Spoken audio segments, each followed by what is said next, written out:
It finally caught up to him, folks. It finally caught up, and I can't believe it. Wow, bro. Wow, bro.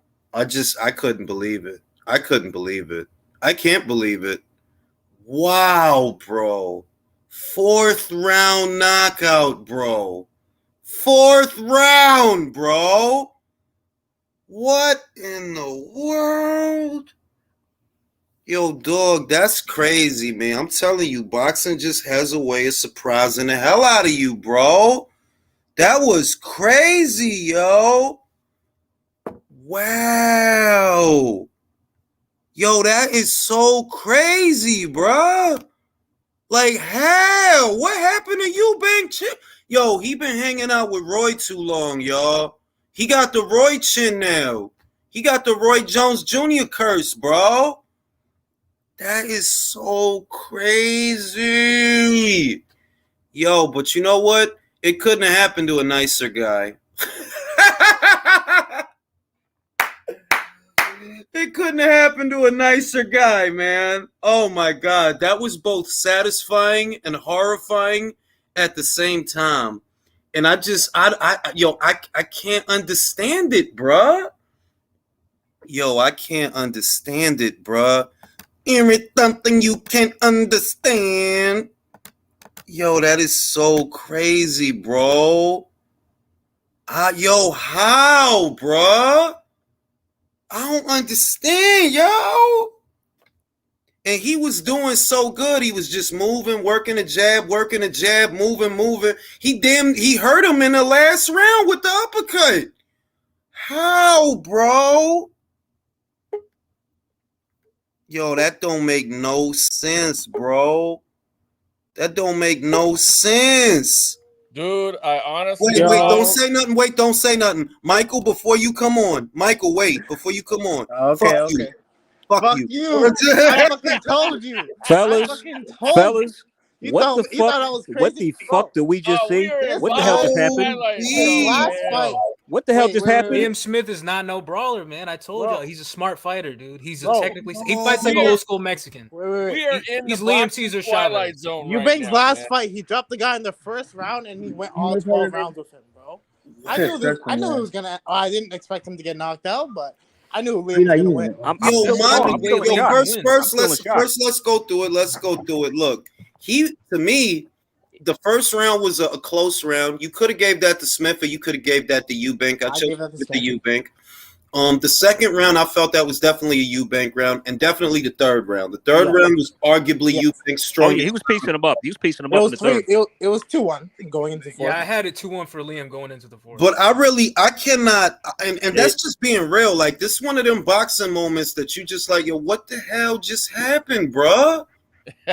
What happened? I mean, it seems like Liam just decided to load up and throw shots and just took out Chris. Like, Liam wasn't loading up. Liam is he was picking his shots very well. He's very good with shot placement, and he's a smart pressure fighter. What I'm surprised about is his power carrying up, because Liam isn't no big puncher. He not, bro. That's what I'm saying. Like, he wasn't that big a puncher at junior middle. He has to fight open though, man. He has to fight a high risk, high reward style, because he gives up speed, power, height. He gives up every advantage, so he has to fight that way, and it paid off in this fight. Hey, respecting Eubank, I really like how he took that loss. I really like. He did. He took it well. For now, but yeah. Now, but fellas, let me ask this question: what would Gennady Golovkin have done to Chris? No, I mean, you already know what time it was. Imagine even right now. Okay. What about Liam Smith versus Golovkin? That would be a war. Nah, I mean, I think that, look, because they said during the fight that Chris Eubank has a rematch clause. Personally, the way that he lost, I really wouldn't want to see a rematch, because, bro, you got 4 rounds. Bro, like he was done. He was all over the place, man. He really was. Yo, he was completely on. Like, he really did the chick. I ain't really seen a good chicken dance since Zab. Real good chicken dance. But like, his legs was like literally like spaghetti. He had little spaghetti legs in there. Like, he was done. He was done. Slumped as if he finished a Henny bottle, bro. He was somebody he was Errol on a Saturday night. For real, he was Errol in the Ferrari while it was in the air. He was Errol in the Ferrari. I think it was. He was saying that, like, this smacks of Roy's training. I mean, I thought Roy gave good advice in the corner. Roy gotta stop training. He was telling him to go to the body. I want to ask everybody on the panel a question. I'm gonna start at the bottom. JBN, what do you think lost Chris the fight? That makes sense. I agree. I'm gonna go to Julio. Let me go to Julio. That's what I thought. Julio, what lost Chris the fight? So I think a number of factors. To give Liam his credit, which I did the last stream, I told y'all he's a fundamentally sound boxer, the more fundamental of the two. He has a high risk, high reward style because he has to. Like, he gives up every advantage. So he has to be a pressure fighter. Otherwise, he just gets schooled by everybody who's faster and more athletic than him. So I thought in this instant, it just paid off. But also, you have to think, like, man, Eubank had 2 big weight cuts within months of each other. And I think that did have something to do with it. And that's not making no excuses. Do you think that affected his punch resistance, the preparation for Benn? Yep. Let me go to Jay. Jay, what lost Chris Eubank Jr. that fight? Okay, well, I'll get to. Let me start off with what was winning him, and I wish he stuck to this. He was landing a perfect jab. He was controlling Smith with the jab, keeping him out, landing the occasional combination. He really started to take it, bring it in with uppercuts in the third, as we all saw. What lost him the fight? He went to the corner and got caught just got caught unintentionally. Like, he was doing all this herky jerky stuff, and you should have kept the center ring. You should have worked on your jab, keeping him out, because you were controlling him with the jab. It was working, but you ran into that corner, and it's like you just got caught unnecessarily. And when you got caught, you couldn't handle it. You just fell to fucking pieces. Like, his chin just fell apart. Michael first. Fuck you. You can be mad all you want. What lost Chris Eubank? Because the other thing is that I don't think anybody on this panel is a Chris Eubank Jr. fan, but I do think that most people expected him to win. I mean, I did. Why not? What was it that you saw in Chris that made you say no? Okay, so from round one, right? This guy Liam is a smaller guy, and he was backing up. Yeah, you were working off the jab, but he was getting you close to the ropes from round one. And then when he got you on the ropes in that fourth round, he had your hands down. You were trying to do upper body movement, and you got caught. Pretty much that's it. I don't know if Roy taught him that shit, but he should have had his hands up.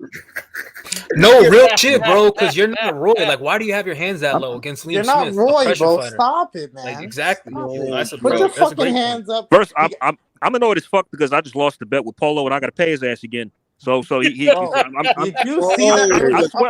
and tired of losing bets to Polo. This is twice now. You know what the thing is? That fight goes against everything you've seen from the fighter so far. You know that he is big, he is strong, and he has campaigned as heavy as 168. Normally, he can take a shot. He can take a good shot, and this was just he's never been down. Ever. I think people just underestimated Liam's ability to move up. Like, because he didn't look that good at the win. I'm not gonna hold you. But be real, you said it yourself. Even at junior middle, he wasn't that big a puncher. Yeah, exactly. You guys see the replay? It was textbook, bro. It was an uppercut, right hand, left hook. And that's what I've been saying is, like, Liam is like a really well-schooled boxer. He's just slow. Like, he has to be a pressure fighter because he'd lose every fight if he wasn't one. So, and I think in this instance, it just paid off. It paid off. All right, I don't know what's next for super chats. Let me read the super chats. Napoli says, so much for that 50% talk. Yeah, no Conor Benn, no Gennady Golovkin, bro. None of that. Just move your head. They'll miss. Roy, probably. I thought his advice was good, though. I do want to communicate this. I really hope Anthony hasn't gone with Roy. He chose Derek James, right? Yeah, I think it's been pretty much like not officially confirmed, but kind of confirmed. If he didn't go with Roy, I'm really glad that he didn't go with Roy. Listen, you don't want to see AJ throw triple left hook? Listen. With his hands down? If AJ was moving in to Roy's camp, right now he's moving out after seeing that fight. But see, I think Roy's corner advice wasn't bad, honestly, because Liam is susceptible to body shots. He is susceptible to body shots, but his fighters seem cursed. Look, you know that girl that got the shit beat out of her by Delphine Persoon in Dubai? That's Roy's fighter. You mean the one who tried to win an Oscar? Yeah, that's Roy's fighter, though. Okay, right, yeah, right, yeah. And now this, like they all going out like Roy, bro. Yo, come on, yo. Yo, they all going out just like Roy. Shame on you, Jules. Oh. Look, I said it before. I really do fuck with Roy the fighter and Roy the commentator, but Roy the trainer, Nah, son. Bro, wait. Could Conor do that to Eubank? You know what? I mean, honestly, based off what I saw, yes. Yeah.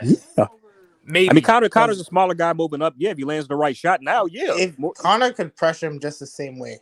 But Conor's pressure isn't as educated as Liam's.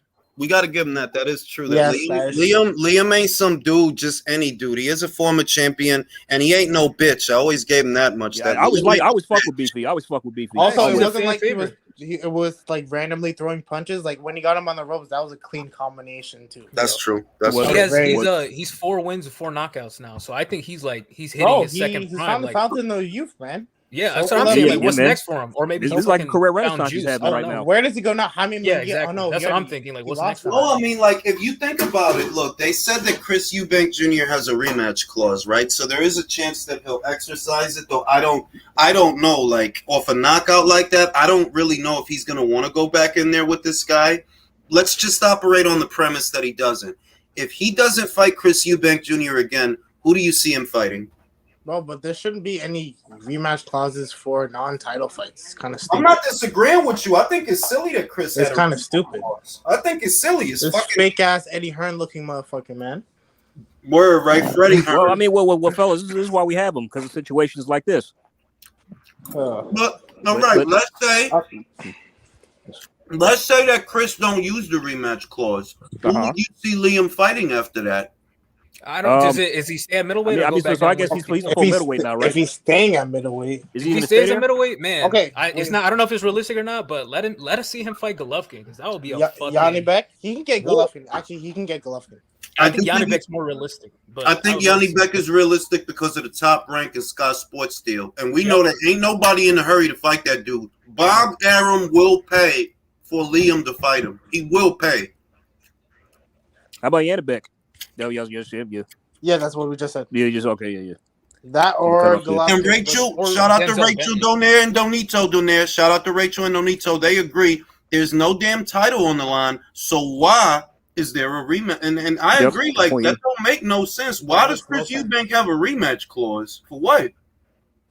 Because of situations like this. Pretty much. Who's gonna want to see a rematch after a 4-round knockout? I hope that he doesn't. I don't think he'll. I mean, Jules, you said it best. It's like it couldn't have happened to a nicer guy, but I low key feel kind of bad for Chris. Well, I started I'm gonna be real with you. No, I'm gonna be real with you. Look, I'm happy I was wrong because I was tired of Chris. I really was tired. You don't want to fight people that's middleweights, bro. You really don't. He was calling out. Yeah. You know what? I changed my mind. Fuck him. Yeah, you're right. For real, like because remember everyone was on his ass before the whole Conor Benn situation. Now he bought a little bit of good faith with the boxing world, but if you look back, like, dude, this guy's been like not wanting to fight the guys in his weight for years. Like, he's a douche. No, like in all seriousness, I am glad that Beefy won because Beefy is a good fighter. He is a good fighter, and more importantly, he's not on no bitch shit. No, he'll fight anybody. Chris was really out here calling out Terrence Crawford. You was about to fight Conor Benn. You bitched out on Golovkin in 2017. You called out a retired Kell Brook. You calling out a retired Kell Brook. Like, on some real shit, it couldn't have happened to a more deserving guy. It really couldn't have. It couldn't have. Well, I can't wait to hear about this. There's actually two things that lost Chris this fight. Go ahead. One, despite the fact that he had a chin, he got hit with a punch he did not see. Two, he was defensively irresponsible as hell and left himself wide open for the shot to get hit with a shot that he didn't see once he got trapped in the corner. That's what lost him the fight. Do you think he looked past Liam Country? Do you think he underestimated him? A little bit. I'm not going to say totally, but a little bit. I think he probably figured he'd cruise to a win, long as he didn't do nothing stupid.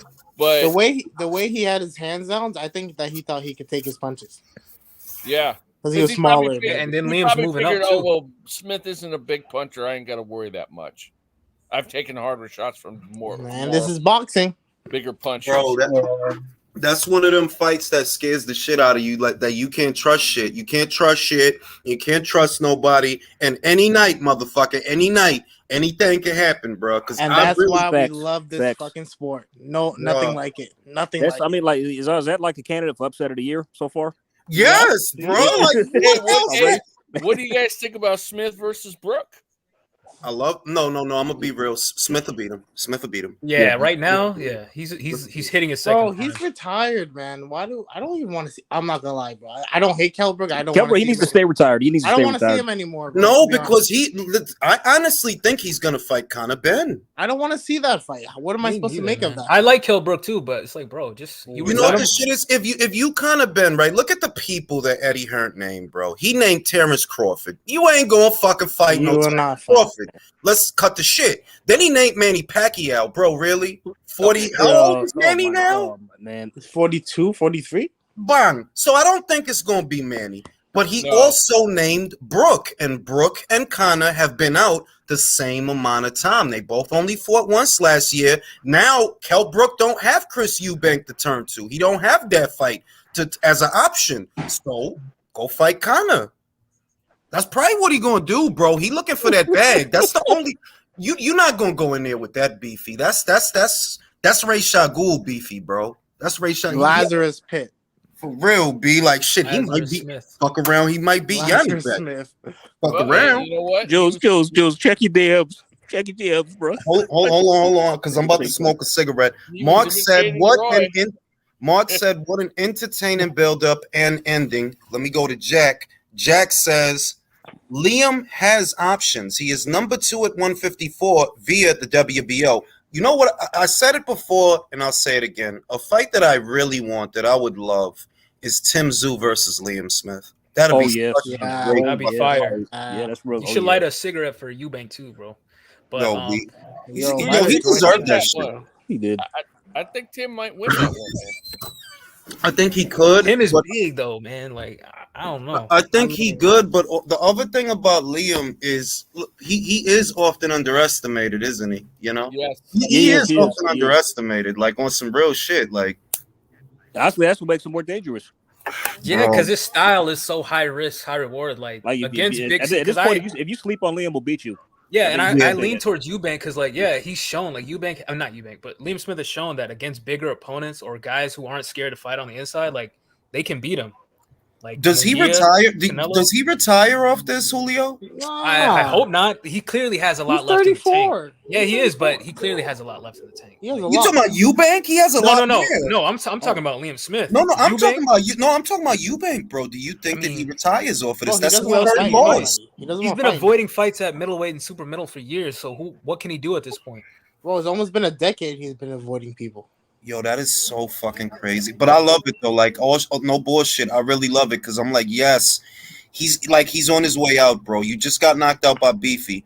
We know you ain't gonna fight no killers after this, and you don't have no leverage for a Conor Benn fight. In the build up to the Conor Benn fight, he even said it like he was considering retiring before that fight, and that it's still on the table. So if he does retire, it wouldn't be a surprise. Get him Gabe Rosado. Go ahead, Virtuoso. What's your thoughts on the knockout of the year, upset of the year? Oh my God! Like $2 steak, Beefy, lo partió. Yo, bro, that's fucking bro. That's crazy. Tough as nails, man. But yo, that's it. Roy Jones is done as his trainer, man. Oh, definitely, bro. I don't definitely like. I think he was a great fighter. I think we all think he was a great fighter, and he was even a great commentator. But a trainer? Nah. And you know what? These fighters got to realize they can't be like him. You know, there was only one Roy Jones. Yo, Jules. Go ahead, JBN. What's your reaction to the upset of the year, knockout of the year? I'm really not surprised, man. Eubank sucks, bro. I said it. He does suck. He's a C+ fighter at best. And I mean, he does suck. I think Smith can beat Yanni back. I feel like Smith could beat Yanni back. El Diablo. Does anybody feel he could? El Diablo. We need to calm down. We need to calm down. Bro, Eubank, I mean, Yanni let's pump the brakes. Let's pump the brakes, gentlemen. Well, this is the thing. Yanni Bank isn't all that either. I don't think he's all that either. Yanni Bank's not all that either, but he's bigger. But let's say this. Let's say this. This is one thing about the Yanni Beck fight that stood out. whenever Denzel would let his hands go, he would be like timid, and he would only throw 1 and 2 punches at a time. Beefy is a mid-range guy, and Janibek is more of a long-range puncher coming in, though. Not that he's trying to stay on the outside, but his best punches are his straight punches. On the inside, he don't show me a lot, whereas Beefy has real inside game. So what are his chances against Janibek? He has real inside game, and he's the definition of commitment. Like, he's not gonna like fucking try and feint his way in. He's gonna like throw his jab and try and get inside. But I don't know, man, because like he's always a wild card because he gives up every advantage and he fights in a style that can get him knocked out. That is true. That's the main thing. And I don't know that Janibek is a 1-2 puncher. You know, he only throws 1 or 2 punches at a time. He's not a combination puncher. He doesn't throw 3 and 4 and 5 punches. Clearly not. So I mean, if Beefy gets around that jab, we gotta fight. I think that's a realistic fight. I think What about Josh Kelly and Liam Smith? Josh Kelly's a piece of shit. Come on, man. Like, it's just piece of shit, bro. Like, I go lie, man. He gave Troy Williams an old fashioned. That's fucking Troy Williams, bro. I say it was nice to watch. Is Josh Kelly on Queensbury? Where is he? Not Josh is on Sky, bro. No, he's not even on Sky.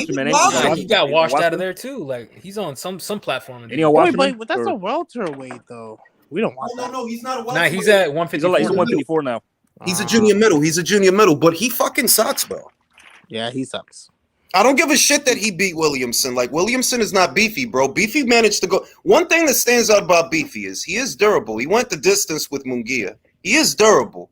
I don't think Berlanga could go the distance with I think Canelo was the only fighter to knock him out, right? Oh my god. Yeah, only Canelo. Beefy and Berlanga, bro. Let's make that. Beefy. Yeah, why not? Beefy. Better la Beefy. Why go Beefy, man?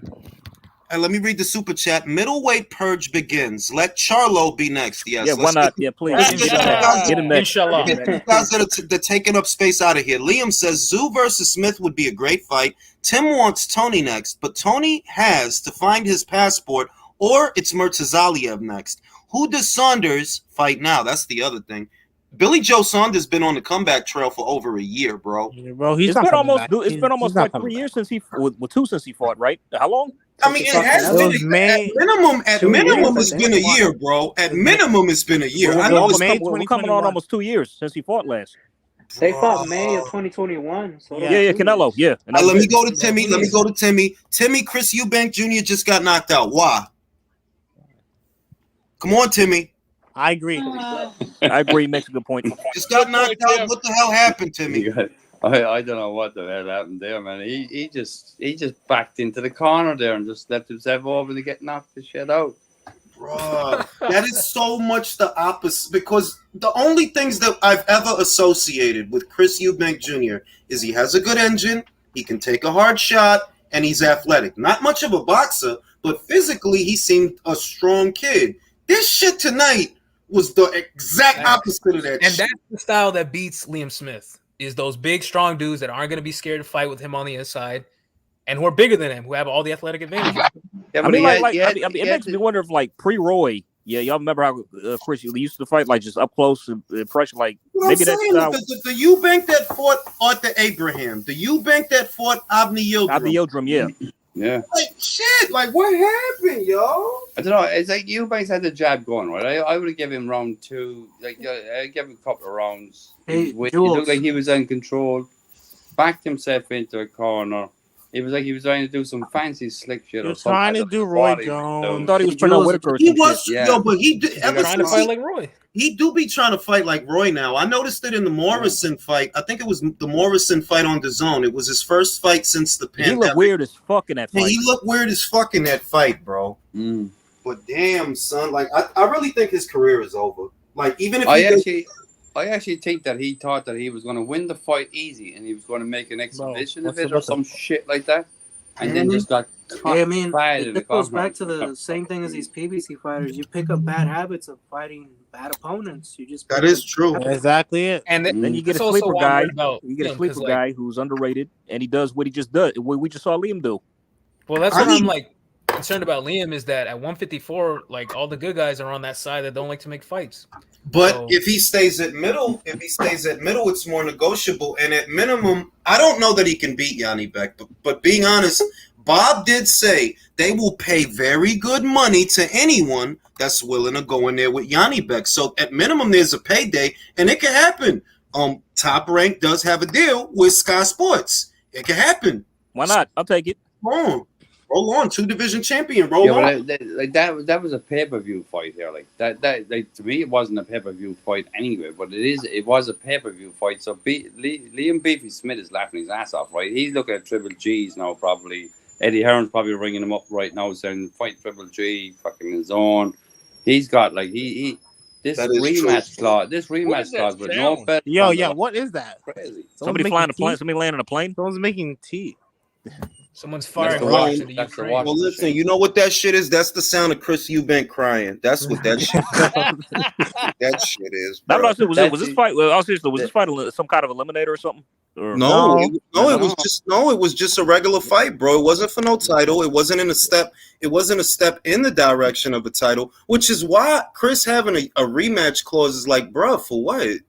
This is not even like this grudge match. That's all it was. You know what? I mean, honestly, like he can enforce it again. I'd take it if I was Liam. It's like get that money and whoop his ass again. You know what I'm saying? I mean, whoop his ass again. It's not even that, but it's like, yo, look, Chris is done, bro. Like you were never elite level. You never were. You never were. Was he even world level?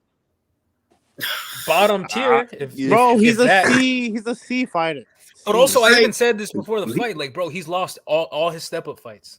Saunders, that's true. Yes. And now Liam, like, so wow, bro. So Liam himself, he should just retire. He should just retire. Like, I honestly think he should retire. I really do. There's a little reason he never. Jules, can you check your DMs now? Can you check your DMs? What about a Saunders rematch on 168? Is that interesting? Nah, Saunders will beat him again, bro.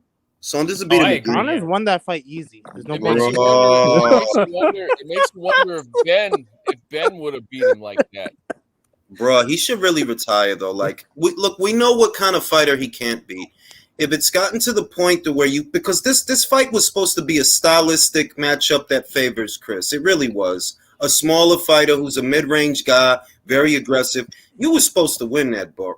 Like, and you got blasted out of there. You didn't even make it. He got a first class fight to the Shadow Realm, like just for halfway. Yo, I think I don't give a shit. Let me chime in. We thought Eubank was gonna beat Charlo. Let me chime in. Look, guys, listen. We all know. Listen. Anytime Eubank fights anybody with any type of skill, what happens? Remember what happened with Komarov? You lot were talking about what's his name? Yildirim. Yildirim, right? Was never of any quality. Yildirim was, yes, he was unbeaten, but he was unknown. No one knew who Yildirim was. It's okay. The only reason we bring up Yildirim is because at minimum it was a testament that Chris can punch because it was at 168 and because Yildirim had never been knocked out before. He was unbeaten at the time. If you compare how Chris looked with Yildirim versus how Anthony Durrell looked with Yildirim, yeah, Chris looked good. Like he looked strong. So that's the last shit. That's the last shit I was expecting, bro. Honestly, what you lot was not really trying to take into consideration is how Beefy fights with the high guard in the pocket. He slips a lot. He slips a lot of punches. It's not like he just takes punches flush, like he's just going to get knocked out. And we all know that he. For me, I always call him the happy shopper Canelo. He's like the Tesco brand Canelo. No, for real. He fights like an old school Mexican with that high guard, the jab. Canelo slightly, right? So he's got the high guard, but the thing is, he can box. Not only can he fight, he can box. So he can set his shots up. He can lure you in and set the shots up so that, as someone just said, Eubanks got caught with a shot that he didn't see. That's why he got slept. Eubanks got a chin, but then he got a chin because he can see the punches and he confirmed the punches. This one he didn't see, and it caught him so flush, and he slept.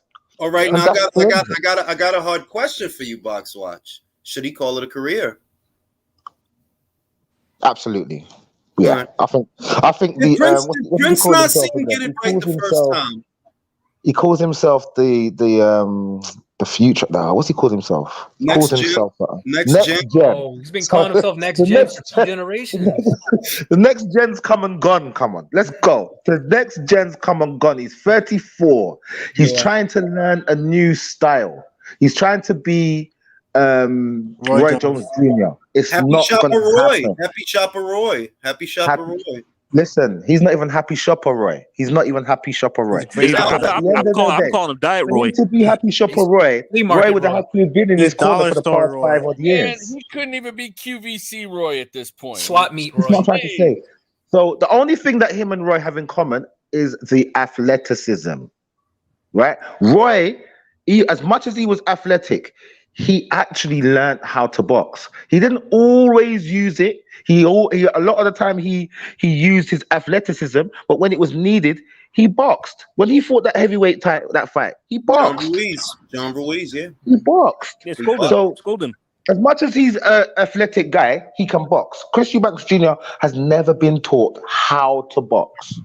Oh shit! I heard Conor Benn already talking shit. I'm about to go look. Oh, what do we say? Connor's on it already. Connor's already on it. Let me see. Instagram is already man, I on want to hear this or put on the screen, man. Conor Benn said what he said, man. I mean, what the fuck he said? They said he Conor Benn. It's all right. So do you remember when Chris Eubanks lost to who did he lost to? George Groves. Right? Mm-hmm. And after the fight, Nazim Hamid said that he needs to quit. He needs to retire now. I got it right here. I got it right here. Please just, which camera can I look into to tell Chris Eubanks Jr. to finish? Because yo. Anymore. Oh my God! Who's that talking? That's Prince Naseem. That was right after. That was in the World Boxing Super Series after Chris Eubank fought George Groves. You know, Prince Naseem let it be known then that like, yo, this dude's a hype job, bro. You need to finish, and I can't help but agree because what has he done since then? Not a lot. Agree to fight a welterweight and avoid everyone in his division. He did that. Basically, and that's what, honestly, that's what I'm happy about because all jokes aside, no bullshit. You know, you called out Crawford. You were about to fight Conor. You were looking at Brook. You're a fucking middleweight, bro. What are you doing? You're a fucking middleweight. You know what I mean? You had Demetrius Andrade crying, trying to get a fight with you. You want to fight welterweights, bro. Like, your career is like low-key, and I don't like to say that about a professional fighter, but yeah, your career is kind of a joke. Like, what are you doing, bro? That's the thing is as well. The fact of the matter is he doesn't fight middleweights. He doesn't fight any middleweight of any note. Nope. Of any type of stature. He doesn't fight any middleweights. And once he had that Korobov fight, that round 1 was very telling. Yeah, and no one really talked about it. It looked bad. I've been trying to watch that ever since. I've been unable to. I can't find it. It did look. I remember watching that and feeling like, damn, this is going south fast. South. I think maybe his people got everybody to wipe it off every social. I think maybe his people got everybody to delete that because nor can I find it. But I watched it at the time on the night, and I was like, wow, he about to lose tonight, and then the injury. And he got lucky. That's and you know what? Listen, that's the fight. After that fight, he left the PBC. He left. He got on the first plane out of the PBC out of America. That's it. See you later. I'm gone. That was it. Yo, listen, B. I think honestly though, no bullshit. Just retire, bro. You're not gonna beat nobody. You're not gonna beat really though. You're not gonna beat nobody. You're not gonna win a title from anybody, bro. Retire. Listen, it's not even that he's not gonna beat anybody. He will not fight anybody. That's the point. That too. That you're wasting the paying public's time. Like, all jokes aside, respect to Beefy, but they put Beefy in there to lose. They did. You were supposed to fight Chavez Jr. Look at me just read this fight before it happened. Like, Eubank has every advantage. See, and this is why, and this is exactly why I love upset so much. I just love it when shit goes wrong. I said it in the build-up. I'm not a Monday morning quarterback. I went with Eubank to win, but I have said I would have been. I'd be happy if Beefy wins. Beefy ain't no bitch. He went into Russia. He didn't have to do that for Magomed Kurbanov. He didn't have to do that. He fucking got robbed out there. He did get robbed. Yeah. Does he fight Conor Benn now after this, y'all? Y'all think he's Eubank?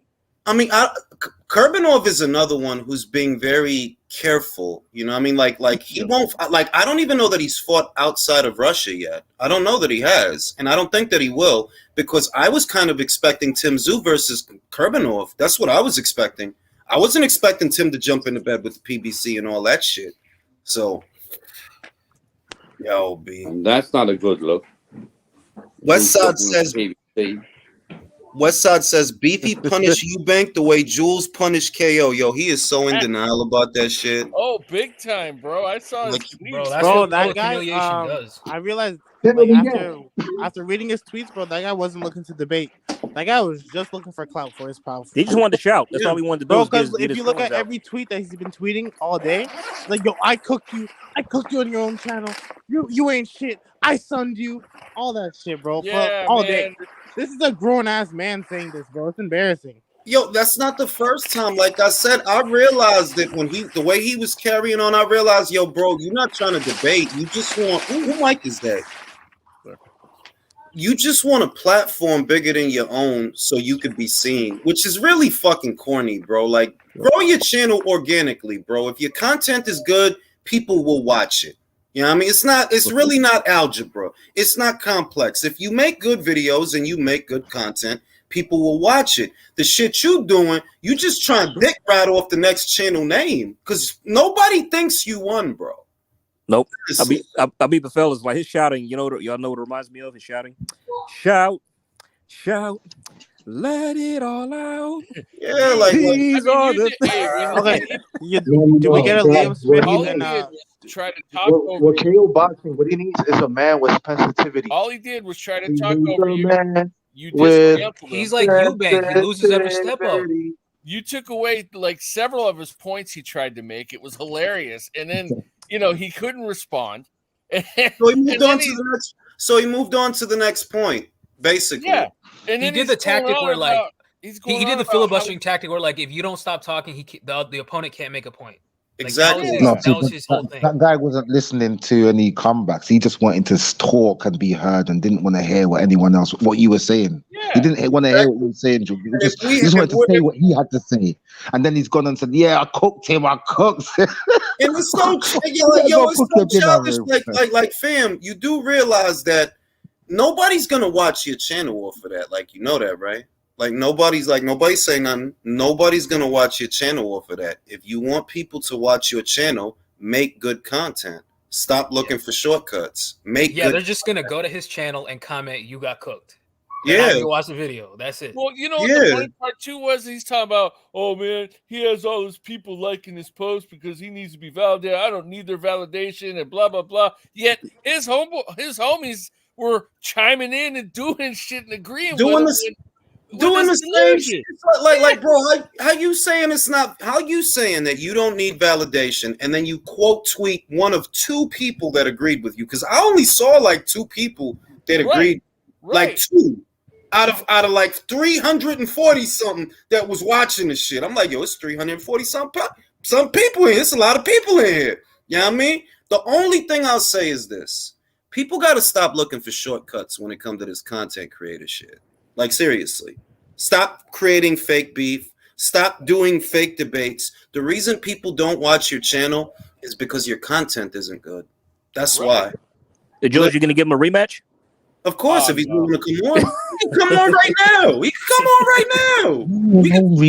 No rematch. The guys be too hard. Because he doesn't know how to debate. Like, he just cut people off.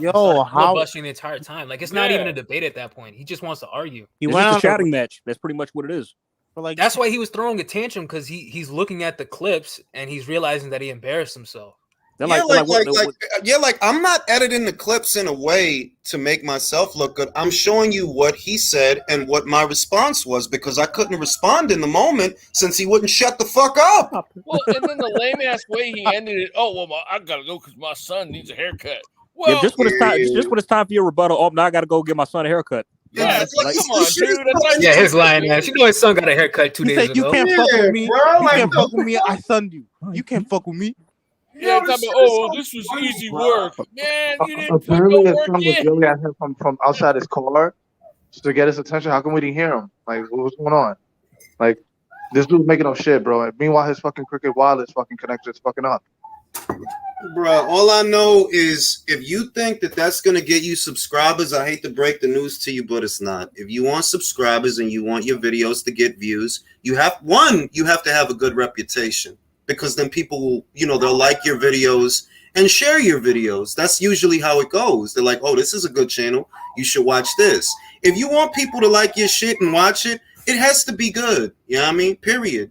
And if people aren't watching your shit, well, what does that say? It's not complicated. It's just like good food. If the food is good, people will eat it. It's just like good food.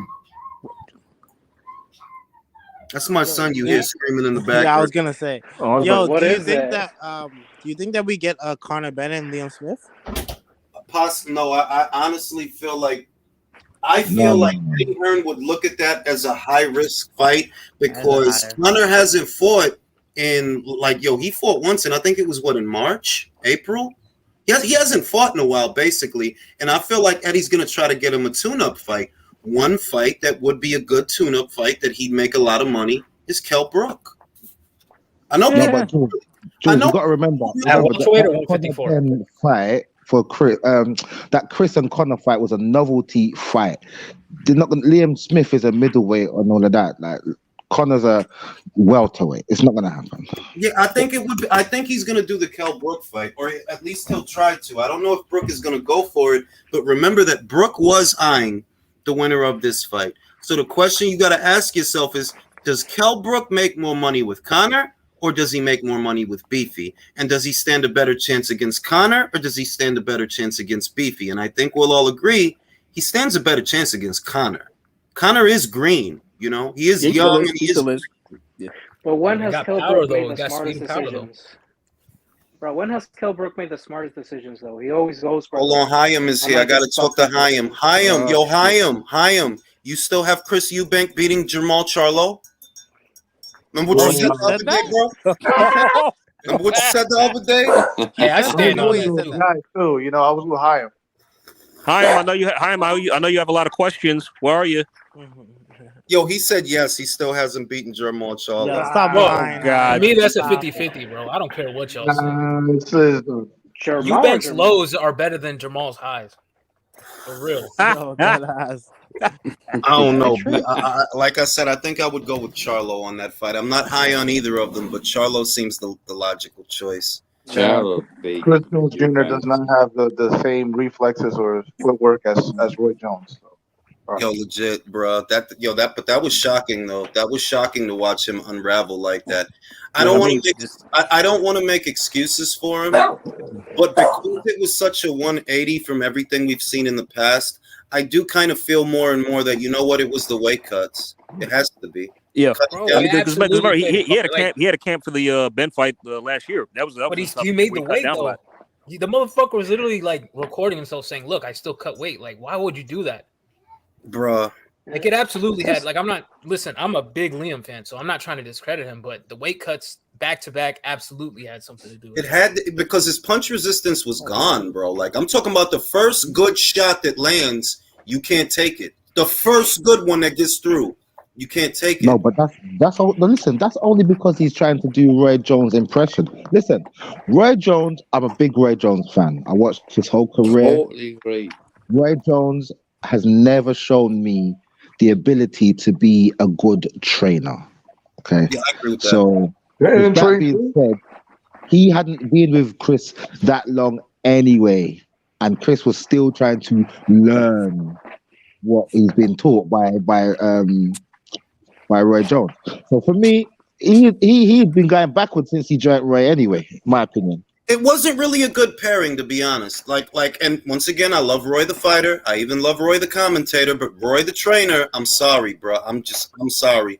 That dude shouldn't be training fighters. Not son. You know why? Because here's the problem with Roy. As much as we all loved Roy, Roy was more reliant on his speed, reflexes and speed, and less on his boxing skill. And once his physical ability started to decline, that's when you saw him start losing. Roy was also one of a kind. He was also one of a kind. Disagree, man. Roy can only show you how to do what he would do. You see what I mean? He's only going to show you how to be like another version of Roy, but you're 100%. Not Roy. But you're not going to emulate him. You're not going to emulate him to 100%. It's not going to work, bro. I'm glad AJ ain't go with him, bro, because I was nervous. Like, please don't go with Roy.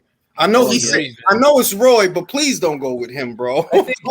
Don't go with him. I disagree. Why we winning? I think Eubank has looked better under Roy. Back yourself into a corner. You think he's looked better under Roy, really? Yeah, I think he has looked better under Roy. I think beforehand he was just a basic, like just tough pressure type of fighter. But I do think Roy gave him some more dimension. Who he fought under Roy? Remember that? Yeah, but who did he fight before Roy? So like, I mean, like, I think he has looked better under Roy. I thought Roy did well in the corner. I just think that Smith is a great fighter, and I think that those weight cuts beat his ass.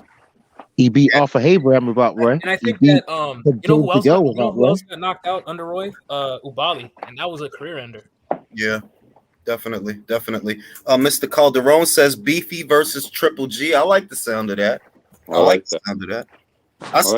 I would still pick Triple G though. I ain't gonna lie. Like I would still pick Triple G. I'm going front. What is he fighting?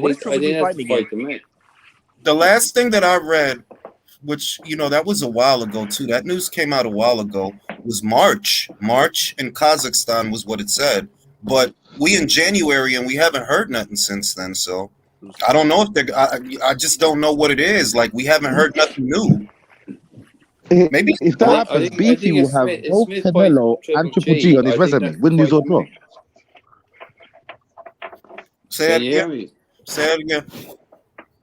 No, what I said was, if that actually happens, that means Beefy would have Canelo and Triple G on his resume, win, lose, or draw. That's a great resume. It is. That's a resume. It's a fucking great resume, bro. Like, Jules, can you hear me? Yeah, I can hear you. Go ahead. I think Smith needs to fight Triple G next. I think that is the fight myself personally, because I think he's in a situation where he can get money. That is a money fight. Matchroom will bid for it. Sky Sports will bid for it. They'll all bid for it. So that's true. That might be a fight of the year fight. Get paid. Wait a minute. The other thing isn't Liam with Boxer though? Didn't he sign a deal with them? I don't know, but like he's had a couple of fights now, like, and he's on a win. He's on so it could be like a 1 or 2 fight deal. I don't know. No, you're right. He's with Boxer right now. This guy is over there with Liam and with Callum. No. Him, yeah, he went over there from Eddie. Went over to Boxer. Yeah, Boxer. Yeah, he's with Boxer now, bro. Is he on a 2-fight deal? Trying to say this week, like just say for instance. I think the bigger question is. I think the bigger question is, what is Triple G's promotional situation? What is his situation? Probably. Is he still with Matchroom? Is he still with DAZN? Where is his next fight going to be shown? And even if they show his next fight on DAZN, what about after that? Can he go over to Sky? Because Sky will pay him, bro. They'll pay him to do that fight. They'll pay him, and it'll be a pay-per-view. I think Matchroom or Sky, they'll pay him. I think Sky are on a winner with Beefy Smith because he's won his last 2 big fights under, and they'll want to keep him. And then if Matchroom get involved, they just say it's. Like I think he's in a win-win. I think if Triple G is his next fight, that is the fight. That's a big payday. Drew says Beefy pushes Charlo and Munguia Chit in like the Mexicans in training. I don't like that mental image. But yeah, yo, credit to Beefy, man. What a fucking 4 rounds, bro. He destroyed the great Chris Eubank, bro. Yeah. Honestly, he's got Fowler on his resume. He's got a great resume. He's got Justin Vargas. He's got Fowler. He's got fucking Eubank now. Like he's on a hot streak. He's on a hot streak. Eubank Senior's pissed too. Nah, he's definitely pissed. Bro. He's probably balling right now, bro, because he's worried about his I feel for him. He lost his son, so psychologically he's not in a great place. If you've been watching him the last couple of months, in that last interview that he did, I was like, wow, bro, he's all over the place, bro. He's going crazy. So hope he all right, man. But I think Chris should retire. There's nothing. You did what you were going to do in the sport, bro. There's really nothing left for you to do. You know what I mean? You shouldn't have to run it back with Beefy. They put him in there to lose. So the fact that you have to, it's time to hang him up, bro. You work so hard to fail the test. I was so trying hard to get onto the show. Other times when you was talking about this fight, I was trying to get on the show and everything was full. I couldn't get on. I'm screaming. I'm listening to you say, yeah, Eubank is gonna win. I'm screaming at the screen like, no. My missus looking at me like I'm crazy. I'm like, no, Liam got this. She's looking at me like I'm a mad dude. Like, can't you get on? I'm like, no, it's full. I still can't believe it. I still can't believe it. This is a good parallel. Roy is like Jordan. They can't coach. Yeah. Right. Like, he can't. Like Roy is like, it's like that. It's like they don't understand how a fighter is not dedicated like they were to do what they did. Yeah, you can't duplicate what he was in Chris Eubank Jr. Like, you can't, bro. You can't turn him into you. And what I noticed with Roy is you're just teaching him to do things that you would do or react how you would react. But he's not the same physical specimen you were. So it's never going to work. No, I mean, Roy was one of a kind. He was in a league of his own. He was. And people don't have the IQ either. Roy was gifted physically, but Roy was a gym rat too. Jack says, Jay, what are you talking about? Chris had the IBO word, right? Oh, fuck, brother. That he won from the great Reynold Quinlan. Fucking hell. The great Reynold Quinlan. Then he win it from a Wash. Did he win it from a Wash James DeGale too? How about Eubanks Jr. versus Chavez Jr.? Hey, don't disrespect Chavez Jr. Don't. At least Chavez Jr. beat up Jules for a title. Yo, B, but real talk, Jules. What do you think of Canelo's? Canelo's resume is aging great. I think it is. Yeah, Beefy's one of the guys on there. Beefy they'll still find a way to hate on him. Beefy was a great win then.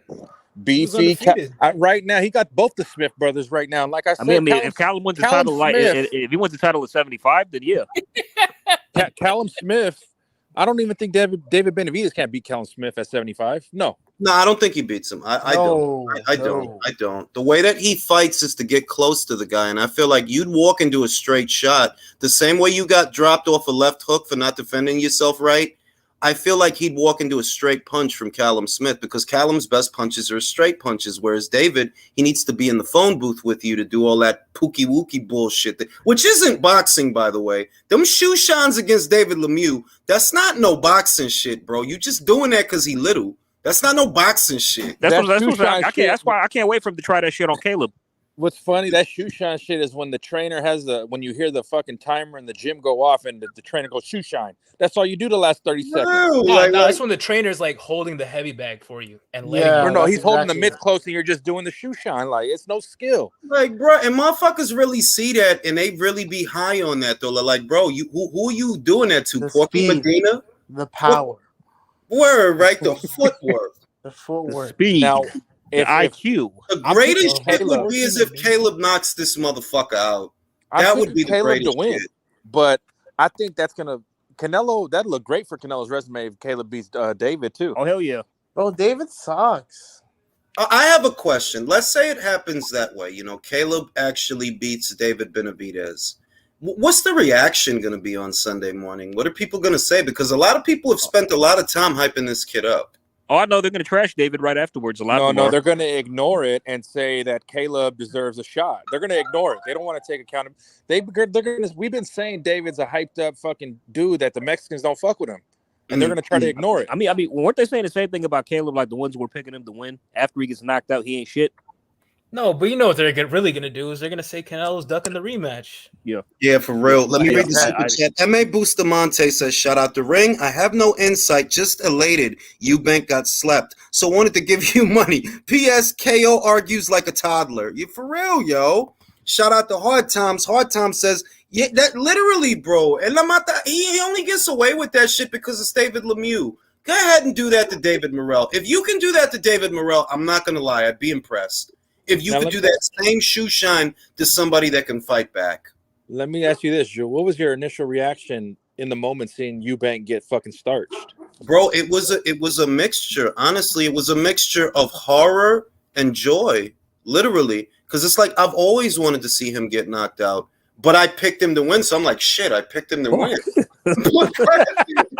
Shit, I picked him to win. But God, this is so satisfying that he's on spaghetti legs. Yo, he was really out. Be like, he tried to walk in all that. Yo, bro, I got a song for Roy, bro. Can't teach shit, can't train shit, can't learn. Come on. I mean, I don't want to put it all on Roy, but I do think that it was a contributing factor. He's just not a good trainer, bro. He's not a good trainer. He's not. I'm sorry, he's not. But also, Eubank is not a good student. He's not a good student. There it is. Right there. Yeah, he forgot everything. Yeah, I like, just hope now. I hope Dave, like I was saying the other day, I hope Caleb wins because I know Canelo's gonna be like, nah, I'm gonna fight the winner of Caleb David after they fight the winner of Charlo Andrade, and after whoever wins beats David Morrell. Well, look, while we're on that subject, let me say this. The fact that you have a proliferation, that abundance of fighters, all on your same side of the street, they're all in the same weight class, you shouldn't even be worried about Canelo because you have so many fights that you can make independent of him, and you can't rely on him anyway. So the fact that you're still talking about him is pretty pathetic because you have Demetrius Andrade, you have Jermall Charlo, you have David Benavidez and David Morrell and Caleb Plant, but all you can talk about is Canelo. He's not on your side of the street. You can't control him. You can't A-side him. You're not the captain of the ship. He the captain of the ship. And if he doing other shit, you got to eat that, bro. You know that's how this works. And I hate that with Canelo, they try to act like they don't understand that. The same way Floyd did things his way is the same way that Canelo does things his way. Period. And Jules, do you even think they have no belt to make him come over there? They got to go to him. That's the other thing, that if we open up that conversation, which I think is annoying, if Canelo told David or Caleb or whoever wins the fight, okay, I'll fight you, but it has to be on the zone, they won't do it. I promise you they won't do it. We saw what happened with Caleb. When he came for him first, he said, no, you come back around. I know you got more fights in your contract. Then after the Callum Smith fight, it was the same shit. It's like, bro, he's the cash cow. You're not the cash cow. You don't dictate where the fight happens. But, Canelo being who he is, like, man, fuck it. I'll beat you on your own platform. Fuck it. But it's ridiculous. But, Julius, don't you think if there is a precedent to say, okay, Canelo docked me. Let's say Benavidez gets the mandatory position for the WBC. He can at least, from that angle, say, okay, Canelo vacated the title, so it was docking me. But at this point, there is no argument for say Canelo is avoiding you. It's not. Well, I'll say this. The plan seems to be for Canelo to face Dimitri for the second time in either the third or the fourth quarter, right? So if you're telling me that Canelo's about to fight the guy that beat him again, no, I'm not going to look at David and say, yeah, Canelo's ducking you. He's fighting a better fighter than you are. You're a fuck up. That's all you are. You're just a fuck up. This guy's a light heavyweight champion. And if Canelo wants to run it back with the man that beat him, no, I don't consider that a duck. A duck is when you take an easier fight over a harder fight. I think you're the easier fight than that guy. I also think, I would add that, I also think Benavidez is a duck. He's ducking an entire division. He's ducking 175. Basics. But Julius, you're telling that even if Canelo vacates one of his titles, okay, you're saying if Canelo drops the belt to fight Dimitri for the second time, would I consider that a duck? No. Yeah. That dude already beat you. Like, I honestly feel if you fight him for a second time, he's going to beat you again. Mm-hmm. It's not an easy fight. It's not a cherry pick. You don't stand a very good chance of winning. 168, 175, stylistically, I would favor Canelo over Benavidez than Bivol. Let's entertain that, Drew. Say Canelo does decide, okay, I'm gonna fight him. You could have the belt. We're gonna expect David to fight Morrell or somebody tougher. Yeah, we don't want you fighting no Izkateki. No, bro, you can't wait around for Canelo. And that's the other thing that there are. Let's say that it happens that way, just how Leo said it. Okay, he fights Bivol for a second time, drops the WBC. It automatically goes to David, assuming David even beats Caleb. Well, you can't just sit on it now. You have to fight David Morrell or Jermall Charlo or Demetrius Andrade or somebody, bro. Somebody. You beating Caleb after Canelo knocked him out don't mean shit. Period. You could have had him before Canelo. Yeah, I wanted to wait, right? I think. Julius, does he have to fight all of these guys? A WBC on PBC, a WBC champion on PBC has to fight all those guys? Does Not the all WBC of them, but some of them. Is Not the all of them. WBC going to mandate some of this? No, not mandate. Not mandate. In other words, okay, let's say you beat Caleb Plant in March. So from March till December, you're doing what? It's not gonna do anything. It's not gonna do anything. It's gonna sit on that belt and cloud chase Canelo. And you're not okay, and you're not gonna get fans off of that. You build fans off of fights. The same way, the parallel I made earlier. You get subscribers off of good content. You get fans off of fights. Not hype, not ES News interviews, not Fight Hype, not Fight Hub. You get fight fans off of fights. You have to keep fighting. And the fact that all those people are on your side of the street, there's no reason for you not to fight. There's no reason. You ain't got to go across no street to get a fight. Demetrius Andrade is right there. David Morrell is right there. So if you beat Caleb, you still got to keep fighting, bro. What is your whole career centered around? Fighting Canelo? Yes. I think That's pathetic. That's pretty fucking pathetic. Imagine if we get Berlanga Benavidez. That'd be the weakest Mexico versus Puerto Rico. Bro, history. this guy's gonna get that Canelo payday and go off and do a whole bunch of cocaine and shit all over again. I mean, that ass. He's not actually coming to win. What the fuck? Fellas, look, let's go back. Let's take it back to 1980s, right?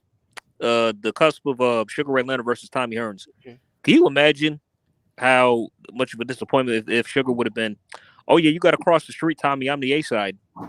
Well, yeah, I mean, it's ridiculous. Like they look at social media metrics, I gather, or they look at like Twitter reactions to gauge what they're gonna do. When you don't understand, people want to pay to see you fight. So unless you're fighting, all them interviews you do talking about Canelo, that shit don't matter.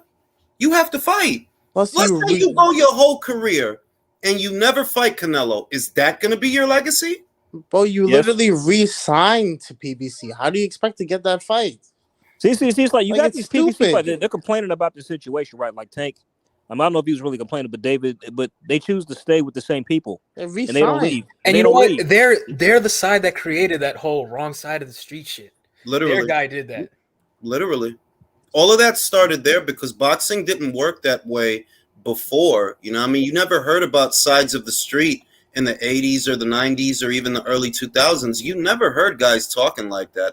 All of that really started upon the inception of Al Heyman's PBC. That's literally where all of that came 2016, from. around there.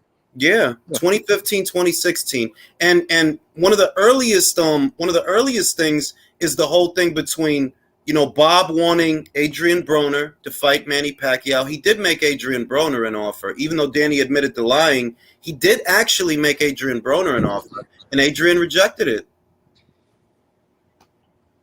Whose fault is that? Whose fault is that, bro? Like, you could have fought him years earlier if you wanted to, but you didn't. At the end of the day, your legacy can't be, I didn't fight Canelo. That's not going to make you any money. No. I'm just telling you. That's not going to make you any And it money. ain't going to get you in the Hall of Fame either. And he's young, bro. Imagine him in like 5 years. He's in the shower. Somebody's making popcorn. In like 2 years, when he goes up to 175, he's just gonna get smoked. He's just gonna smoked, and people are gonna forget about Benavidez. I don't think he's. I wonder, like, how long are you gonna keep making super middleweight, bro? He can't make it. I can't wait for him to move up to 175. Oh my God! I can't wait for him to get knocked the fuck out. If he ever moves up to 175. Bro, I even have what's his name? What's the guy's name that's fighting Benavidez? I forgot. Yard. I have Yard beating Benavidez, and Yard sucks. It's not that because Benavidez's only advantage is that he's bigger than most other guys that he fights. He's not that good. Like, no, I'm sorry, he's not that good. I don't see nothing great. I just see that, well, he's a big guy and he hits a little bit hard and he has volume. He has an engine, so he can throw a lot of punches. But other than that, he ain't nothing special. I think Zerto has better form than he does. Oh my God, Craig Richards would box his ears off. Yes, I agree with that. I think Craig Richards is honestly pretty Bro, underrated. I'm telling you, I have Caleb in that fight. I have Caleb. See, you really have Caleb y'all in that think? fight? I got Yes, him. I'm I got interested him. in hearing because I got Caleb. I think Caleb I has can the see him shot, outboxing. man. He doesn't have to knock him out, but he can I'm outbox. not gonna say that he's gonna win outright, but I think he has a shot. I mean, Benavidez has been inactive for a while, man. And That's the other thing. He only had one fight last year, and that was by the time they fight, it looks like it will have been a year since David fought. And how rated is his power really?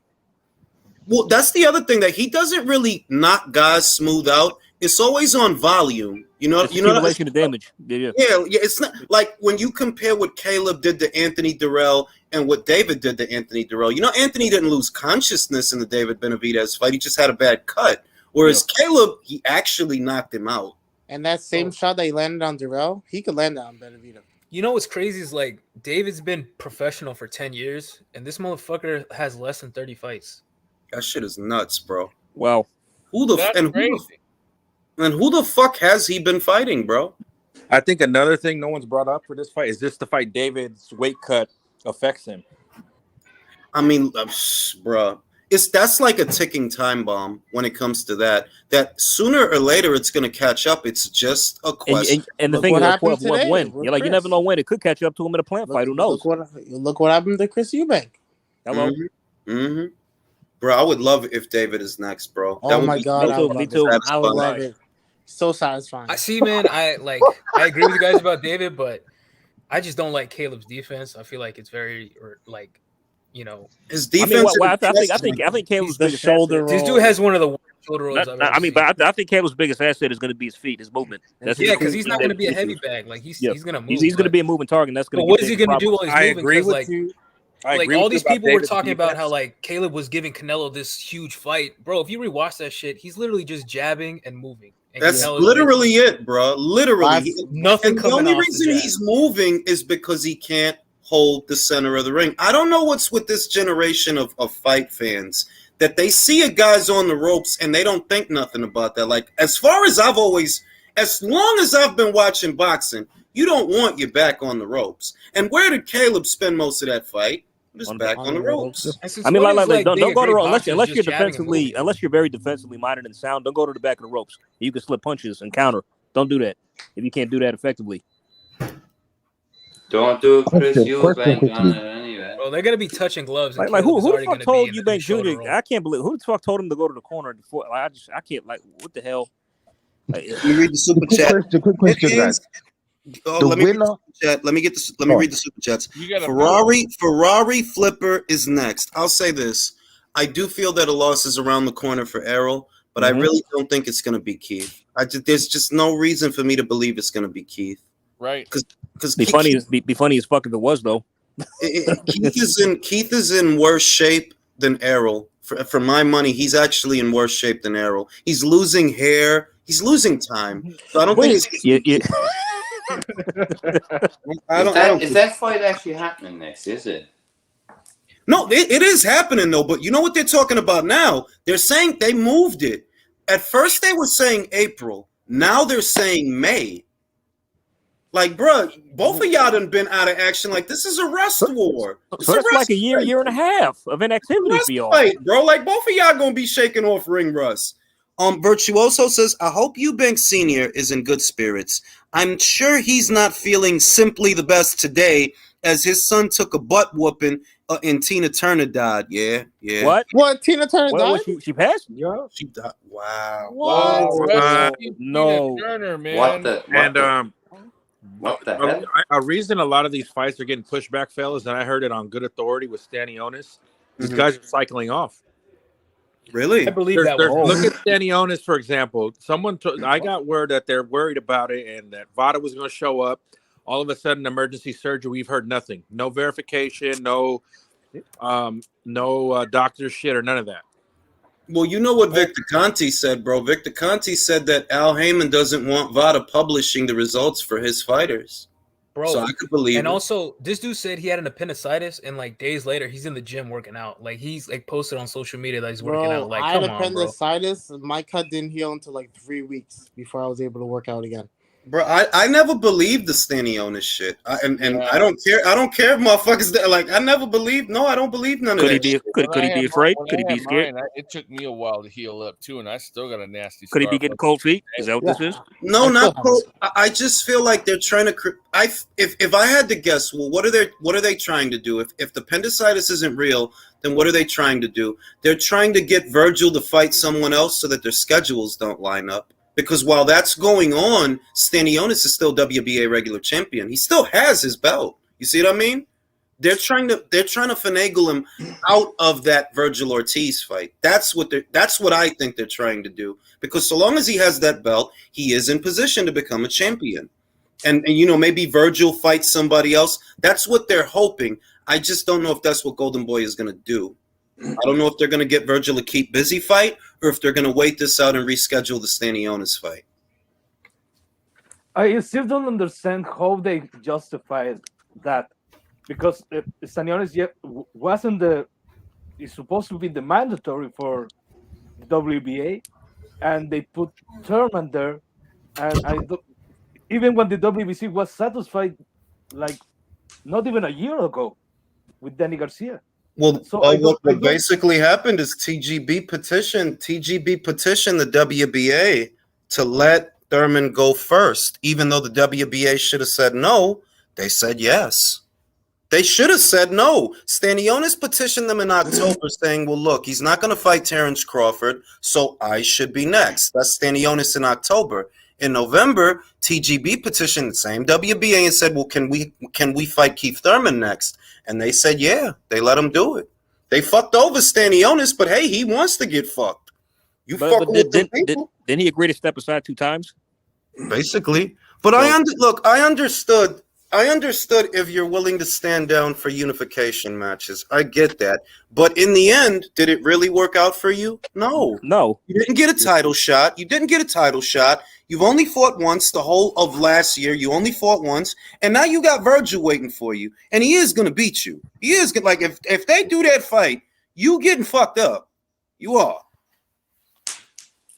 Mr. Calderon says, I had a guy try and tell me that Benavidez beat Lemieux better than Triple G. Bruh. Of course he did. Of course he beat him better than Triple G. Look at how many times he's been knocked out. By the time, bro, Marco Antonio Rubio knocked him out. Joaquin Alcine knocked him out. Triple G knocked him out. Billy Joe Saunders schooled him. Of course it's going to look better. Michael Buffer says, Liam Lucky Chris was 50%. Chris will win when he's 100%. Bro. I guess it really was the 50% for this fight. Bro. I don't even want to see a rematch. I just want Chris Eubank to retire, bro. Just get the fuck out of here, bro. Yeah. You said you don't need the box, so do something else. Play poker. Exactly. Don't he play competitive poker? Yeah. He plays poker, bro. You're a poker player. Wear all the big leather jackets with all the big collars you want, bro. Yeah, and you can sign the Matchroom for that because they do poker events. Now some people are saying that Tina Turner died. It was a hoax. She ain't dead. I checked. She ain't dead. I look. Mr. Mirage wants to smoke. Hey, Mr. Mirage, let me shoot you a link. Somebody got to drop off. I want to see what Mr. Mirage is talking about. Get some more money out here. No drop off, Jules. But yeah, fake news. It was a son that died. Just in a Chuka shop for Juju. I dig it. Come hop on, Mr. Mirage. Let's see what you're talking about. Get this money. Get this money, man. Get this money, man. I don't think it's on some hostile shit. Well, it was Tina. Oh, it was Tina's son. I dig it. Quick question before the guy comes and chimes in. Listen to this. So, if whoever the winner is out of Plant and Benavidez, do they fight Andrade? I mean, they kind of have to, don't they? They're not going to get a Canelo fight. Well, isn't Andrade only have a 1-fight deal? So he has a 1-fight deal. That's all it was. True. Isn't it a rolling contract like fight by fight? I think they should. Like they should fight either him or Charlo. I wouldn't mind saying how often do PBC make fights? That's the question that I had, that even if Demetrius goes over there and he's closer to those fighters, look at how long it takes them to make fights. We're just now getting determined. Yeah, that's why I asked. Now let me go to Mr. Mirage. What's rocking, Mr. Mirage? What's going on? What's going on? Yo. What's good? Not much, man. I've been listening to you guys having a discussion here for a while. Hang on. I've been listening to you guys and I can't believe my ears at all the bullshit I've been fucking hearing. Oh, I'm quite shocked. I want to fucking talk about this shit. Spicy. Hello. I like that shit. Go ahead, Mr. Mirage. Sorry, hang on one second. I like it. Audio. I like that shit. I was about to go to the gym, but now I gotta listen to this. Yeah, let's We go. gotta sit down. We gotta sit down. I gotta sit down. Let's go. Okay, I'm back. Okay, can you hear me? Yeah, I can hear you, Mr. Mirage. Let's go. Yeah, I've been listening to all this fucking nonsense. Mhm. Okay. So what's the name of this host, dude? What's your name? I don't know your name. Oh, my name is Julius. I'm the host. I'm Julius. So you're the boxing expert, are you? I'm the expert. You sound like Lucas Brown, yo. Are you Lucas? Well, are I'm you from in the same Australia? region. From Australia. Australia? I'm from Australia, bro. All right. Well, what's the So bullshit? did I hear you correctly? Maybe my ears were fucked up. Did I hear you say Zurdo's better than Benavidez? Did I hear I that think he's correctly? better. I think he's better than Benavidez. Yeah, I do think that. Oh. And you know boxing, do you? Well, he beat Vlasov. Can you tell me who did Benavidez beat that was better than Do you Vlasov? actually can you analyze how a fighter's abilities in the ring rather than who he beat? Just looking at a resume, do you understand? Yes, I when can you see a analyze. fighter, I can do that. I can do that. so Zurdo, let me break it down for you. Zurdo's fucking garbage. He was garbage. I've been saying he's garbage before Bivol boxed his ears off. Okay, he's slow. He's robotic. He doesn't even throw punches properly. He throws fucking arm punches. He's got no defense. He was eating shots. Who was that guy fought like a couple fights ago? Clean hooks. This guy's fucking garbage. So the fact that you think he's comparable to Benavidez, I'm very surprised. Okay, I hear you. I heard what you had to say. I appreciate it. I appreciate it. You should Now, appreciate now, if Benavidez's defense is so great, can you tell me why he got dropped by Ronald Gavril? Easy, because he was careless and reckless for 1 second, and he ran into one shot. And now, if you're going to judge a fighter's defense on like a 2-second flash knockdown, I would say that's a mistake. Okay. Now, if his defense is so bad, how come he's never had a fight where he's been marked up? Answer that. He had fights where he's been marked up. He has had. Well, fights I haven't. Can you give me a? Can you? But I mean, can I haven't you? seen it. But before we move on from that, now can you show me when Zurdo Ramirez had a flash knockdown similar to Benavidez's flash knockdown? No, but I can show you Zurdo eating fucking clean left hooks and punches From that who? Benavidez has never done. From So who? to me, that's worse. From Okay, who? a flash knockdown is just 1 second, but Zurdo, I've seen him just eating fucking punches for breakfast. Okay. Well, you Let me said just that look at Zurdo. You said that Zurdo that he throws on. Gonzalez, yeah, he fought Gonzalez. That's All the right. fight. All right. Well, He you was said, getting lit up in the pocket. okay, I'm Yeah, hearing you. terrible. I'm hearing you, but I'm trying to retort. Yeah, go. Now, Go. you said that Zurdo basically just throws arm punches. What would you call those shoe shines in the Porky Medina fight and the David Lemieux fight?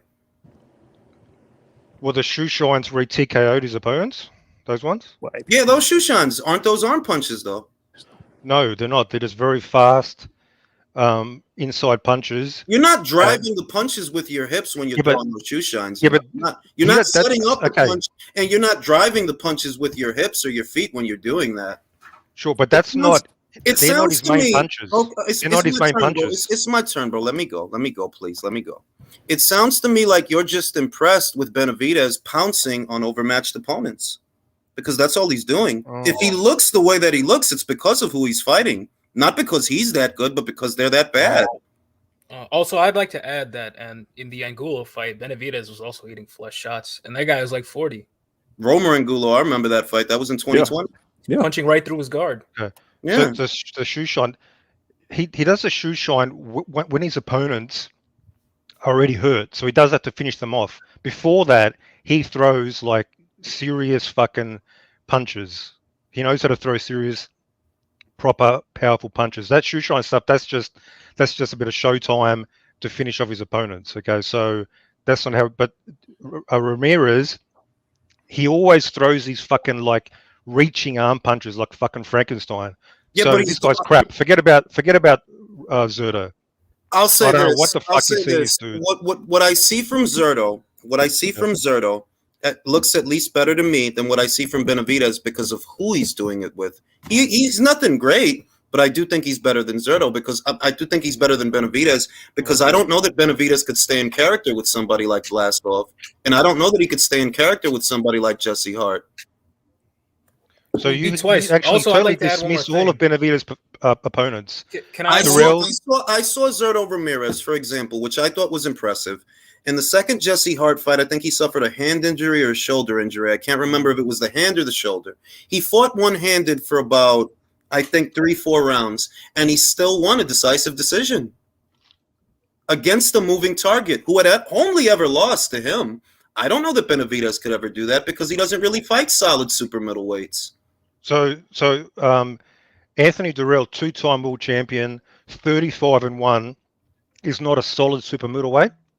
I would say he wasn't. I saw how he looked against Avni Yildirim, and he looked terrible, and that was before the Benavidez fight.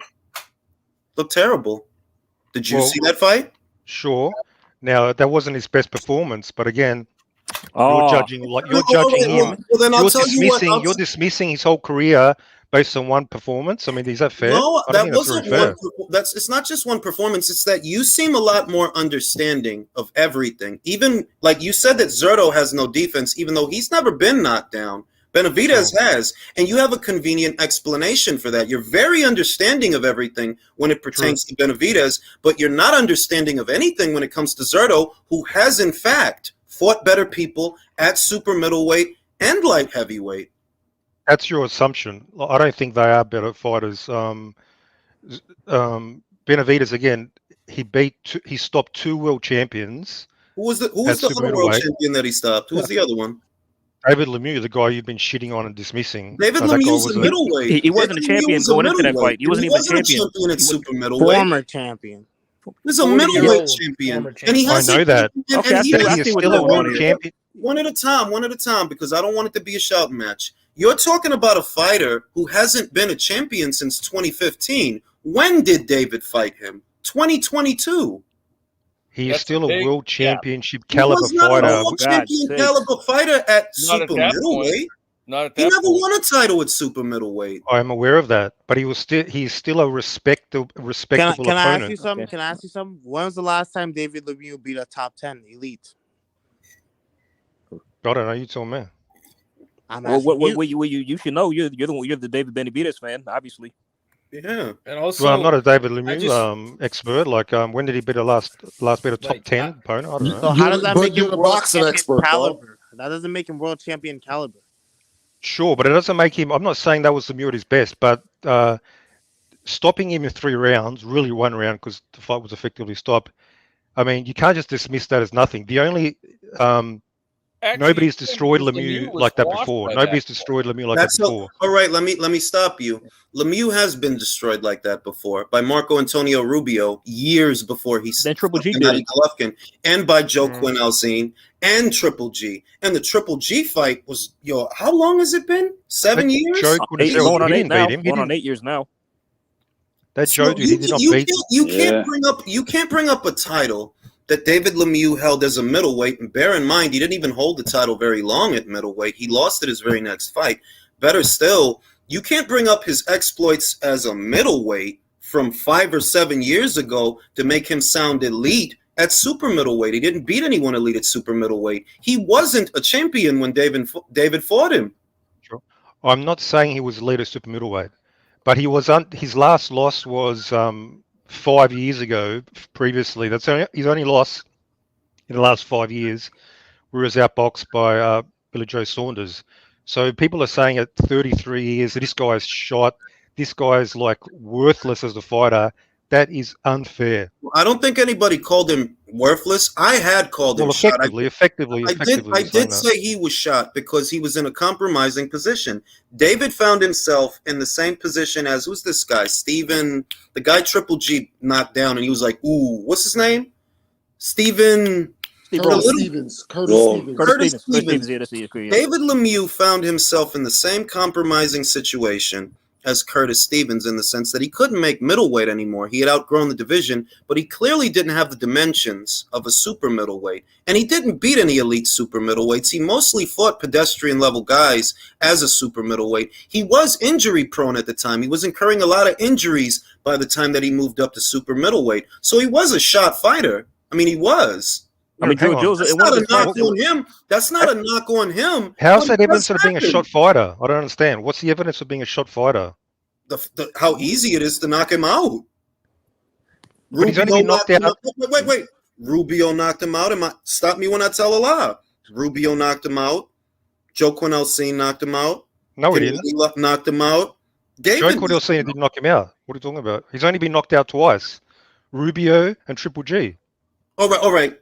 I'll give you that. I thought Joe Quinelcine knocked him out, but he was a shot fighter. I mean, he was. Again, based on what? Based on how he looked. Did you know? I mean, could I ask you? Against who? Did you know he fought at 168? He fought a guy named Max Bursak, and Bursak dropped him twice in that fight. Would you say that shot fighters consistently like fight against other top contenders? No, to me, shot fighters lose fights. They lose fights often. That's my standard for a shot fighter. Yeah, they lose fights often, but they also don't fight against the top contenders anymore. Yeah, but a lot of fighters don't fight against top contenders. That's fucking common in boxing. Yeah, like David Benavidez, right? Yeah, because they duck him. Because the pound for pound Canelo has been ducking him for 2 years. So you're going to blame Canelo for that? You're going to blame Benavidez? So it's Canelo's fault. Wait a minute. Okay, if Benavidez is currently not in position right now or whatever, or if he hasn't gotten a Canelo Alvarez fight already, it's because he lost his title on the scales in 2020. You're going to blame Canelo for that? That's Canelo's fault, right? That's 2020. We're in 2023. Is he done enough to like regain that spot? In your opinion? No. Hell no. Okay, what does he have to do to regain that? Who has he fought since then that's supposed to communicate to me that he's a better fighter, for example, than the fighters that Canelo has been fighting, like Callum Smith, who was still a champion, Billy Joe Saunders, who was still a champion, Caleb Plant, who's still a champion. I mean, if Caleb Plant is good enough now for David Benavidez, why wasn't he good enough for Canelo? Well, he was the IBF champion, so I mean, Moreover, David Benavidez had the opportunity to fight Caleb Plant before Canelo. That's not even true. That's not really true. His own promoter said he wasn't ready. That is true. His promoter's on camera saying, no, we want to wait to do the fight. Caleb wanted to do the fight. Wait a minute, let me finish. Caleb wanted to do that fight in 2019, and he was calling him out. And Samson Lukowicz had an interview conducted with Fred Hawthorne of Barbershop Conversations. And he told Fred, no, we don't want to do that fight right now. We want to do 2 title defenses. Right. That's what he said. You could have fought him then. You didn't want to. I'm aware of that interview. Now, just because Lukowicz is saying we don't want the fight, that does not mean Caleb Plant wanted that fight. You said he wanted the fight. I haven't seen any evidence that he really wanted the fight. You understand my point? No, I don't, because the interview I'm talking about is literally posted to Caleb Plant's Instagram page saying, I want the fight, but it's not my fault. And then he posted the interview with Samson Lukowicz. He was campaigning for that fight. I don't think that's evidence that he really wanted to fight. So him saying he wants to fight. So Caleb saying he wanted to fight is evidence. Who is that? Okay, hang on. This is 2020. Fellas. So let me see if I understand this. You could have Caleb saying in plain text that I want to fight, and you could have Samson Lukowicz on camera saying no, not now, and that's Caleb's fault. And you don't see the evidence?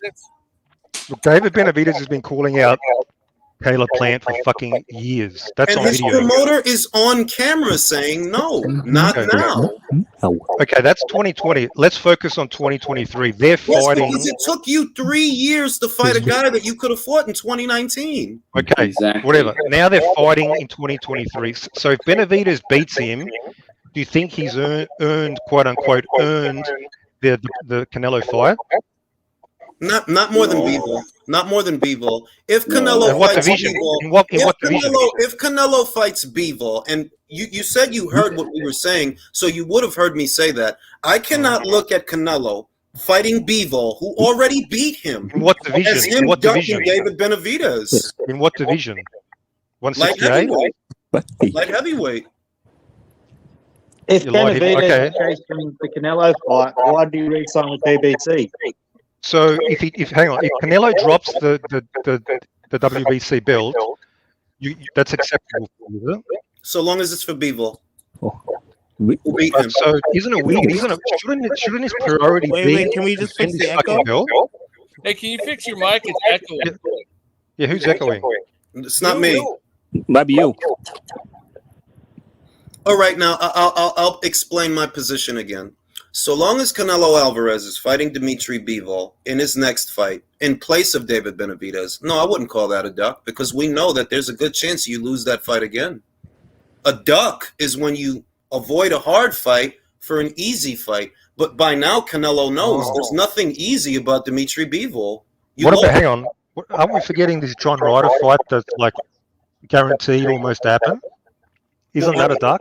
Okay, aren't you forgetting the Caleb Plant fight that was announced before the John Ryder fight? So what do you think? Hang on. So you don't think Benavidez would have fought Canelo if he was given the offer over Caleb Plant? I mean, maybe. I don't even know. Maybe. But what I do know, that's speculation. What's not speculation is the PBC announced Plant versus Benavidez last year. Canelo versus Ryder hasn't even been officially announced. We have a date for I think they announced the date for Benavidez versus Plant. Surely it's obvious the reason Benavidez chose Plant is because he couldn't get the Canelo fight. That should be obvious. Surely the reason that Canelo chose to fight champions is because Benavidez wasn't a champion. And I'm talking about John Ryder. Now, Cinco de Mayo you're would have been organised. You're hopscotching over the fact that the current predicament that David is in is of his own doing. Nobody told you to sniff coke and lose your belt. Nobody told you to blow the weight and lose your belt. Also, how do you expect we've moved on. It's 3 years later. You're going to blame him for like forever for that? No, but the situation that you're in right now. Wait a minute. One at a time, fellas. Don't talk over him. The current situation that you're in, right? The reason that you haven't gotten the Canelo Alvarez fight yet is because when he came down, you didn't have a belt. So if you didn't get a Canelo fight and it's 2023, well, that's why. All the guys that had belts, they got the fight. You didn't get the fight because what belt does John Ryder have? What does he have? Well, that's in defense of his belt. That's his mandatory by way of the WBO. He's got the interim title. He's also so all you need to do is to be a mandatory. You don't need to actually have belts. Which is it? Somebody needs to, because I hear an echo. I think it's him. To me? Yeah. I don't think. Hi. I haven't had this problem before. I don't know. Yeah.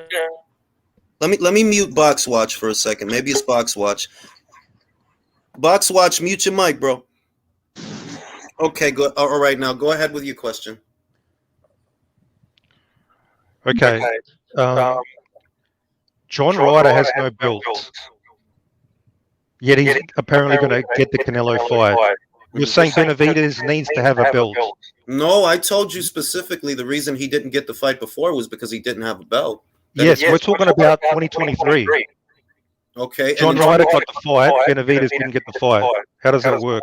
Okay, in 2023, before he landed on John Ryder, didn't David Benavidez already announce the Caleb Plant fight? Last year. No, I'm pretty sure it was announced. Well, you'd be wrong. It was announced November. It was announced like November. Yeah. Okay. Canelo fought Triple G in September. He had plenty of time if he wanted to say Benavidez and myself, Cinco de Mayo. He clearly didn't want Benavidez. That's obvious. So let's stop playing games like Benavidez is booked out. He's booked out because Canelo didn't want to fight him. Let's be real. And let's stop playing games to where David Benavidez is a great fighter just because you like him. Yeah, that is no one at a time, fellas. You're only saying all this stuff because you like Benavidez. What I see in John Ryder is a guy who actually beat a top 10 super middleweight in his very last fight, an unbeaten one. He made him quit. Who the fuck was David Benavidez fighting in his last fight? What are you talking about? Explain Benavidez's skill set. Explain. Dude, that guy's a domestic fighter, Zach Parker. All right, so if Zach Parker, wait a minute. If Zach Parker is just a domestic level fighter, what's the over the hill pass at David Lemieux? World class? David Lemieux is a former world champion who has a far superior record Far superior record, far more proven. At super middleweight? No.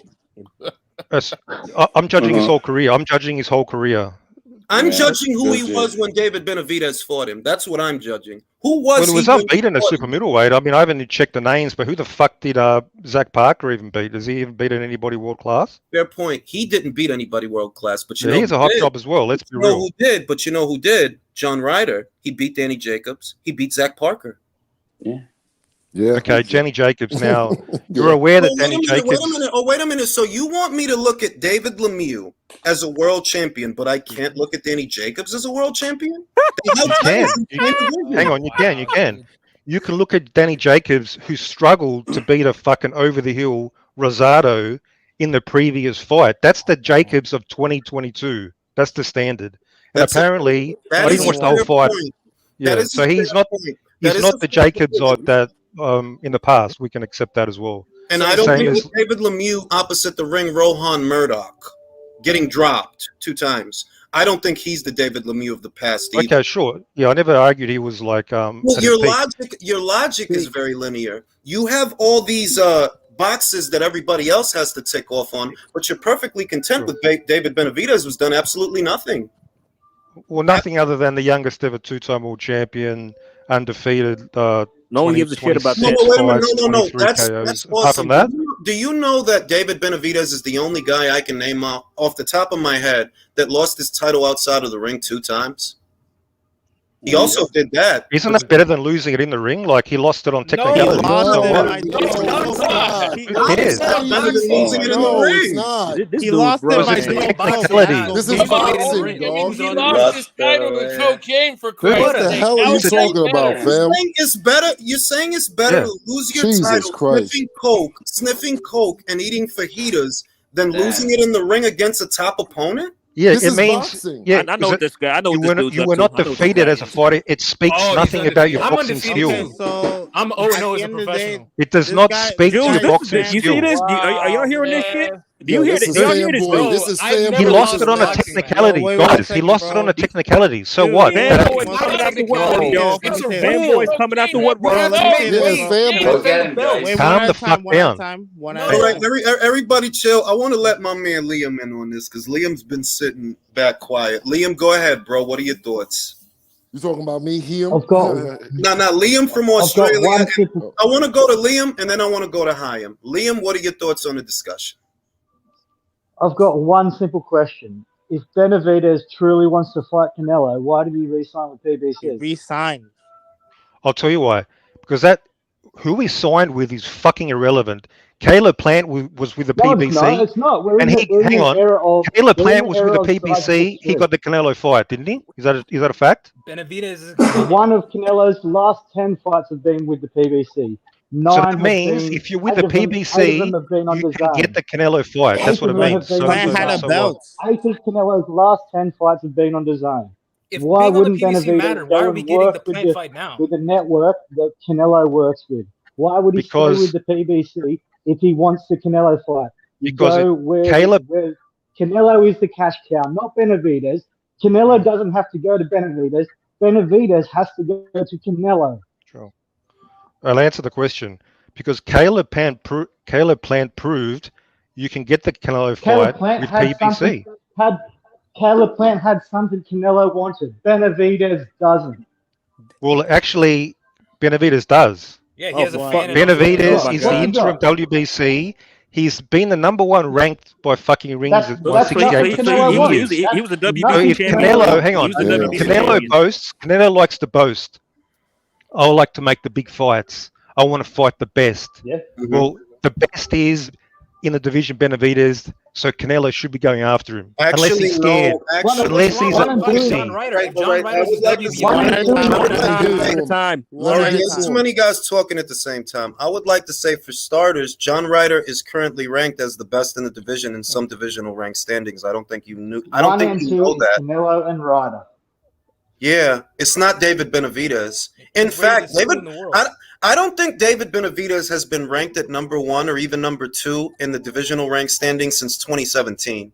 Because Callum Smith was actually the #1 super middleweight after he beat George Groves. And that was the first champion that Canelo beat.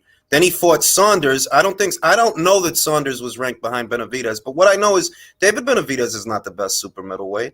There's no basis for that contention. Who do you think is? Actions speak louder than words. Who do you think is, in your opinion? Louder than words. Let me get him. If Benavidez all right, now I know. I'm gonna let Canelo, Hayam. Let me let Hayam in on the conversation. Hayam, what do you think about it?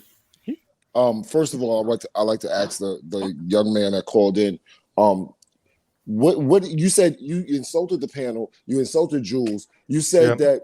You said that. Can't you judge somebody by what you see in the ring?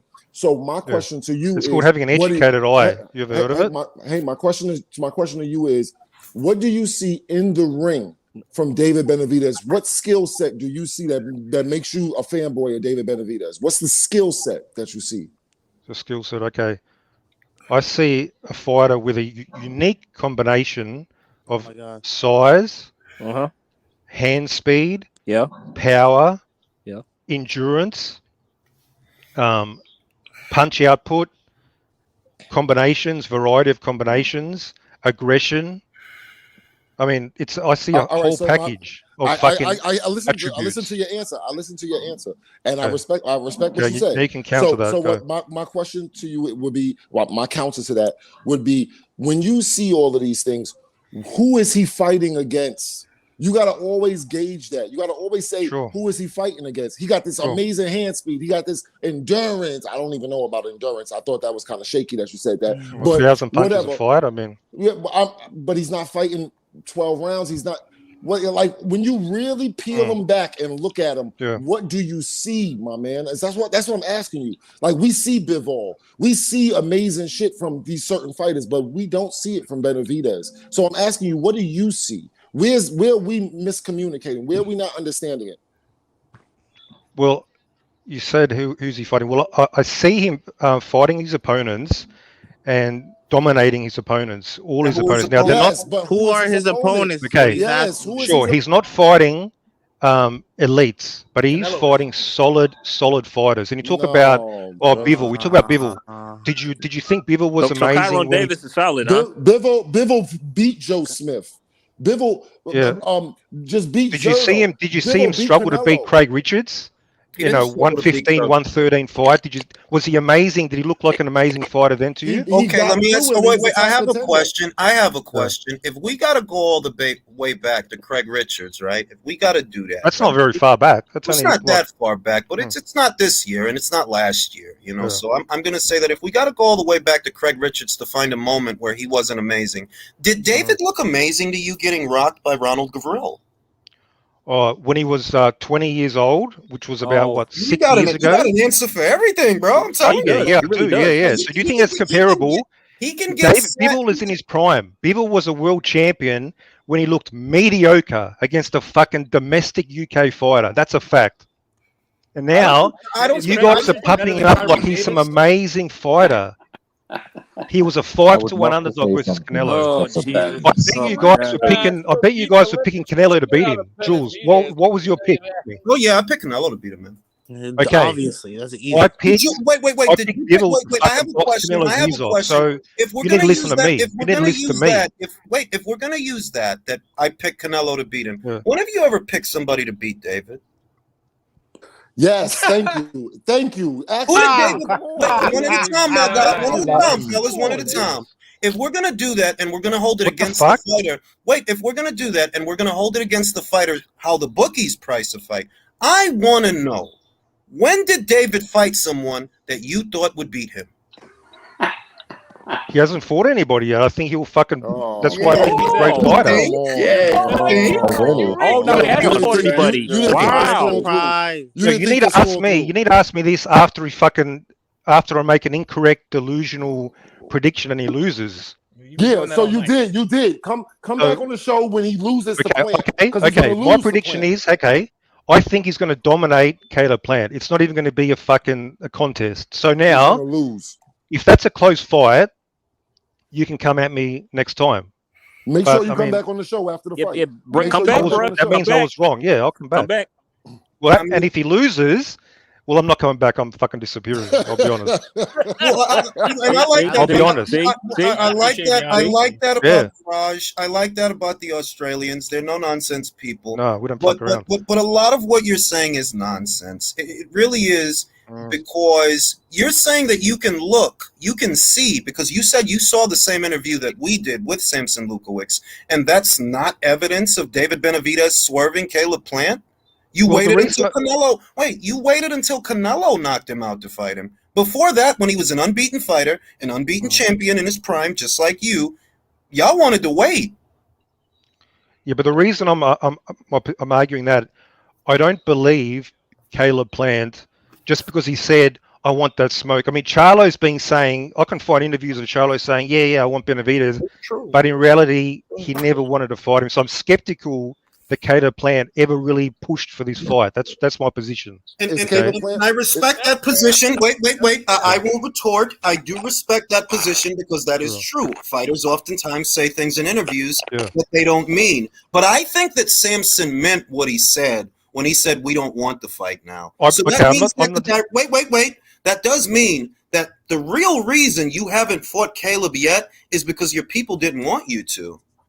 That's only true if Caleb Plant actually wanted the fight. If Caleb Plant, maybe Caleb Plant also didn't want the fight. Maybe Caleb Plant's crew also didn't want the fight. So you got both sides. Well, that's not like Caleb. fucking.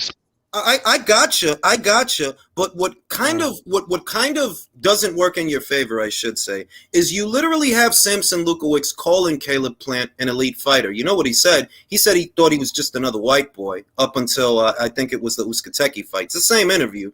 He said he thought he was just another white boy, and he saw that fight and he said, man, he's a really great fighter. And what he said after that is, no, we don't want to fight now. We want to wait. So we can't shift the blame to Caleb after that. Once you say that, you have to take ownership and responsibility that the reason these two champions that are on the same side of the street, the reason they're not fighting is because you don't want them to. Not yet.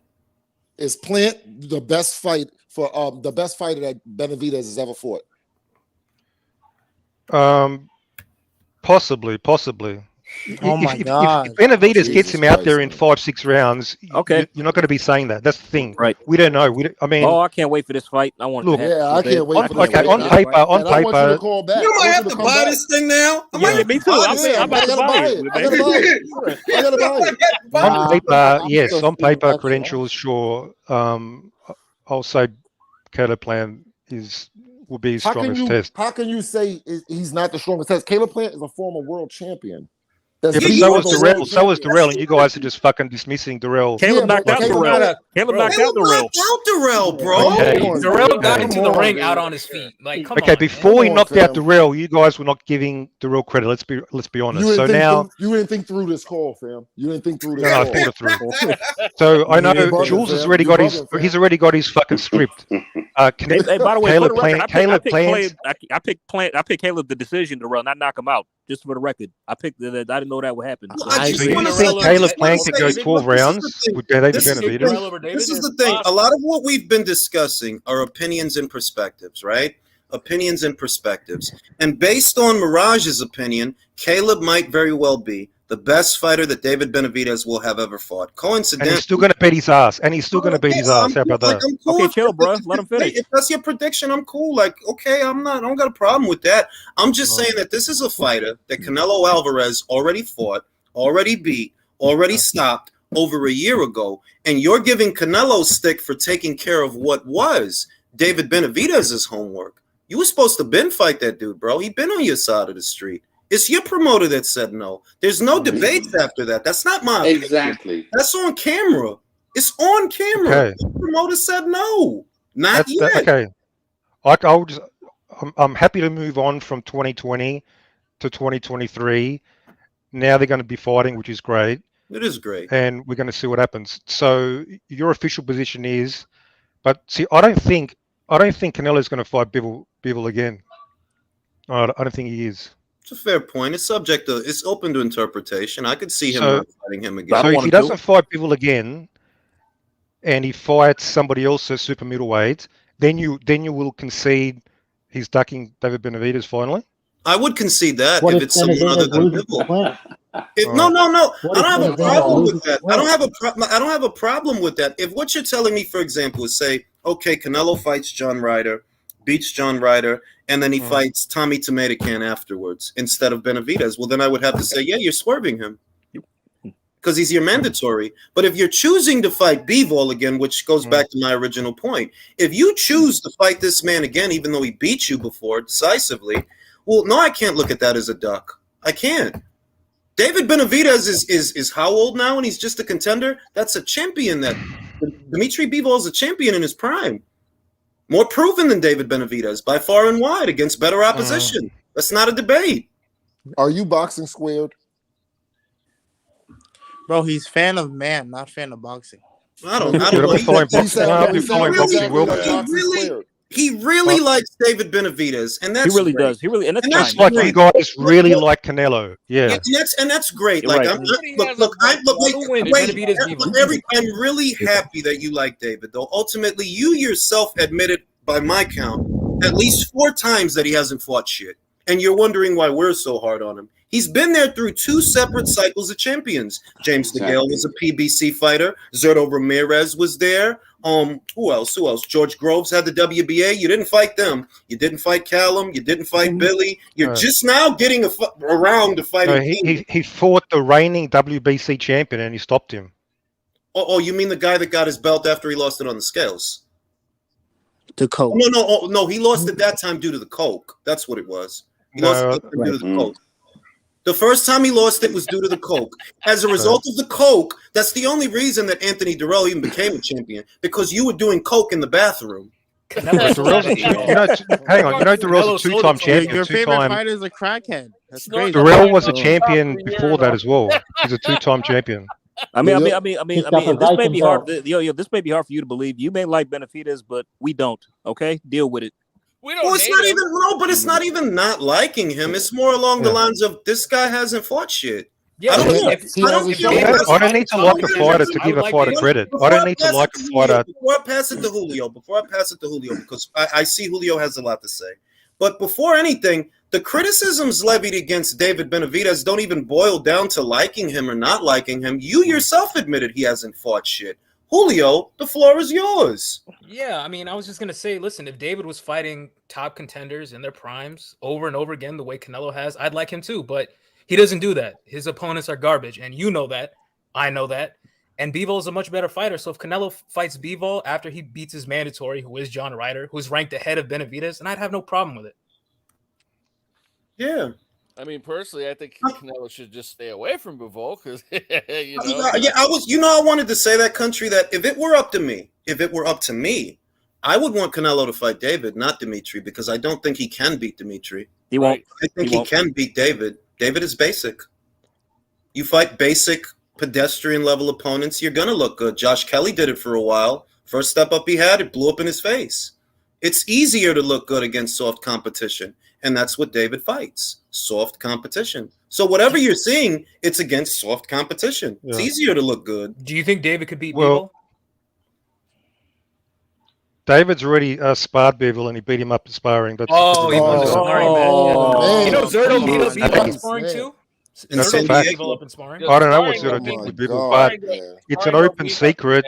David spanked Bivol in sparring. You're a fanboy, dog. Just make that up. Hang on. Are you saying I'm lying when I said that? No, you're just a fanboy. No, he's saying you're a fanboy. It's not important. I don't know what. I'm just giving you facts. You can say whatever you want. And you're saying David. Can I give you a fact? Wait. Can I give you a fact? It's a well-known fact that Zurdo Ramirez in San Diego a couple of years ago spanked Bivol. They had to end the sparring session early. That's a fact. It's also a fact. It didn't fucking matter when they actually fought. Nope. Right.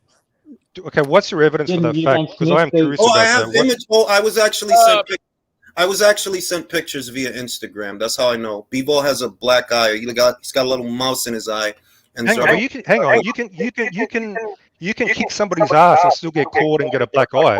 Okay. The person that told me. Are you bullshitting now? Okay, no, I'm not bullshitting anything. I don't have to lie about that. The person that told me was in the gym when it happened. They're the ones who talked to me about it. They were talking to me about why they like Zurdo's chances in the fight. And they cited that sparring session that they said they witnessed. They were there in San Diego when they had the sparring session. And it didn't matter. It didn't matter. You know, Dillian White claims to have dropped Tyson Fury in sparring, but the night of the fight, who won? Fury. So you talked about basic, Benavidez is basic. Do you know who's basic to me? Your ex was back. Mirage, hear me. Hear me. Mirage. He's basic. Okay. Do you know who's basic? Bivol's basic. Bivol's a basic zero ABC, straight up and down fighter. No X factor. Doesn't hit the body. He's got good movement. Don't mistake. He does have 1-2 in and out. That's basic. No, don't mistake superior fucking. That's not even that. All I know is look. If in Mirage, where are you in? Are you in Melbourne or Sydney? Sydney. You're in Sydney. I could tell.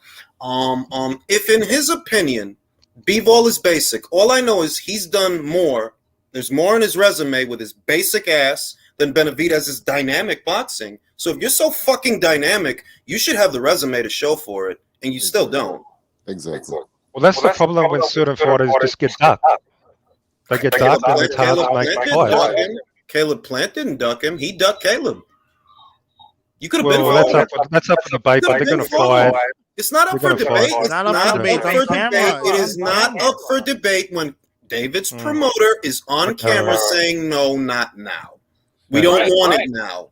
That's not a debate. That's a fact. When he beats the fuck out of Plant, I want to hear you say David Benavidez is basic in a couple of months. We'll see what happens. Well, that is if he beats Caleb, and we'll see if he does. But I could always turn around and say that Canelo softened him up for you. And I think you're going to run away. You didn't want to fight him. You didn't want to fight him when he'd never been knocked out before. You wait until Canelo comes along so you can reheat that dinner. You really think Benavidez was scared of fucking Caleb Plant, man? Do you really believe that? It's on camera. His promoter was. How many times did I tell you that, my guy? Yo, fix your mic. Benavidez was. I appreciate how. Look. I actually appreciate how stubborn he is. But when you watch this back, what you're going to realize is what I'm saying is not an opinion. What I'm saying is a fact. It's a fact, though. But it is a fact because you don't want to accept it or acknowledge it. That doesn't change that it's I'm saying certain facts can be misleading the way you represent them. So I don't think that's... So which is the misleading part? Didn't his promoter say, no, not now? Which is the misleading part? There is no. The misleading part is that doesn't guarantee that Caleb Plant's camp wanted to fight themselves. Okay, I got you. That doesn't mean that it guarantees that Caleb wanted to fight. But you know what it does guarantee? That Samson Lukowicz didn't want to fight. But that does guarantee that. It does guarantee that. Does that guarantee that Benavidez couldn't have overruled him if he really wanted to? Well, if he could have overruled him, wait. If he could have overruled him, if he really wanted to, guess what? He didn't. I guess he didn't really want to. Why didn't he? If he could have. Hang on. How do we know he didn't? Because they didn't fight. But again, maybe they didn't fight because hang on. Maybe they didn't fight.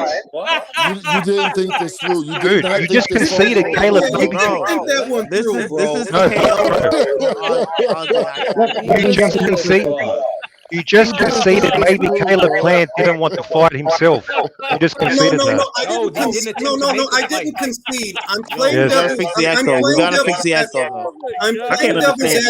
I'm playing devil's advocate and leaving the door open for your argument, right? I'm going to leave the door open because it still allows me to drive my point home that even if Caleb's mindset is open to interpretation, the mindset of Team Benavidez is not open to interpretation. You said no. We want 2 more title defenses. So even if I have questions about Caleb, not that I do, I have no questions about Samson Lukowicz or David. Y'all didn't want to fight. You said that.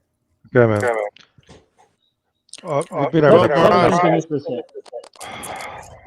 Fucking echo. Sorry, I don't know what's happening. Just mute yourself when you're not speaking. If Benavidez saying that he wants to fight Canelo is the case, how come when Plant said he wanted to fight Benavidez, you were saying that just because he says that doesn't mean that's what he wants?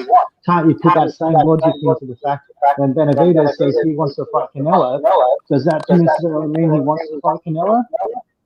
Yeah, like why is the logic so linear? You're saying that, well, I don't know if Caleb really wanted that fight. Well, you know what, Mirage? I don't really know if David wants to fight Canelo. Why'd you re-sign to the PBC? Canelo's not over there. Hey, can I just say, I had myself muted the whole time, and that guy was still echoing, so it's not fucking me. Okay. Yeah, the other dude was echoing. Well, first, shout out to the donaires. I appreciate you. Jules, it's hard for us to understand what y'all are talking about. So this is what we're talking about. In 2019, Samson Lukowicz was asked about making the Caleb Plant versus David Benavidez fight. And Samson said, no, we want to have a couple of title defenses first. We want to wait. We want it to be a pay-per-view, and we want to build it up. But in so many words, he said, no, not now. We want to wait. And what I'm trying to communicate to Mirage is that while maybe he doesn't think Caleb wanted to fight, because that's what he's telling me. He's telling me that he doesn't really believe that Caleb wanted that fight. What I'm telling him is, well, you can believe what you like, but I know that Samson Lukowicz wasn't trying to make the fight with Caleb. I know that. How do I know that? This interview we both saw where Samson says, no, we don't want to do it now. It's not my opinion. It's on camera. Yo, who's your other favorite fighter? Errol Spence.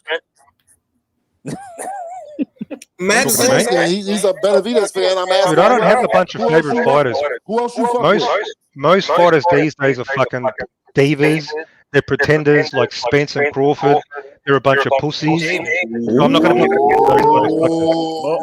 Let's go to war. Yeah, somebody stop that echo. Let's go to war, baby. Hey, we can save that for another day. Let's save that shit. You take my man Crawford name in vain. Let's go to war. Somebody check the echo, though, man. It's bad. Oh, everybody just mute your mics. It's not me. I'm fucking muted most of the I'm not saying time. you. I'm saying literally say everybody, bro. All right, fellas. Now I'm gonna say that the way that your logic works, the main problem with the argument that you're making is it can be used against you, where you say that you're not sure that Caleb wanted to fight. Well, I could say the same thing about David Benavidez. Your actions have been to the contrary. Just because you do a bunch of interviews talking about Canelo, who did you re-sign with? You were a free agent. You could have went to Matchroom and DAZN, where Canelo is now. You chose to stay where you are, knowing that Canelo's not there. So maybe you don't really want the Canelo fight.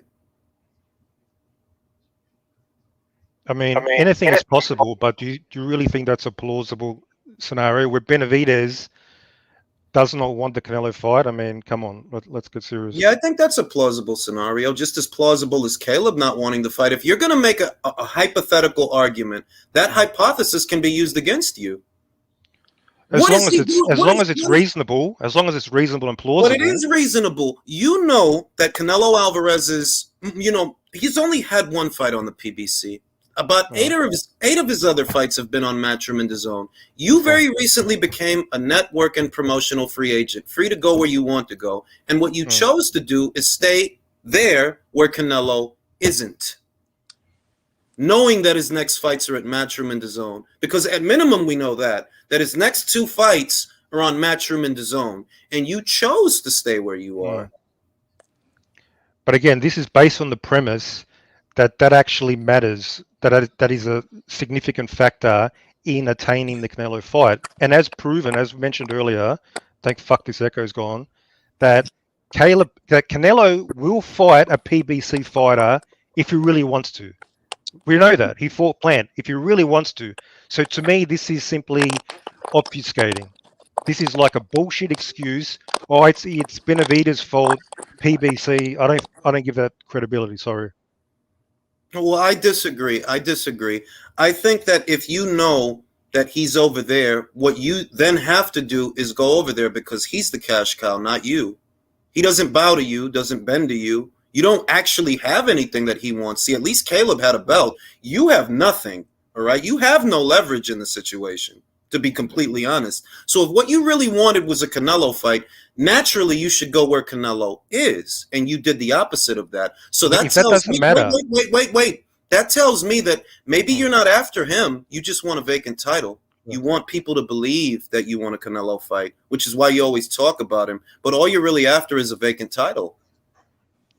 I mean, that's a nice piece of fiction and creative writing, sure. But as I said originally, this whole thing of like needing to go over there, I don't think that's a credible proposition because Canelo's proven he's happy to come over there when he wants. So that I mean, he's proven that. Provided that the fighter has something that he wants. What does David? Exactly for what he wants. Thank you. When David, if he beats Caleb Plant, what does he have? He's going to have the mandatory WBC interim position. No, wait a minute. Now wait a minute. Number one. No, nobody say nothing. I just have a question. How come you respect David's mandatory status but not John's? He's the WBO mandatory. Boom. Okay. Easy answer. Firstly, it's more than just being mandatory. It's more than that. That's a factor that which I value. It's not the only thing. Like you can be a mandatory. Let's say somebody's a mandatory, but he's had 20 losses. Do you think that fighter really deserves a shot at undisputed, even if he's mandatory? Yes, no. they've worked themselves up to mandatory. No. He doesn't. John Ryder has 5 losses. He lost to Rocky fucking Fielding. I don't give a fuck if he's mandatory. Listen, when Mirage is right, Mirage is right. The losses do count against the fighter unless it's a fighter that David Benavidez is fighting. See, when John Ryder has 5 losses, he's a bad fighter. But when David Lemieux has 4 or 5 losses, oh no, he's fucking great. He's a former world champion. John Ryder. Hang on. Let me respond to Jules' point. It seems to me that in this guy's eyes, David Benavidez could do absolutely no wrong. None. Let me respond to the point. So losses. Wait, all right, I'll let you respond. I don't want everybody doing the thing where they talk over each other. I'm just saying that now you're making an argument where because the guy has losses, he's not really a good fighter. But when I brought up that David Lemieux had lost several fights, you tried to tell me he's the best thing since sliced bread. So those Lemieux losses, he lost to Rubio, he lost to Triple G, who's like a Hall of Famer, first ballot, and he lost to Billy J. Saunders, who's a world champion. Compared to the losses of Rocky Fielding, John Ryder lost to Rocky fucking Fielding He also lost to Billy Joe. Has David ever fought anyone as good as Billy Joe or Callum He's had Smith? 3 opportunities for the British. Yeah. He's had 3 opportunities. David's highs. He's never fought He's anyone had 3 better than Callum opportunities for the British title. You He's didn't lost listen to all what 3 he just times. said, He can't even win a fucking British title. So we're getting nowhere with Ryder's this. losses are far worse. Ryder's losses are far worse. You can't use that argument because he's currently WBO interim champion, world level. That's what that means. WBO interim, which is better than a British title. So I mean that doesn't even make sense. What I see is when John has losses, it's because he's a bad fighter. But when I brought up David Lemieux's losses, you tried to make him sound like he was this elite level contender, not at super middleweight. At super middleweight, John Ryder is actually a better scalp than David Lemieux by far and wide. John's in the top 5. David wasn't even top 10. He's ranked ahead of David globally. No, he's not. What are you doing globally? Yes, he is. David's been ranked rings number 1 in the 168 for at least 2 years. What are you talking about? He's talking about David Lemieux, bro, not David Benavidez. Yeah. So again, currently, unless I'm mistaken, you guys can fact check me. I'm pretty sure that John Ryder's in the top 3. Pretty sure. He's now. He's top 3, top 4. Now. Yeah, but definitely. Below okay. So what do you think is a worse loss? Losing to Rocky Fielding or losing to Triple G? I would say, has David Benavidez fought anybody the caliber of a Rocky Fielding? That's a serious question. That's an insult. Why are you insulting Benavidez like that? Well, answer the question. Answer the question. No, okay, after you answer my question first. I asked your question first. All right, what was your question? What's a worse loss? Losing to Rocky Fielding or to Triple G, prime Triple G? What's a worse loss? I would say losing to Rocky Fielding is worse. I would say that. Now, can you answer my question? Thank you for conceding. Thank you. Okay. Can you answer my question now? Who did David beat? Who did he beat that was as good as a Rocky Fielding? Okay. Don't say, wait. I have to preface it. Don't tell me the story about Anthony Durrell, who only became a champion because you lost your title due to sniffing coke. That's what he's about to say. Why would I compare Anthony Durrell to Rocky Fielding? That would be insulting to Durrell. Tell me somebody. So let's see. Medina Gavril. I reckon Jay Leon Love will fucking box up fucking Rocky Fielding. Porky Medina. Angulo. You know what I'm gonna do? Dude, Rocky Fielding's a bum, man. What are you talking about? He's a domestic fighter. This is all-time high. So now you're pumping up. We've got to the stage where you're pumping up Rocky fucking Fielding. Wait, hold on. Running your mouth about losses. You didn't think this called through, dog. Fellas, hold on. Wait a minute. Who the fuck is Rocky Fielding?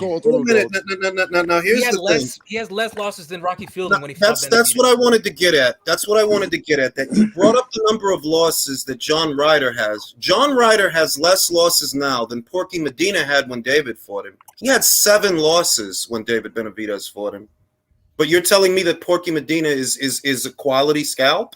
Sorry, who had 7 losses? Sorry, I was just looking. Sorry. Porky Medina. Rogelio Medina is his real name, but it's Porky Medina. Yeah, I know his real name. David Coke Dealer had less losses than Porky Medina. It seems that losses only count against fighters that David Benavidez doesn't fight. But if David fights them, suddenly their losses don't matter, even when they have more losses than, say, John Ryder. And how many wins did he have?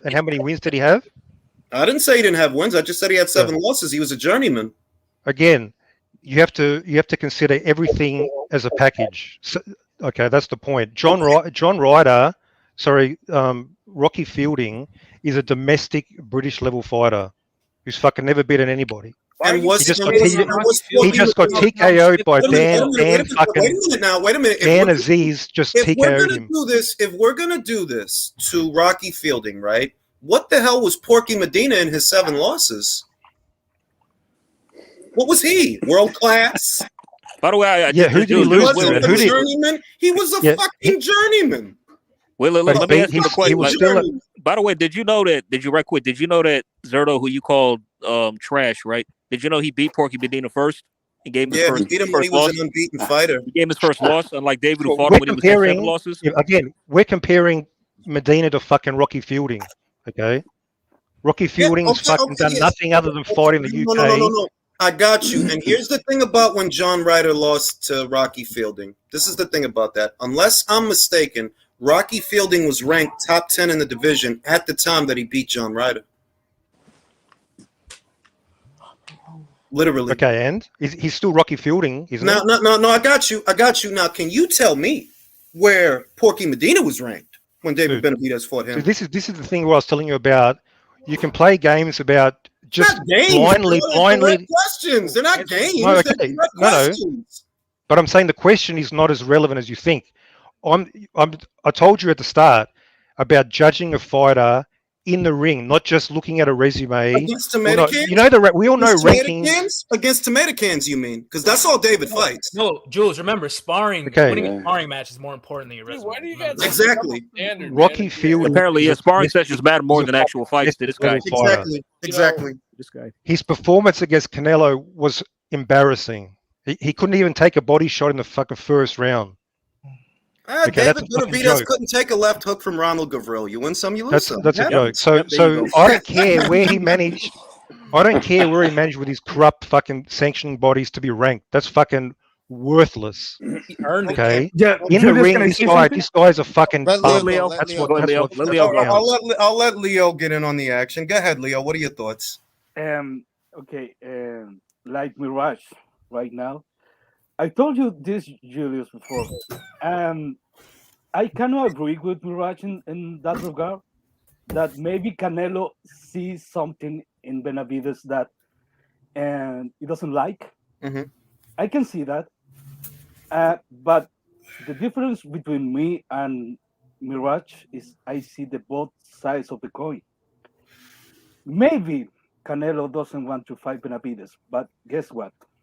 If Canelo didn't have any market value, he's not fighting that guy. He's not pursuing a fight against that guy, because you're talking like Benavidez is searching for glory, to fight the best of the best. Mm-hmm. But there is glory in other places. There was glory in your division, but there were another champions besides Canelo before. You were campaigning at super middleweight for how long? Yeah, and you have the dimensions to also. Bro, do you speak English? Bro, he's speaking right now, bro. Don't be rude. Yeah, that's fucked up, bro. Don't do that. What's the matter? Wait, let Leo continue. Let Leo continue. They can translate. Don't worry. Benavidez can go to light heavyweight to fight to another title. He can. That's true. He hasn't done that. He's chilling there at super middleweight. Hasn't is the word. But you know who has gone to 175 to fight for another title? That was Canelo. I mean, the whole idea. Look. Let me champ this shit just for a second. The whole idea that based on your eye test, as opposed to what he's actually done as a fighter, has more value than what he's actually done as a fighter is a stupid fucking argument. David Benavidez has been a super middleweight as long as I can remember. He's been there through 2 separate cycles of champions, and all he has to show for it is Anthony Durrell. That's it. I don't give a shit what you think about his shoe shine, honestly. I don't give a fuck if you think he's the greatest thing since sliced bread. His resume does not tell the story that you're telling. The video of Samson Lukowicz saying, no, we don't want to fight Caleb now, it don't tell the story that you're telling. And you're not convincing anyone of anything by being obtuse. Yep. That's the energy change towards you. Because you just disrespected Leo. You shouldn't have That's did bad that, disrespectful. That's fucked up. I apologize. You don't have an argument. You have to talk about someone's accent. I apologize. Hey, you better. That's bullshit. I apologize. Okay. Don't do that shit coming over here like that. But beyond being rude, your only defense is that you're obtuse. That's it. David doesn't have a better resume than Zurdo Ramirez, who you think is garbage. That's just a fact. He doesn't. The Porky Medina that you were just bragging about, Zurdo Ramirez beat him years before David did, when he was an unbeaten fighter, when he was actually a contender. But you think that Zurdo's trash. But you watch this guy fight a Porky Medina with 7 losses, was a fucking journeyman, lost 2 of his last 6, and you're impressed. What that tells me is that something's wrong with you. No, I'll tell you why. Because when I came to the conclusion that Zurdo Ramirez is trash, I didn't reach that conclusion by looking at a piece of paper at his resume. I analyzed that by watching what he does in the ring. Now, apparently, that's not how you... Watching David get fat on his ass didn't strike. That's not how you analyze fighters. Apparently, you just look at who's he beat. So the fact that he looks like mediocre in the ring, that he's got no speed, that he's a robot, that he's sluggish, that he throws arm punches, you didn't notice that apparently. That's fine. And you didn't notice that David only fights journeyman? He doesn't just fight journeyman. Like, he fought a couple of he only fights journeyman. The majority of people on his resume. Hey, hang on. That's actually, okay. You know when Triple G was ranked pound for pound #1 back in 2017? Who did he beat? Who was his best opponent? I'll tell you. The best fighter he beat was David Lemieux. It wasn't 2017. It was 2015 when they fought. And David was a nobody at super middleweight when David Benavidez fought him. That's what I'm saying. Triple G fought literally nobody as well, yet he was ranked top he fought top 10 contenders. That's false. If you're going to bring up Triple G, the Triple G of 2015, Triple G of 2015 fought more divisional top 10s than David Benavidez by far and wide. He had more title defenses than David Benavidez by far and wide. He, unlike David Benavidez, was a unified champion. David hasn't unified anything. Yep. My argument was specifically who did he fight in the ring, not total defenses. You can have 100 total defenses. Better people than David has fought. That's why David's getting his leftovers. If you're high on David Benavidez fighting a past it David Lemieux in 2022, then it's obvious that Triple G was fighting better fighters in 2015 because you're literally fighting his leftovers 7 years later. Because everybody else is fucking Caleb didn't duck him. Caleb didn't duck him. So I'm not saying it's written. Who else is avoiding him then? Well, fucking Canelo's been avoiding him for. He's been avoiding Canelo. We're not getting anywhere. We're not getting anywhere with this. Canelo dragged up a 40-year-old middleweight. Can we move on? We're not getting anywhere with this guy. We're not getting anywhere with this guy. Canelo dragged up a 40-year-old middleweight. That's a fact. He dragged up a 40-year-old middleweight. Guys, we're not going to avoid this dude. He's a David.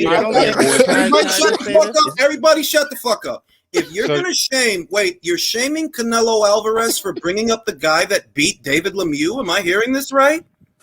Yes, who beat David Lemieux first? Gennady? In his prime. In his prime. And you're what saying relevance does Canelo's that have at fighting super, the guy that super beat middleweight? him? You didn't Okay. think this call Are you through, are you, fam. are you, Good are you night. actually being Good night. honest here with your argument? Good night, fam. Triple G in 2022 was completely irrelevant at 168. He's irrelevant generally. But David Like in Lemieux any was division. relevant at 168? No, I'm not saying that. David What Lemieux are you was saying? David Lemieux was not a fucking great victory. He was a You fucking. brought him up. But you said it earlier. That's You the said best earlier person that on I said he Benavidez's was a resume. solid. Hey, victory. yeah, That's the the best way he person on his destroyed him, resume. You the said he way was he world destroyed champion. him, it was still a credible Jesus victory. Christ. That's worth something. Ooh, you He gotta didn't love just his fucking fan beat boy. him. The way that Canelo He destroyed Robbie didn't just Killing beat is him. He incredible. destroyed him. Nice sword, Jules. That's sword. It's a beautiful sword. It's a Roman sword. Yeah, You're it is. telling me that beating David Lemieux was relevant in 2022, but beating Gennady wasn't relevant, even though Gennady beat Lemieux in 2015. That doesn't. No. I'm saying choosing Triple G in 2022 over Benavidez, that was it's embarrassing, and that was a duck. That's the comparison. Okay. Oh, wait. If that's true, what would you call choosing Romer Angulo over Caleb Plant in 2019? The best one on his That resume. never happened. That never happened. Show me the contract that Caleb Plant. That did. No, you're right. Wait, you're right. It wasn't David Lemieux. I think it was Ronald Ellis. And the reason I say that David and Samson chose him is because Samson is on camera saying, we don't want to fight Caleb now. We want 2 more title defenses. I thought we were talking about Canelo Alvarez. Can you explain that You mean decision? the guy with the better resume than David by far and wide? Who's fought better fighters than David has by far and wide at middleweight, super middleweight, and light heavyweight? That guy? Yeah, explain that guy choosing a 40-year-old middleweight over David Benavidez to defend his titles. Explain that, justify that. I'll justify it by saying David chose a worse opponent than David Lemieux. He chose He chose a worse opponent. He chose a worse opponent than everybody Canelo has fought at super middleweight, and Ronald Ellis, Kyron Davis, Romer Angulo, David Lemieux. Those are worse opponents than the guys that Canelo's been fighting, by far and wide. But a 40-year-old Triple G did more than that Benavidez justifies has ever Canelo. done. Okay, so that justifies Canelo ducking Benavidez. He never ducked him. Where's the evidence he ducked Benavidez? I have the sword. Okay. Let him talk. Now, one, David Benavidez has been campaigning at that same weight before Canelo Alvarez even set foot in the super middleweight division. And you have done both fucking diddly with the time. You didn't unify shit. Canelo unified your division in 11 months. Yep. You're nobody that needs to be ducked. Nobody's ducking you. Those are fanboy delusions from obtuse individuals, from guys that are high on David, kicking cans down the road. Not only, but to mention also, you're getting on him about picking a 40-year-old middleweight. Well, that 40-year-old middleweight had a lot of history with Canelo, and that was their third fight, their trilogy. It's not even that. That 40-year-old middleweight was more relevant in a general sense than David fucking Lemieux, than Kyron Davis. What are you trying to convince me? That 40-year-old middleweight did everything that Benavidez has not. And people like Mirage middleweight unified the division. I'll even say it like this. Outside of David Benavidez's training camp and his trainers, ask any of the professionals. They don't even think David deserves to share the ring with Canelo on skills and has the ability to beat him. Oh, really? Hang on. Yeah. So let's see. Mike Tyson, Roy Jones, Tava. Is Mike Tyson a good trainer? Hang on. Austin Trout. All these guys that have been calling for David Benavidez Canelo, and a few of them believe David Benavidez beats. Oh fuck! No, they don't. They want to see it. Hang on. Floyd Mayweather's on the record saying Canelo's taking Benavidez. All these guys. Oh my! Stop being obtuse, bro. Stop it. All these guys. You just said none of them are calling for the fight. Not only are they calling for the fight. I see what you're doing. You're doing shenanigans. Mike Tyson didn't say that David would beat Canelo. He's just calling for the fight. Same applies to Antonio Tarver. And I didn't say all of them. No, I didn't say all of them. Well, You didn't say what I. You didn't hear what I said. I said ask any of the trainers in the game that actually train day in and day out. None of them are picking David to beat Canelo except David's trainer. That's wrong. That's not wrong. Name somebody. Who was Triple G's Name trainer? somebody. What's his name? Abel Sanchez? Yeah, Abel Sanchez said, he hasn't said specifically he thinks Benavidez beats him, but he says that'll be Canelo's toughest fight. What are you That'll be saying, bro? What are you saying? Did you hear what I just said? None of them think he'll beat him. Calm down. You're not answering the question. He asked you a question. Name these out of all these star trainers and star fighters and former champions and Hall of Famers, which is the one that picked David to beat Canelo? There's nobody. Austin Trout. Austin Trout for starters. Is Austin Trout a on trainer? record. Is Austin Trout a trainer? He's a fighter. He's a fighter who's for Canelo. Shut up. He's a fighter who's for Canelo. Don't be bad faith. Name trainers. Can I tell you something? Not even Mexicans are supporting David Benavidez. So where do you get so high on him? You didn't think the call through. Dude, I'm just talking facts. No, you didn't think the call through. You didn't think it through. You didn't list one fact. You are far from facts. Floyd Mayweather. Let me read the super chats because they're piling up, and we'll get back to the shit. Caleb and Benny were both waiting on that payday. Caleb was just able to keep his nose clean, unlike David. And that's true. Let's go down. Let's go to the next super chat. Jack says, why didn't David join the World Boxing Super Series? He would have been unified. I don't know. Canelo wasn't even at the weight at the time. What was stopping him? I don't know. I guess he didn't want to unify. He didn't want to be great, and he still isn't. Napoli says, if Beefy beats Chris Eubank Jr. in a rematch, a middleweight title shot would make sense. He won't turn down a Golovkin fight. Well, that's a separate matter. That's separate, not Floyd Mayweather and Leonard Ellerby both said that Canelo didn't have the skills to beat Caleb Plant. Ellerby and all them said, Caleb's going to beat him with the skills. Yeah, that's true. That he's on a whole other level. Employees, that's why. Yeah, exactly. Like they're going to toe the company line. I'm not sure how bringing up things that Floyd said is relevant to David's paper-thin resume and the fact that he only fights journeymen. So you're dismissing Floyd as just being biased. Well, that's not fair. Yes, that's exactly what I'm doing. That's a bad argument. He literally works for Floyd is, but Floyd's a casual boxing fan. Floyd's not in the gym day in and day out, knowing who these 4-round fighters are. Why do you think You're questioning Floyd Mayweather's fucking boxing IQ and wisdom. Okay, yes, I'm questioning his ability to cultivate talent and create a stable of boxing fighters. Yes, because he's never done it. That's completely different to asking him. Why didn't Shakur Stevenson or Devin Haney sign with Floyd Mayweather then? What's it got to do with his ability to evaluate two fighters? It has everything to do with his ability to evaluate because he didn't sign them. He didn't take them to develop them because they don't believe in him. Well, listen, guys. That's great that Floyd said what he said, and that's fantastic. But you know what it doesn't do? It doesn't put names on David's paper-thin, pathetic resume that he's had for the longest time. He's been campaigning as a super middleweight for ages now, and all he's going to have to show for it is a Caleb Plant fight. Yep. So you bring up Floyd. I could bring up Julio Cesar Chavez saying Canelo's already the greatest Mexican fighter. I can do it too. I can do it too. You asked for a trainer. Robert Garcia was on record the other day saying he reckons Benavidez beats Canelo. By the way. Oh my God! No way! Wow! Wow, that's fantastic. That's great. That's awesome. So your original statement, I don't know who it was. You're saying none of these trainers are even suggesting Benavidez deserves to be in the ring. That's what we originally said.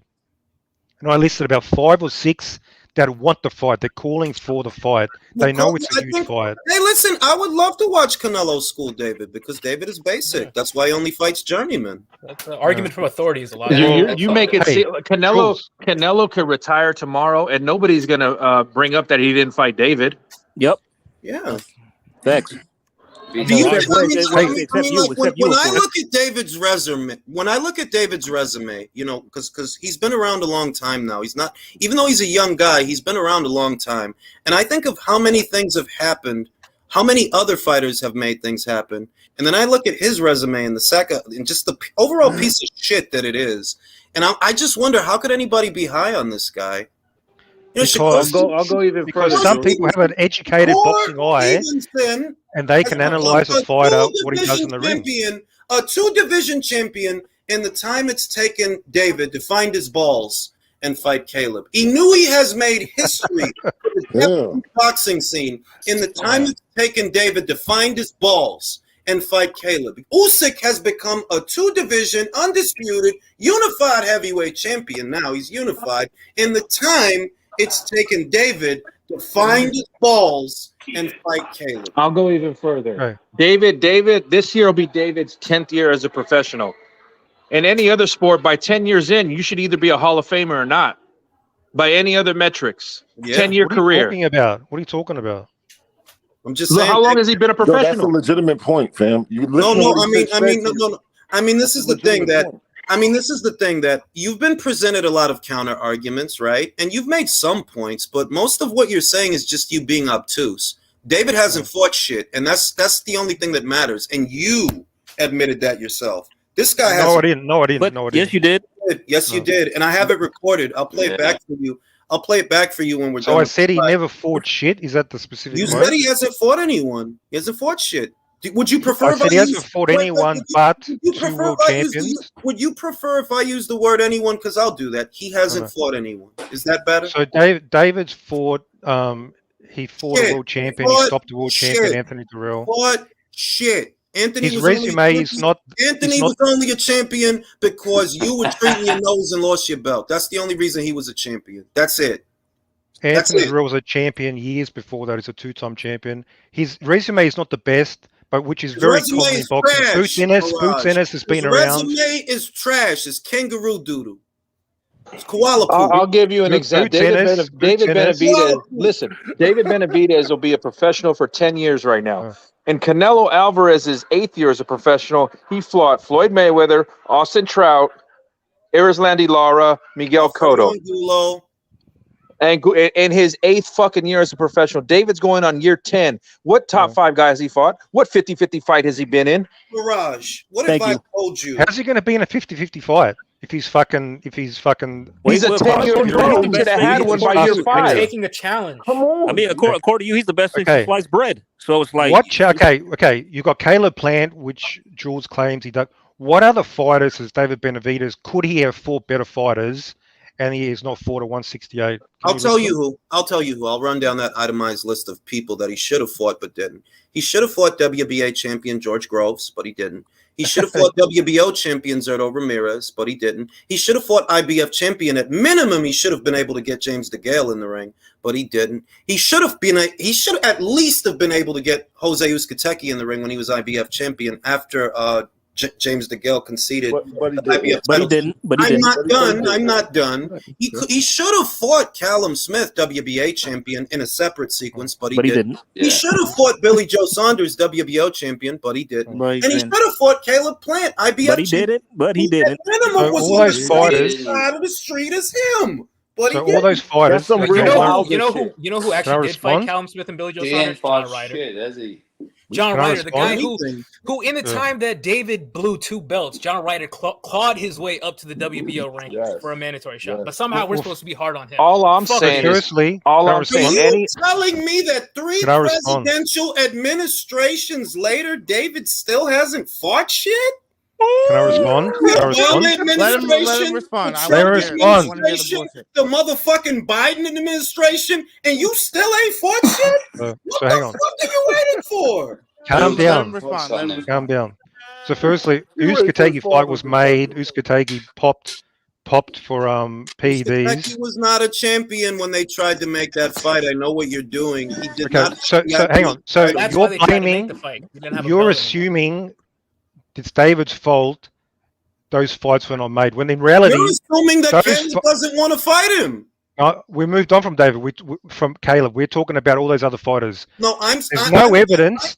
There's no evidence any of those motherfuckers wanted to smoke.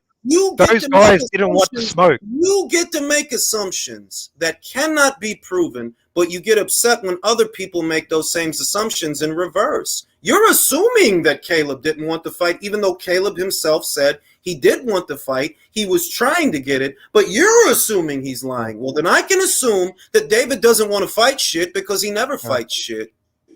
Yeah, my position was that was a possibility. My whole point of all this is you can name any other athlete, any other professional sport.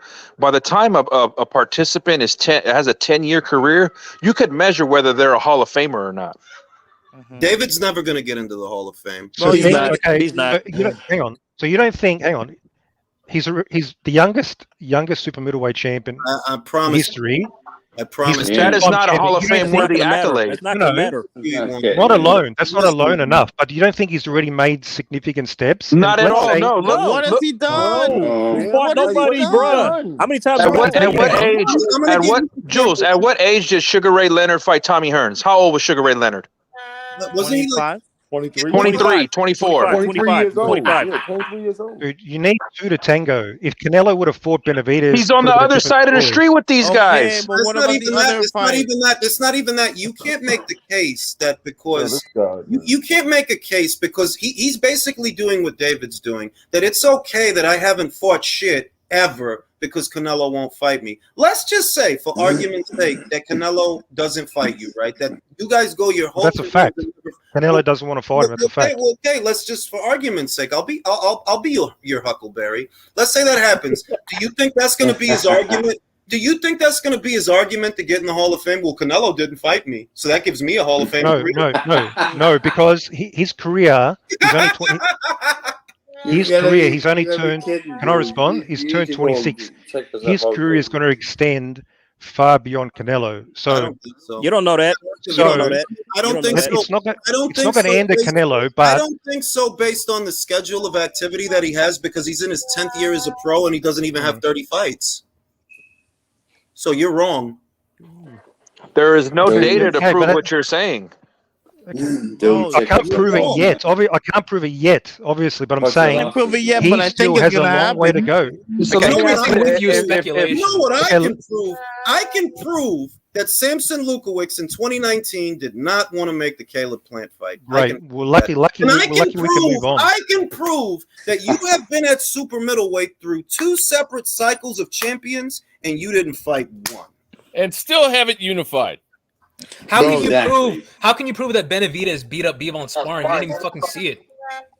Yo, I never said I could prove it. I'm saying there was sport. multiple sources. Like, There was come multiple on. sources. Everything with this guy is speculation. What are tomorrow's lottery numbers? Let's say, I like the fucking guy because of how stubborn he is. I like that. I bet. Can Benavidez go to 175 and beat Anthony Yard, Callum Smith? This guy's like Miss Cleo. Like, Benavidez is going to go to 7. Hey, hang on. Benavidez is once he finishes at 168, he's going to go up to 175 and become undisputed. No, 175. You're writing hell no. Hell no. Moved up by now. He's been in the professional for 10 years. Dude, he's going to beat those guys. Are fucking way overrated. He's going to move up and he's going to take him out. I love, and you know what the funny thing about these Benavidez fans? They try to tell Mexicans that don't support him because they know what he is, that he's a Mexican monster. It's hilarious. No, he's in that. Listen. That's what Mike Tyson said. That's what Mike Tyson said. Listen. Mike can say what he wants because Mike doesn't. You don't respect Mike's opinion, That's Jules? what You don't respect his opinion? Mike can say what he wants. Mike's an instigator with a show. Yeah, Mike can So say what Floyd he wants. Mayweather doesn't know. Mike Tyson doesn't know. If Mike thinks that the Ecuadorian is a Mexican monster, who am I to judge? All I know is, irrespective of what Mike thinks, this motherfucker hasn't fought shit. That's all, and that's all that matters. You haven't fought shit. Exactly. And yet, Mike Tyson can still evaluate that this guy's a fucking monster. But that's not There you evidence. go. That's not an evaluation. Like, they can That's have not their evaluation. opinions. That's That's his not opinion. evidence of anything. It's his opinion. It's not Yeah, he's evaluation. evaluated him as a fighter. How old are you? Since you know How old everything. is this guy? Yeah, how old is you? How old is you? You better not be I'm in old your enough 40s. to fucking school you. You better not be in your 40s. That's all I got to say. How old? Bro, just answer the question. He'd be fighting David Benavidez. I'm younger than Mike Tyson. I'm If he younger than was Mike 40, he'd Tyson. be one of David's opponents. No. I'm younger than Mike Tyson. He sounds like a maturated man, set in his ways. I'm going to say, 30? correct me if I'm wrong. Just correct me if I'm wrong. I'm going to call you 36. Am I right? Okay. My age is fucking irrelevant. No, for I just starters. want to test my psychic How old powers. are you, dog? Oh, you're close. Yeah, close. You're Test my close. psychic Yeah. powers, bro. Fucking Test age, my yeah. psychic Close. powers. Are you You're in your close. mid-30s? You're close. Yeah. I just wanted to know if I was close. Are you Yeah. a David Listen, Benavidez opponent? This is So- what David's going to be. His career is so- going to be. so It's going to be a wait- bunch of sycophants that Aaron Pryor 2.0 because Canelo didn't fight him. It's going to be like Sugar Ray. Yeah, I don't even think that. Well, if you want my honest opinion, David Benavidez is not going to be remembered like Aaron Pryor. When it was Hawk time, it was Hawk time. Hell yeah. All right, Aaron Pryor beat the fuck out of Arguello. Yes, he did. David fought no one. No one. And David has plenty of time to And I say this all the time already. He likes to fucking. No, he doesn't have plenty of time. It's already 10 years in, and he fights like an inactive fighter. He's 26. He just turned 26. You're not going to become a legend fighting one time a year. Sorry. Yeah, he needs to fight more. Yeah, he needs to fight more. I can't wait till this plant fight. You know, no. The funny thing is, though, like I get people in boxing pissed off when I say this. You could write the entire history of boxing in the super middleweight division and never mention David Benavidez right now, and nobody would bat an eye. Nobody would ever mention the youngest ever champion. What else he thinks about? Yeah, okay, they mentioned him on trivia night, but nowhere else. When you put a highlight of 168 for people to watch boxing, you could make a highlight reel of 168 and not put David in. And yet Canelo's still scared to fight him. What does that say? What does that say? Scared of a man negotiating with a cartel to release his brother is scared of an Ecuadorian with pepperoni nipples. He's scared of getting exposed. Hey, he's scared of getting exposed in the ring by another Mexican. David already got exposed by Ronald Grill, bro. Can I just say this, bro? No, come on, man. David Benavidez is David Benavidez better than Dimitri Bivol? Look, everybody should. Hey, you're gonna fight. David already got exposed in the ring, and because you have a convenient excuse for it, it doesn't matter. You got sat on your back pocket. Canelo ain't never been sat on his back pocket. Dude, he got rocked by Cotto's his older brother. Did he get dropped though? He rocked him. He fucking lit him up. David Benavidez does not know you. You gotta get his cock out of your mouth. Getting a flash knockdown. Hey. A flash knockdown means nothing, bro. You are 35 with another man's cock in your mouth. David Benavidez sucks. Benavidez sucks. He sucks. Okay, he sucks. Yet Canelo doesn't want to fight him. Yet he sucks. What's up, Canelo? Get in the ring. I mean, look, can I champ that? Look, it's because Canelo. Wait, it's because Canelo doesn't fight fighters that suck. He fights champions. Oh, he fights John Ryder. He fights the guy that lost to Rocky Fielding, John right? Ryder doesn't suck. He made Zach Parker quit. While you out here fighting David Lemieux, the ghost of David Lemieux, he's out here making unbeaten fighters quit. John Ryder's lows are better than David's highs. Hey, if you don't realize John Ryder's a journeyman, you shouldn't be talking boxing, bro. John Ryder's a journeyman. Wait a minute now. People talking at the same time. If you don't realize that all David Benavidez beats are journeyman, you shouldn't be talking about boxing. Thank you. Bye-bye. Bye-bye. Why is the cash cow fighting a journeyman? Why is it? Who the fuck did David Benavidez beat for this kind of reaction, bro? It's bizarre. Why is Canelo fighting a journeyman? No one. Why is Canelo fighting a journeyman at this stage of his career? This sounds personal. This sounds personal. If he wants to keep his belt, he has to fight. Why is an alleged all-time great wasting his fucking time with a mandatory? Fuck that off. I really seriously hope you don't have the whole Benavidez fucking do covers and all that stuff. I don't care what knocks his ass out. Why you get so mad when we give you a counterpoint? You get so mad. I'm not mad. I'm not mad. You get all into your entertaining. Calm down. You're upset. Let me ask you, bro. How badly do you want Benavidez to fuck you, bro? How bad? I want Benavidez to fuck Canelo. I want him to fuck him in the ring. That's what I want. That's what I want. Because it's deeper than boxing for this. What other boxers do you like? Bro, you guys are bigger fanboys of Canelo than I am of Benavidez. That's the funny thing. Keep it real over here. At least he has a fucking fan base. Yo, what other boxer do you like, fam? Seriously, you're a Benavidez fan. We got it. What other boxer do you like?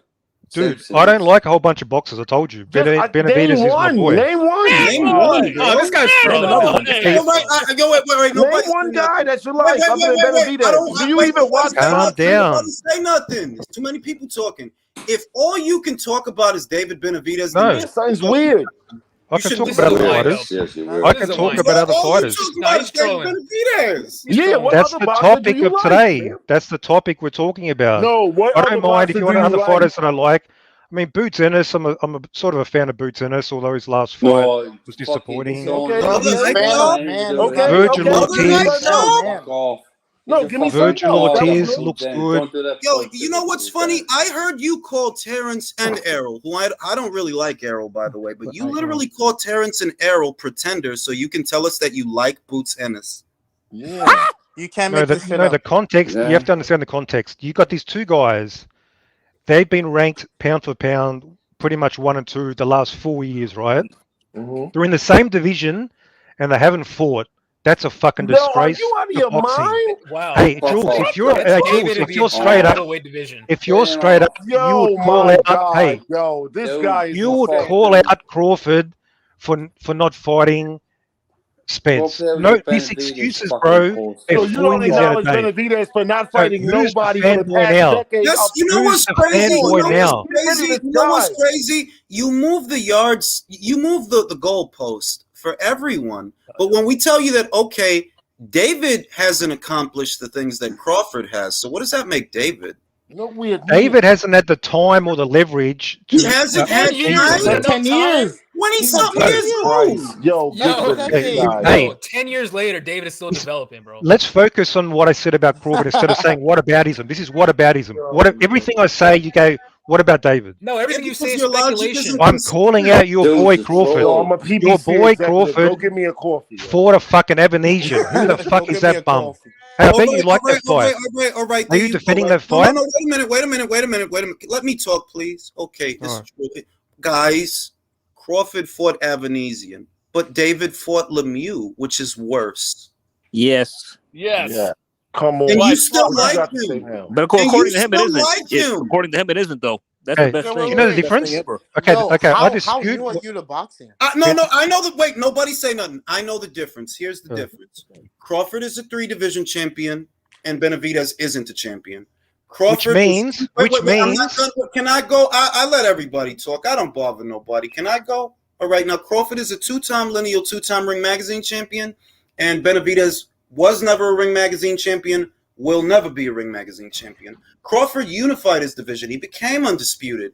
Benavidez didn't unify anything ever and never will, all right? Crawford is a 3-division champion. Benavidez will never be a 3-division champion. How many gold medalists did Crawford beat? Let me respond. Can I respond? Are you done? Yeah, I'm done. Okay. Everything you said makes it even more embarrassing that the guy with so much leverage, with so much authority, that he can fight pretty much anybody he wants, that he chose that fucking European plumber. That makes it more embarrassing. Because David Benavidez didn't have a choice. He's David Benavidez' best. No. How new are you to boxing? David's best opponent he could find at that time was Lemieux. So Crawford could have chosen far better fighters. He could have chosen to fight Spence. Instead, he fucked around, made excuses, and he chose and he fought a plumber. That's an embarrassment. And if you're a fanboy, if you're not a fanboy, you should call out Crawford. So you're going to call him out? You know, it's funny. It's ironic. It's ironic. Wait a minute. That logic, you should be calling No, you're not going to call him out. Benavidez. You're a fucking fanboy. Wait a minute now. One at a time, fellas. If you're expecting people to call out what is already a more accomplished fighter than David, then you should definitely be calling out David that he didn't fight Zerto, and he didn't fight George, and he didn't fight James DeGale, and he didn't fight Jose Uzcategui. I didn't want the fights. Callum. Where's the evidence I wanted the fights? There's no evidence. Where's the evidence that he wanted the fights? Crawford is the champion. He has the fucking leverage. I just asked you a question. Where is the evidence that David even wanted to fight any of these people? Benavidez, he's on record calling out fucking top So that's fighters the for evidence years. that he called out fighters. Everybody does that. Hey, Just a couple minutes ago, you were saying that if Caleb just saying that he wanted to fight isn't real evidence. So how the fuck does that count? You know what, my That's the best evidence we have. That's the best evidence we have. Yo, God, man. Yo, Wait. I just got. Wait, hold on. Wait. Let me say this. I just gotta. It's funny that you think you have a lot of nerve trying to tell people, who are fanboys when every word out of your mouth proves that you're the living definition of one. That's what's hilarious. Listen, look. Are the quintessential Supporting boxers Benavidez losing their fanboy, belts man. at the scale and because of drug tests, that's real boxing fan shit. Look. Let me say this. I'm still waiting for Jules to answer my question. Let me say this. I just want to say this: that being obtuse is not a retort. because the same logic you're using. I'm not being obtuse. Wait. Being obtuse, you are being obtuse because you're assuming that Caleb didn't want the Benavidez fight. But if I make that same presupposition about David, you don't have a retort. You don't. There's no retort for that. Bro, if you're free to pretend that you're a mind reader, then I can pretend I'm a mind reader too, and I can say, David, you haven't fought shit, so you must not want to fight nobody because you literally haven't fought shit. This is deeper than boxing. Yo, Jaime Munguia. Are you going to answer my question about Crawford? Are you going to call out Crawford? Munguia has a better resume. Munguia has a better resume by far and wide than David Benavidez, and he's young. So Isn't he younger than David? Yep. Yes. Has he defeated a world champion? Has Munguia defeated a world champion? Liam Smith. No, actually, he beat Saddam Ali. He beat Saddam Ali. Pardon me. Beat Saddam Ali. But he did beat Liam Smith. Liam Smith is a former champion. That's true. That is true. Kind of like David Lemieux was. He wasn't a reigning world champion at the time. He wasn't a champion at the time. Neither was David Lemieux. Neither was David Lemieux, but that Terrell was a champ. Bro, we're supposed to be. Anyway, we've moved away. Hey, Jules, we've moved away from Crawford. Hall of Famer Miguel Cotto. David's first belt was a vacant. He didn't fucking beat anyone for that either. So Jules is on record. He doesn't want to criticize his boy for fighting a plumber, a fucking nobody in his last fight. He doesn't want to criticize. He wasn't a plumber. He doesn't want to criticize him for. Mirage, that's not fair because all David fights are plumbers and garbage guys, and you still like him. Yeah. Because that's the best fights he can find at the time. Bullshit. This guy's trolling. He's not serious. He's trolling. He's not serious. He only talks about Benavidez. I asked him numerous times. Jules, what's the other fight? Did you criticize? Listen. This is the thing because you've really painted yourself into a corner with your affinity for David. And the most I can tell you, based on everything you've said here today, is you better hope that he wins that Caleb. You better hope that because if he doesn't, there's not a rock. Of course. There's not a rock that you can plunder. Yes. What are you gonna do? Hey, yeah, that's true. Yeah. You better saying is correct. Don't be a punk. Don't be a punk. What are you going to do if David Benavidez demolishes a top level? What are you going to do if you've been saying? Let him ask his question. You've been saying. Everybody silence for a minute now. Mirage, ask your question. Go ahead. You've been downplaying Benavidez all this time. You're saying this guy's basic. This guy's nothing special. Basic. What are you going to do if he destroys one of the top super middleweights in the world? What are you going to say? That's what I want to know. Answer for me, guys. Don't move up. Let me answer the question. What I'm going to do and what I'm going to say is it took you long enough. I'll say Canelo did it first. Yeah, I'm gonna say move up. Honestly, go fight so when if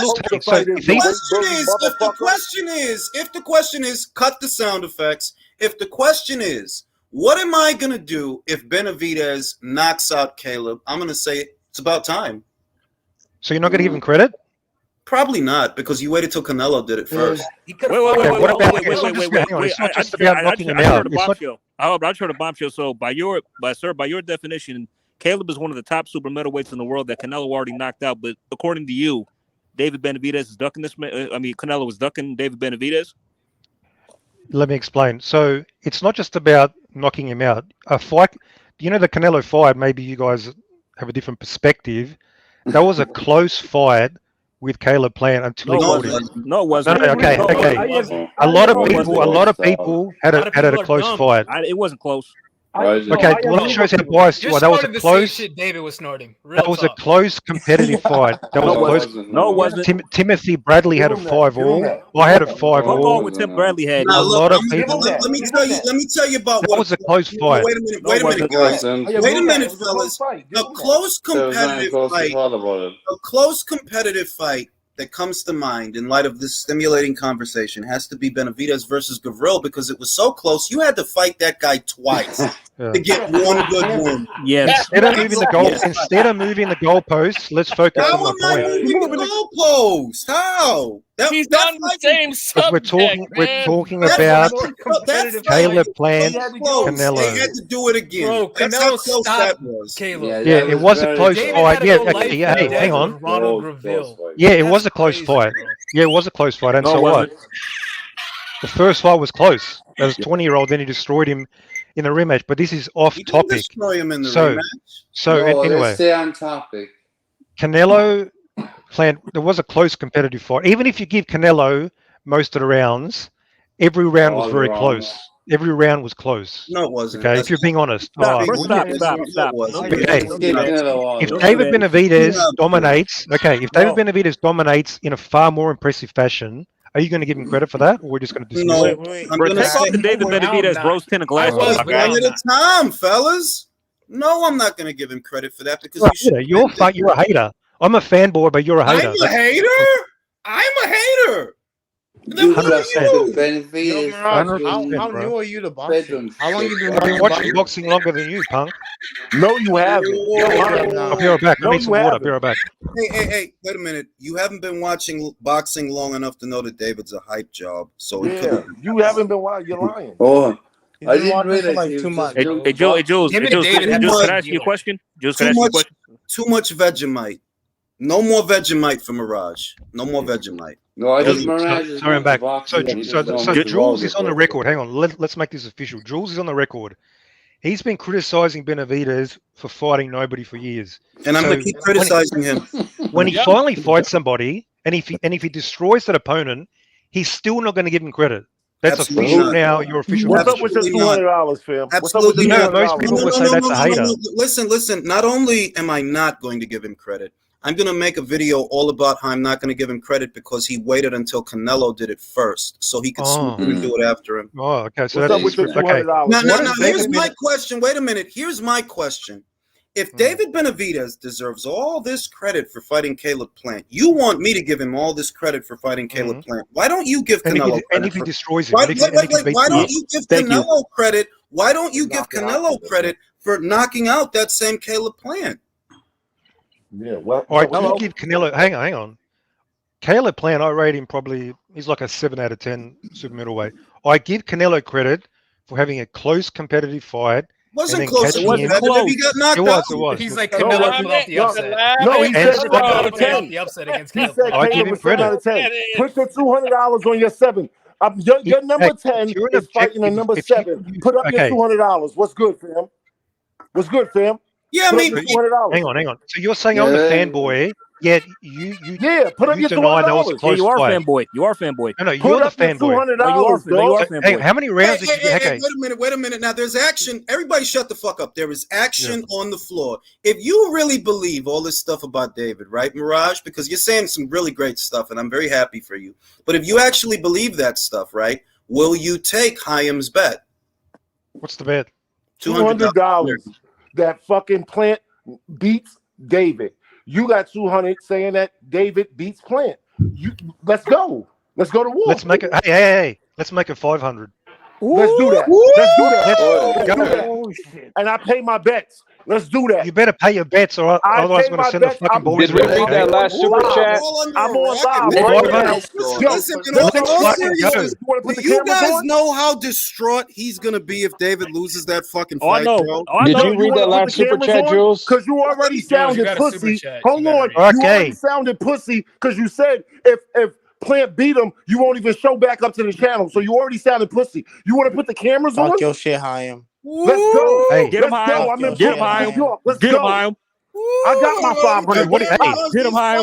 Hey, I just want to say, wait a minute. Let's put the fucking cameras on. Hold on. Get the camera on. Hey, camera on. Start saying. I'm gonna go to Chaim right now. We out here. What's popping? 500. Let's start. Go. Hey, start saving up that rent money for that $500. Start saving that cash, okay? I want that cash. I got the bread. Let's go. Okay. Right wow. So Chaim, you're betting against the weight bully? Hey, when I get that bread, I'm going to come on cam. I'm going to wave it. Listen, I'm just letting. I'm going to wave it on cam when I get that cash. Okay. So you did a favor. I bet you $200. You raised me $500. Let me raise you to 700. Let me raise you to 700. Okay, a little 500. Oh shit! Let's go. already owned you. I already owned you once. You can't play my game. I already did that. Okay? Don't copy me, bro. If you really believe all that shit about David Benavidez, you'll take the bet. Really believe all that shit. I'm sorry, Jules, but I'm starting to cough. I'm starting to cough, Jules. So let's go to 900. I don't even. I'm not a sports bettor. I don't usually bet sports. Take it or leave it, Mirage. I'm calling up the original bet. Take it or leave it, Mirage. I already raised your ass. I can't do it again, bro. Just $500. That's it. No, 900 because you believe 900. Put up a shut up. Put up a shut up, bro. Put up a shut up. Shut up. Let's go. Okay, 700. Okay, you're done. All right, $700. That's it. Let's fucking go. $700 bet. Make sure you come back on the show to collect your money. Listen, if David, I'm just telling you that before you jumped on Hyam, he literally said if David loses, he's gonna disappear. That's No, that's right. Hey, I'm gonna pay the man his cash, and I'm gonna disappear. I'm guaranteed you I'm paying. I'm not fucking around. That means I was fucking wrong. I don't know shit. So I'm done. We know you don't know shit. You don't have to tell us. We know. Yeah, we're gonna see. We're gonna see who knows shit. It's gonna be the same as now. You're just gonna be $500. But I bet guys, I gotta read the super read them super chats, Jules. Chats. All right. In 2022, David and his man. Let me read this. In 2022, David and his manager openly refused to press the WBC to order the Canelo to fight him, claiming he would vacate. They chose crying over acting. What is your retort for that, Mirage? Yeah, this whole narrative of refusing to press the WBC, I don't know what that means. I mean, this is just, you have to be specific. Refusing to press, what does that mean? What do you have to do to press? To enforce the your mandatory. You have to petition the WBC to enforce the mandatory. The same. I'm pretty sure. Watch boxing, bro. I'm pretty sure I saw Lukowitz stand up during the convention like 2 months ago and do exactly that. Say, after the winner of Plant Benavidez, we want you to mandate he fights Canelo. I'm pretty sure that happened at the convention 2 months ago, didn't it, or one month ago? Yeah, but what he was talking about was, what was it, 2022? Oh, dude, it was at the end of 2022, wasn't it? The convention was at the end of 22. Yeah, it was. It wasn't. And Lukowitz stood up to fucking Suleiman. There's a video of that. So I don't know what he's talking about. Is he talking about earlier? Well, again, this whole bullshit about forcing Canelo to fight. He shouldn't be able to. Hold on. I got more. You don't need to force him. I gotta read these super chats. Okay, I'm forced to do it. Fighters aren't the same after getting KO'd. So a David win versus Plant will be watered down. Do you agree with that, Mirage? Nope. Watch. Fighters sometimes aren't the same. I mean, Manny Pacquiao was out cold. He came back. He was still a beast. So you can make the argument he's like not as good. Sure. I mean, whatever. So was that a yes or no? Lemieux is just like Pacquiao. No. He's still a top fighter. He TKO. Hang on. He had a great performance against Durrell. So is that a yes or no? Like a fucking shot fighter. It seems they're never shot fighters when David fights them. I mean, that's kind of what I'm hearing. No, they're not. They're the greatest fighters of the world. Never shot fighters like. Bro, all I see is all I see. Man, like this panel. It wasn't a bad. It was not a bad TKO against Canelo anyway. That was just a soft TKO. This panel is full of just boxing fans. Like we put boxing before anything else. It's full of Canelo fanboys. You're a fan. You're a David fanboy. Oh, no, but in all honesty, if you really do love boxing, of course you're going to be a fan of Canelo. He's the best. Or one of the best. That's a fanboy right there. Hang on. Canelo just got his ears boxed off against Bivol. He looked like absolute shit against a 4-year-old. And you just said, "Oh, Canelo's the best." That's a fanboy right there. He is the best. He's the best at 168. Okay. He's undisputed. And he's still better than your boy is. If Benavidez, hang on. David ain't gonna be unified. He's never gonna be undisputed. How about that? If Benavidez got his ears boxed off, I will never say he's the best. Trust me. I'll be fucking done. So that's not a fan. Benavidez hasn't done anything. That's okay, so this is what it is. If a fighter loses, he's trash. That's pretty much that's why you would say that. If a fighter loses, because I'm rational, bro. That's what you're trying to say. Okay, do you think Canelo? Hang on. Okay, do you think Canelo looked impressive in the last Triple G fight? No. Well, he had a hand injury. We already said he did. Oh, here we go. The fucking hand injury. Here we go. Well, forget the hand injury. He did look impressive. He did it. Consensus of the panel that Canelo wasn't all that against. in his final. shit. Bro, I don't want to send you broke. You're gonna end up in a trailer. I'm gonna feel fucking. I'm gonna feel fucking upset. You I want to feel Kobe upset. to 700 like a little punk. Let's up the bet to a stack. Let's up the bet to a stack. I don't like the whole 700 shit. Let's up the bet to a stack. Let's stop Hang playing on, calm down. So Canelo, he looked like shit. His cardio was shit. He was getting walked down in the championship rounds, and now he had some calluses. He had a minor surgery. It's fucking bullshit, and that's your excuse. So that's a fanboy to me. Okay, if Benavidez looks like shit, hey, I'll tell you what. If Benavidez has a close fight, if Benavidez has a close fight, if he struggles with K to plan, I'm going to call him out. That's not good enough. That's going to be a fucking weak performance. Well, I get that, but the problem is that David never fights the kind of people that he can have close fights with. Canelo does, right? And you put all the pressure on him. Who should he fight to have a close fight? I'm curious. Who should he have fought? You mean Canelo already? No, Canelo. Sorry. Wait a minute. Okay, who should he have fought is the question, because we're talking about his resume so far, and it's not for lack of opportunity; it's for lack of trying. Because you have been there through 2 separate cycles of champions. You were already a WBC super middleweight champion before Canelo even got there. I mean, you literally were a belt holder. You know what I mean? Before Canelo even set foot in your division. So yeah, he hasn't fought shit. I mean, that's my conclusion, that no matter what you say, or no matter how you interpret his performances, his actual body of work does not tell the story you're telling.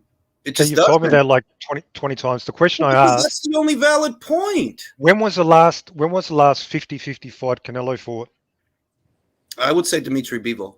100%. Hang on. Is that the fight where Bivol was a 5-1 underdog, where 90% of the boxing community hit Canelo win? Yeah. Is that No, wait a minute. I got you were talking about? Wait. I got you. If we're gonna do that, okay, then show me a fight that David had where he wasn't. No, you're not going to go back to Benavidez. No, but Answer my fucking question. That's exactly what I'm gonna do, because you're defending David. So show me a fight where he wasn't the favorite, the massive favorite. I'm criticizing Canelo for the same reason you're criticizing David. You said David doesn't have 50-50 fights.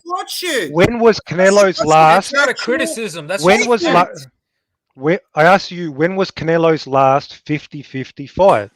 I would say his last 50-50 fight, at least by the odds makers, it would have to be the Golovkin fights. The rematch. The first two.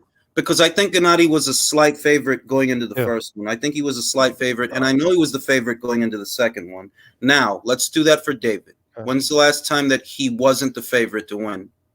The massive favorite. David's always been the favorite so far.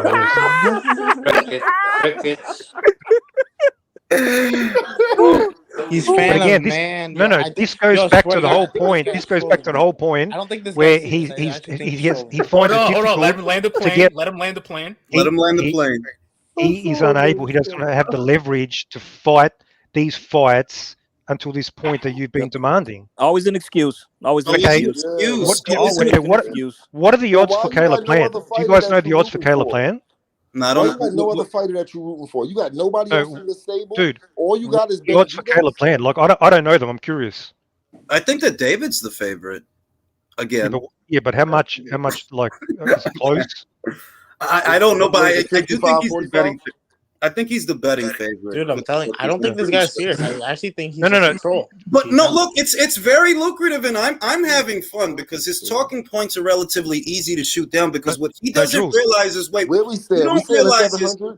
you don't realize is you can't apply this logic that you're applying to a more proven fighter than David, right? And then turn around and defend David. You can't. It doesn't work. Let me respond.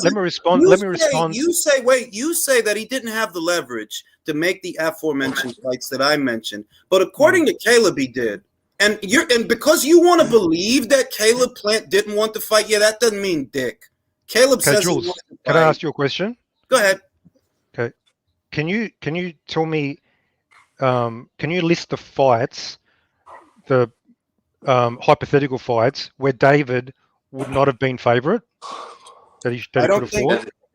I don't think that David would have been the favorite over Zurdo when Zurdo was WBO champion. I don't think he would have been the favorite at all because at that time, the world just saw you get sat on your back pocket by Ronald Gavril, and we saw Zurdo beat Jesse Hart with one hand in their rematch. So if they would have fought when they were both champions, I think Zurdo would have been the favorite over David. I think that's one fight. Any other fights? I don't think he would have been the favorite over Callum Smith. Well, I disagree with that. I think he would have been favorite. Not the way Callum Smith knocked out George Groves. I don't think he would have been the favorite over him. I don't think. I mean, like, I would actually pick Callum to beat him because David is basic. Hang on. 175. You picked Callum Smith over David Benavidez? I would pick. Yes. Yep. I saw Callum Smith. Wait. Can I do this, please? Can I do this? I saw Callum Smith go to the division where little David dare not venture, the light heavyweight division. And in the light heavyweight division, he stopped a fighter, one of the more solid and one of the more statuesque fighters in the light heavyweight division, in Lenin Castillo of the Dominican Republic. That guy had never been stopped. Callum hit him with that right hand, and not only did he stop him, he caused him to have a seizure on the floor. He was vibrating, like a clock. That's how hard he hit that guy. David doesn't. Wait. David doesn't do that to super middleweights, let alone light heavyweights, because he's too scared to go up there. Didn't that Castillo guy get badly hurt? He had some serious problems in his previous fights. No, he's never been stopped. Yeah, but I remember something about him suffering some sort of health problems or something. Well, I don't know what you're talking about. I don't know what you're talking about because, and the reason I brought up Lenin is because coincidentally, before Callum fought that same Lenin Castillo, same Lenin Castillo shared the ring with Dmitry Bivol. And Dmitry, he definitely beat him. He beat him comprehensively, but he couldn't put a dent in him. He couldn't hurt him. Whereas Callum hit him once with that right hand, and that was it. That guy had never. That's nice. He beat a journeyman up at 175. Oh, no, how come you get to be high on David beating nothing but journeyman? But when I tell you that Callum does it in more impressive fashion at a higher weight, we're supposed to blow it off.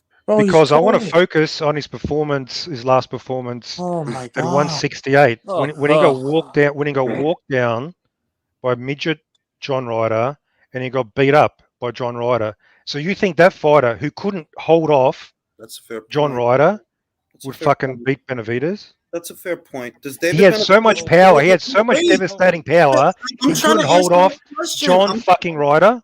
I'm trying to answer your question. How many guys like John Ryder, who are top 10 super middleweights, how many guys like that does David fight? Because all he fights are guys in the top 15 and top 20, not the top 10. Okay, again, we're going back to the rankings. Let's go back to the actual fighter in the ring. That guy is smaller than Canelo. He's smaller than Lemieux. He's a fucking midget journeyman. And you were questioning how would David Benavidez handle that dude? Yeah, I do question that because he doesn't normally fight top contenders. He doesn't. Not normally. Okay, David Benavidez will fucking demolish John Ryder like 4 or 5 rounds. That's the problem with your argument, that everything you talk about is a postulation. Everything you talk about is hypothetical. None of it is factual. David will? No, David didn't, because you don't fight solid fighters. You didn't. And you've been a super middleweight. Think about it. In the time that it's taken David, right, to get to this point, not only has Callum Smith seen himself crowned a champion, right? Crowned a Ring Magazine WBA champion. He's also moved up in weight, and he's already a top contender at another weight, while David is still at super middleweight, not fighting shit.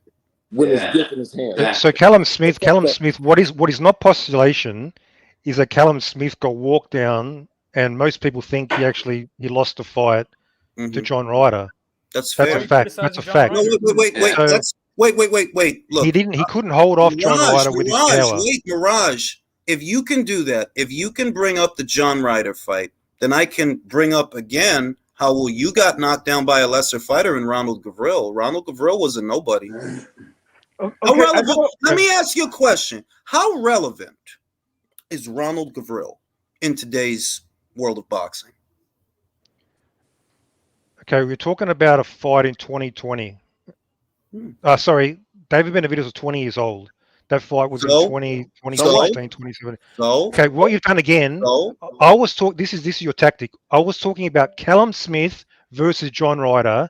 You've gone to and I'm saying that Benavidez. John Ryder, and I'm saying that the John Ryder, the Callum. This is the point that I'm making.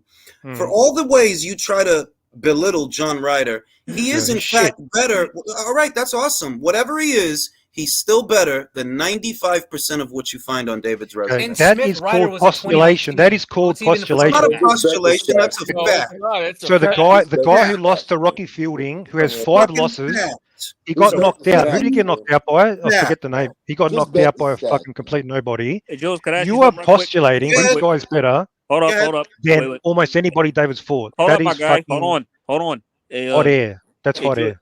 Hold on. Jules, how many more days are we going to be here arguing? Because I just want to run out for lunch right quick. Do you have time? Go get some dinner as well, bro. Listen, this has been. Listen, honestly, this has been very entertaining. I'm having fun. I very much appreciate how obtuse Mirage is. It makes for great sound bites that can be used against. The feeling is mutual. But I will say it's also been a very lucrative, which is why I'm still live, because it's been very lucrative for me. Now, I'm happy to help out. I'm happy to help out, bro. Julius, I have a question. All right, go ahead, Leo. There is something I don't understand. Mirage is saying that David Benavidez didn't have the fights that he needed for his resume to be more robust because he lacks the opportunity to have those fights.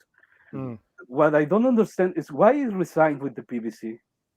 Thank you. Hello. Because that fact is irrelevant to the other fighters.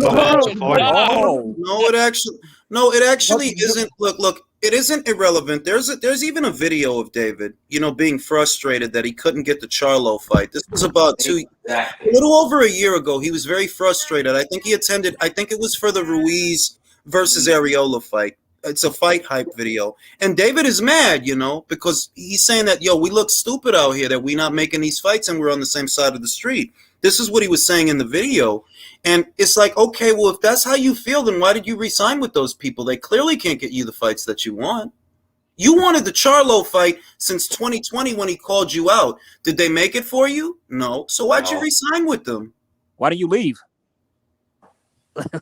And you say it's because he doesn't have the leverage. Near as I can tell, based on how thin his resume already is, and the fact that you re-signed with those same people that didn't get you the Charlo fight. They can't seem to get you the Canelo fight. You know what?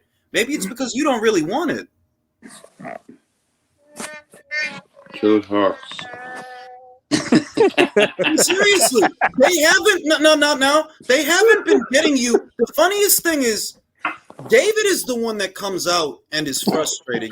He's the one that comes out and he's come out more than once that he was very frustrated about the Charlo situation. That was a big sore point for him. But it's like, well, if you know that Al didn't make it happen, and Tom Brown didn't make it happen, and Samson didn't make it happen, then what the hell are you still doing over there? That's not why the fight ever happened. The reason Charlo fight it didn't happen because Charlo's a pussy and he doesn't want to fight him. I'm not even disagreeing with you that Charlo's a pussy. Why are you blaming? No, wait a minute. I'm not. No. See, you know what you're doing. Now, let me retort. I'm not disagreeing with you that Charlo doesn't want to fight him. I've said on numerous occasions that Charlo doesn't want to fight him. My question is, if you know that these people don't want to fight you, the same people that are on your side of the street, then why are you still over there? That bit of it is your fault. You can leave. You could have. You didn't want to leave. You're making it out as if the other option is superior. How is that it also superior? Canelo's fault that he re-signed with What the PBC? guarantees if he sides? The alternative, what I think is the alternative, is tantamount to what Danny Jacobs did. Danny Jacobs, he left the PBC. He used to be over there. And by crossing over to the Matchroom side of things, he got the Canelo fight. He got it. Billy Joe Saunders, now wait. Billy Joe Saunders wasn't always with Matchroom. I'm sure you know that. He used to be a Queensberry Promotions fighter. But here's the thing. When Billy saw that Frank couldn't get him the kind of fights that he wanted, what did he do? He went to Matchroom to get closer to the fights that he wanted. Now, David, you claim that you want a Canelo fight. That's what you tell people in interviews. But you chose to stay where you are. where Canelo isn't. So we know Jacobs got the Canelo fight because he was a fucking world champion. That's the reason he got the fight, not because who he signed with. And that's demonstrated by Caleb Plant being with PBC. I mentioned this already.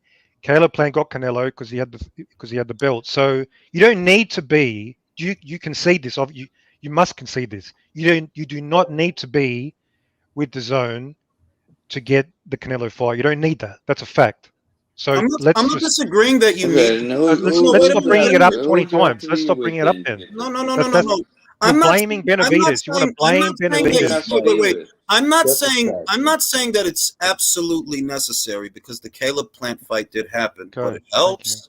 It helps. John Ryder doesn't have a belt, and he's getting a Canelo fight. Could it be because he's with Matchroom? Yeah, exactly. No, I don't think that. I don't think that matters personally. I don't think that matters. I think it matters that he's achieved mandatory status. If David had a belt, I'm sure he would. Canelo would go over to PBC and fight him. But he fucking lost it. It's obvious if you listen to David. In your mind, David has no agency. I don't think you want to hold David accountable for creating his own situation. No, he doesn't. He doesn't. David has no agency. Hang on. He's not in charge of his career in this guy's eyes. It's not his fault he lost his belt, even though it is. Like, he has no agency. It's on him. And he's too much in his emotions about David. I do not defend what he did to lose the belts was fucking idiotic. I'm not defending that was fucking careless, and it did cost him a lot. I'm not defending that, but I'm saying you did say it was better than losing in the ring, which is stupid. No, maybe you missed the point. Yeah, maybe you missed the point. No, your point maybe is you missed the dumb. point. Your point is dumb. I didn't miss it. I perfectly understood it. You're saying well, then you are dumb. Then you are dumb. Oh, it's called what is boxing. worse? Getting defeated, beaten in the ring. What's worse? Yes. Or losing your belt on the scales. Hold on. See, because what's worse? Hold on, because I want to answer this. I'd like to answer. David still undefeated? Julio, nobody say nothing. It's Julio's turn. Go ahead. Is David still undefeated? Is he undefeated?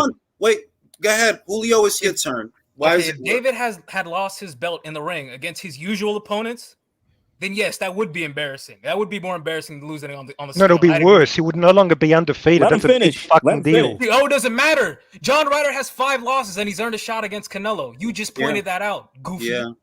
Okay. I don't understand. Like the O doesn't matter. What are you talking about?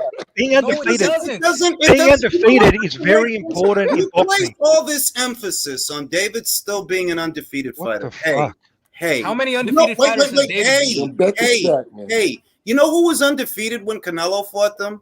Caleb. You know who's not undefeated anymore? Caleb. And that's when David wants to fight him, after he's been knocked out. Someone find out how many undefeated fighters David has fought in his entire career. I don't think he's fought any, to be honest. Nope, he hasn't. He hasn't. There you're going back I to the literally don't think he's fought any. Obviously, if David was defeated in the ring, that'll be worse for his career than losing on the scales. This is basic fucking common sense. If you don't understand that, well, look. Here's basic. You got problems, common sense. bro. No, listen, bro. Here's basic common sense. You got problems. No. Shh. Because David only fights journeymen, it's easy for him to fool guys like you because all he fights is journeymen that are there to make him look good, and it's easier for him to fool guys like you. Is Caleb Plant a journeyman now? Oh, it took him long enough to fight him. Well, thank fuck it's happened. So now he's not fighting journeyman, so we can forget about. Finally! Awesome. Took him only 10 years. Awesome. Well, the fact that all he could find was those fighters, ignoring the world champion that he beat. No, it wasn't all he could find because he could have fought him over 3 years ago, and you're talking about it was all he could find. You haven't presented any evidence that Callum Smith. You're postulating that You're postulating that David can do balance. Wait a minute now. If I'm intended to present evidence that these fighters wanted to fight Benavidez, you have to present evidence that he wanted those fights. Can you? You are making the claim that Benavidez. You're making the claim that Benavidez had the choice. You're making that claim, so you need to first support. You need to support your claim. But you just said that promoters don't matter. He could have made those fights. If the fighter wants to fight, all right, Liam says Mirage is about to calm down. Bet the stack. Stop bullshit. Bet the stack.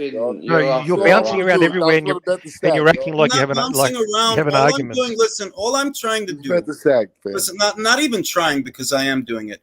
I'm just taking your logic and applying it to your argument to prove the fallacies. That you can't levy all these criticisms against everyone else and not have that same criticism levied towards David. Wasn't it David who was trying to leave? Wasn't it David who was trying to leave the PBC circa 2018 to go to Top Rank? Why'd you go back? So you obviously like the deal that was presented to him. So, but again, when you present an argument, the onus is on you to back it up. You're saying David could have fought those guys. Okay, then. That's basic. Okay, then. You just said when you present an argument, the onus is on you to back it up. Well, you presented an argument at the start of this show saying that Caleb didn't want the Benavidez fight. Now go back it up. Yeah. My argument was that there was no evidence, no genuine evidence that he wanted to fight. I'm pretty sure that's what I said. Look, I think I personally think. Show me. All right, now back it up. Show me how there's no. Show me how him campaigning for the fight is no evidence. The same evidence that exists, at least in your mind, that David wants a Canelo fight is the same evidence of Caleb wanting a David Benavidez fight. So this is where we differ. I don't think one 2-second soundbite on an Instagram video equates to campaigning. It's more than a 2-second, but it's more than a 2-second. 5 second. On one time. In other words, you can't look at Caleb saying, I want the Benavidez fight more than once, because he said it more than once. And literally in the video that I'm talking about, he said it. And what I'm saying is, if you're going to dismiss that and say, well, that's not evidence that he wants a Benavidez fight, well, I can apply that logic to David and say, well, that's not evidence that you want a Canelo fight. Hey, Jules, I'd love to see it is evidence, but I don't think it's very convincing. Not evidence. You just said, if Caleb being on camera saying, I want David Benavidez, if you're telling me that that's not evidence that he wants that fight, then David doing the same thing in reference to Canelo, well, that's not evidence you want Canelo. Okay. I heard about David doing some stuff in Sparring, but I guess that's evidence too, right? It's not black and white. There are levels of evidence. Saying something once. Oh, there's levels to it now. No. Do you understand? David's been calling out Caleb Plant, Canelo multiple times over years. That is more significant evidence than just saying it once on a video. Okay, but what's more significant about it? It's about the weight. It's about the weight of the evidence. It's about the weight. What weight? What has he done? Didn't you just re-sign to the PBC where Canelo isn't? What's the evidence? What makes David saying Canelo's name any more valid than Caleb saying David's name in a video? You're saying that that's not valid. Yeah. But that is why. Because David has been saying it for literally multiple times. Caleb has been saying it multiple times. No, he hasn't. But you believe David and not Caleb. Show me another video. I've seen one video on the Instagram. That's the only thing I've seen. You shouldn't be exposed to videos. You're not looking hard enough. The same. All right, where you say that there's a preponderance of evidence, which is really just David name dropping Canelo, where you say that there's a preponderance of videos like that, where David is naming Canelo. Okay, cool. There is a preponderance of videos of Caleb naming David. There is. Well, if I saw the preponderance, then show me that. Show me that. Listen, you're fucking. Listen, you're. I need some fucking water. Now let me read. Now let me pay the bills. Let me pay the bills. Let him fucking check himself out, because this fucking dude, these fucking. Let me pay the bills. The best for this debate is the timing of the sound effects. Credit to Mirage that at least he takes turns and doesn't scream like Haymanite KO boxing, and I do appreciate that. I like having contrasting views to other people that let each other talk. Let's also not forget that David was originally slated to fight Caleb Sloppy Seconds in Uzcateque. That is true. He was, and he was pulled. Luis Mosqueda says for Mirage, who wins Crawford versus Spence and why? I don't give a fuck because it's never going to happen. I don't care because it's never going to happen. That's why. I reckon Crawford's a better fighter. I reckon Crawford's a better fighter. Hey, listen. I'm with you. It's never going to happen. I've been saying that. You know what else is never going to happen? David's never going to be a Hall of Fame fighter. Yo, Jules, can I ask you a question about that now? We're gonna find out. We're gonna find out. We're gonna find out. That dude is never. That dude is. Listen. Let me give you a list of things that David is never going to be. He's never going to be a Hall of Fame fighter. He's never going to hold the Ring Magazine title at super middle or light heavy. He's never going to be undisputed. He's never going to be undisputed ever. It's never going to happen. He got a good deal. And you're denying that you're a hater. I would never say that about a fighter this early in the career. Just dismiss them. I would, because it's never going to happen. No, but there's no. Hang on. There's no legitimate. Give me a legitimate basis for making such a claim, because there's no foundation for that. In his career, it's not early in his career. We got 10 years of him doing that's nothing. Something only a hater would say to dismiss. Listen, okay, back it up. Back it up. Can I give him back it up? Back it up. All right, I want to back it up. Now you've been there through 2 separate cycles of champions, and you didn't unify with any of them. And I can try, even though I don't really feel like it. All right, let's just say, George wasn't with the PBC. Okay, fine, he wasn't. Zurdo wasn't with the PBC. Okay, fine, he wasn't. James DeGale was. Jose Uzcategui was. Caleb Plant was. Why didn't you fight them? Because you don't want to fight good fighters. You want to wait till Canelo beat the guy, and now you want to fight him. So this is all based on the assumption that Benavidez in the future and in the past he's ducked these fighters, and he's going to do that in the future. That's all that's based on. Probably will. Do you know that when he blew the weight in 2020, the WBC offered him a top spot via their light heavyweight standings? I've heard this talking. Yeah, all right. Well, I'm going to tell it again. He was offered a top spot. He was offered a number 1 spot by the WBC to fight Arch with better beef. And what did he do? Moved his little ass right back down, because he ain't shit. Okay, what do you mean he moved his ass back down? When he stayed in his division. He blew the weight. So he had to move back down. He said, no, he told Mauricio, no, I'm going to stay at super middleweight and keep kicking cans. So you're criticizing David for wanting to stay in the division he's been fighting for fucking many years? That's your criticism? Yes, because he just blew the weight, which means it's time to move up. It's not 100. So because you miss weight, okay, hang on. So you're going to use this standard for everybody. Once you miss weight once, you must move up. Is that the standard you have applied to all fighters in this Yes. Yes. Bullshit. Yes. Once you blow the weight, that shows us you don't belong at that weight class. You're supposed to be fighting. Canelo's missed weight. This is Hines will have to blow weight. Only David can Canelo's missed. Canelo's missed weight, but I'll tell you something. Don't me with the weight bully shit. Canelo's missed weight, but you know what he's done that David hasn't done? He's moved up in weight. Sure. And he's actually smaller. He's actually smaller than David, but he's actually moved up in weight to where David dare not venture. The light heavyweight division, the division of men, where David does not. David will end up there eventually. But the point is here, you're criticizing Benavidez. Light heavyweight division is the division of men. And David Benavidez is not a man. He's a child. Wanting to stay in his division. This is an unfair.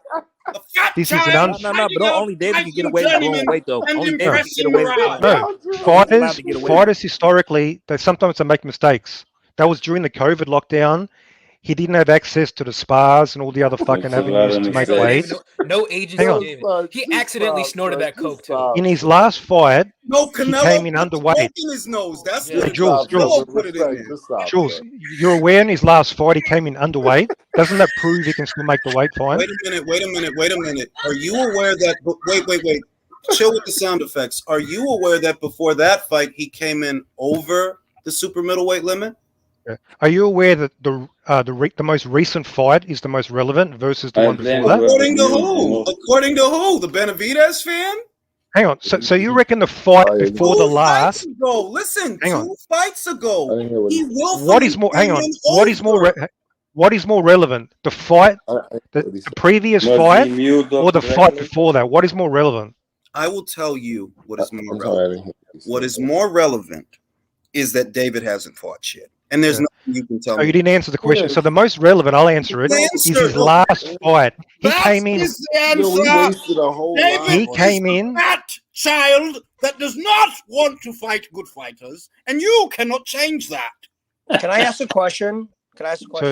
ahead, You've exposed yourself as a hater, Jules. You're a hater, We got a bro. real fanboy on the panel. Be Villain careful. has the floor. Villain, go ahead. No, the question I want to ask, I've been listening to it for like 15 minutes. So I don't know the full effect, but my question is defending David. That's fine if that's the opinion you want to take. But can you just explain to me? We'll consider me idiot boxing fan. Okay, so I'm an idiot boxing fan. I already assume that. Yeah, well, the guy who We defended got fucking that. David Benavidez. But You whatever. got a lot of nerve to talk there, pal. Can you explain to me? Can you explain to me who David Benavidez has fought to warrant you here defending how great he is when he's literally done nothing but negative things in his career? So educate me, Mr. David Benavidez fan, please. I've already established that his resume, while not amazing, you know you can still judge a fighter. Hang on, you know you can judge a fighter. Opinions. I don't care about what your opinion is. What has he done? No, not opinions. I'm going to give you facts. That is an opinion. Can I answer? Can I answer? Listen, what can I answer? Can I answer his listen. question? Listen, what you're saying, I want to let him answer, but I just want to remind everyone that all he's talking about is his own interpretation of David's performances, irrespective of how poor the competition we want facts, fam. We don't want your interpretation. Can I respond? Of shit. We want facts. We want to know. So you asked, how do I judge? Again, so it's who you fight, but it's also you have to factor how do you look? How do you defeat them? Do you struggle? Do you have close competitive fights? Or do you just steamroll them? When Mike Tyson was coming up, he wasn't fighting elite fighters. But anybody with a fucking boxing brain could tell this guy was special. This guy, his attributes, tools, skills, they were special. Even before, shut up, I'm talking. Even before he fought the title. In the same way, I can determine that with Benavidez. Wow, David and Mike Tyson in the League of their own. You know what an analogy is? Want to snatch his head off, but let him talk. Your analogy is stupid. Let him bury it. You know what's stupid about his analogy? You brought up Mike Tyson, who was already a world champion. He took on Trevor Berbick at age 20. Benavidez is 26 and hasn't fought shit.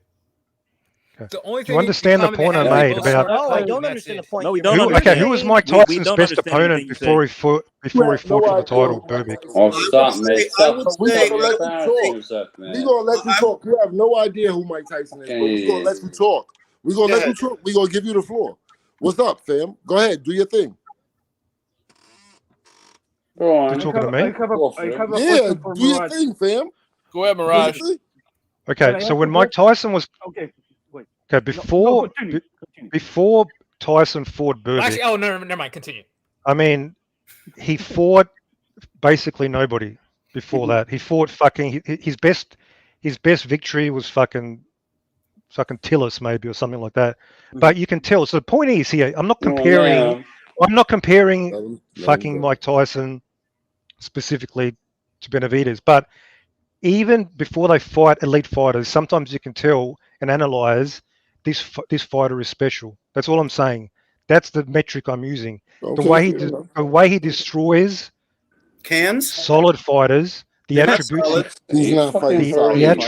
that he fighting solid fighters. He's not the attributes that he demonstrates, like. That's not who you fight. Our only disagreement with you is that he's not fighting solid fighters. Everything you said was kind of legitimate. Yo, everything you said was kind of legitimate. Can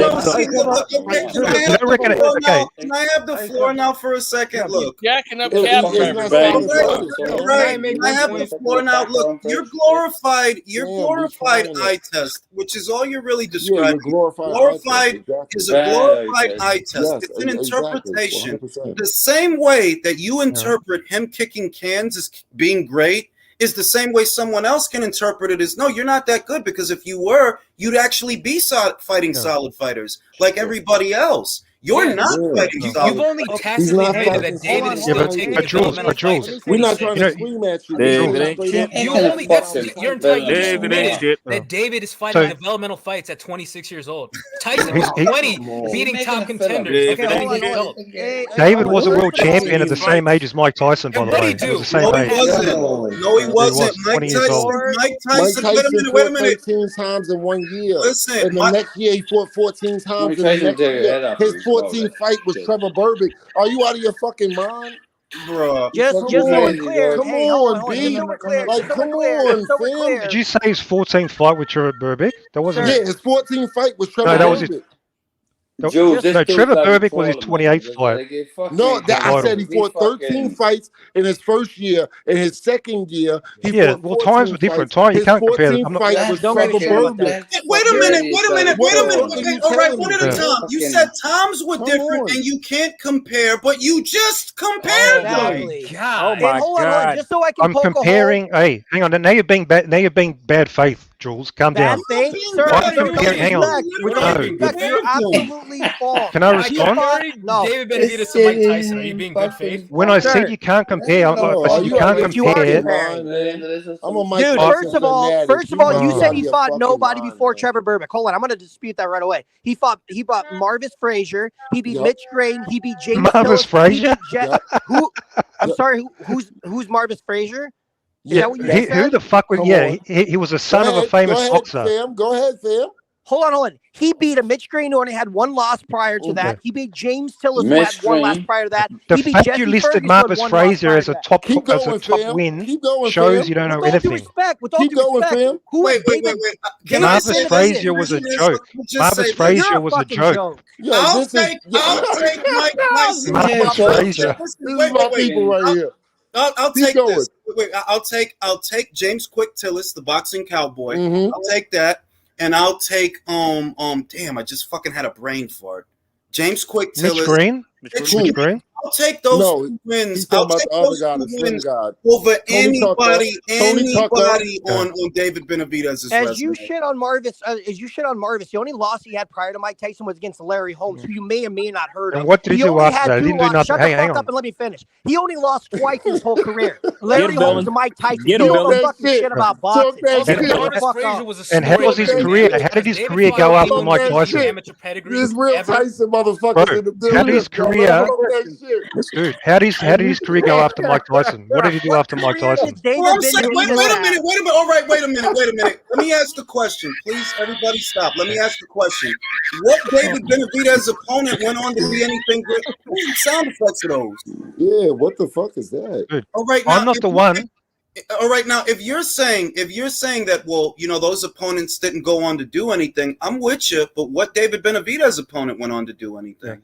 But he's the one who was fucking advertising what a great win Marvis Frazier was. He was the one boasting about Marvis Frazier. At that time, that was a good win. That was a good Marvis win. Frazier was a fucking hit. Was a name. Anybody who knows boxing knows he fought nobody.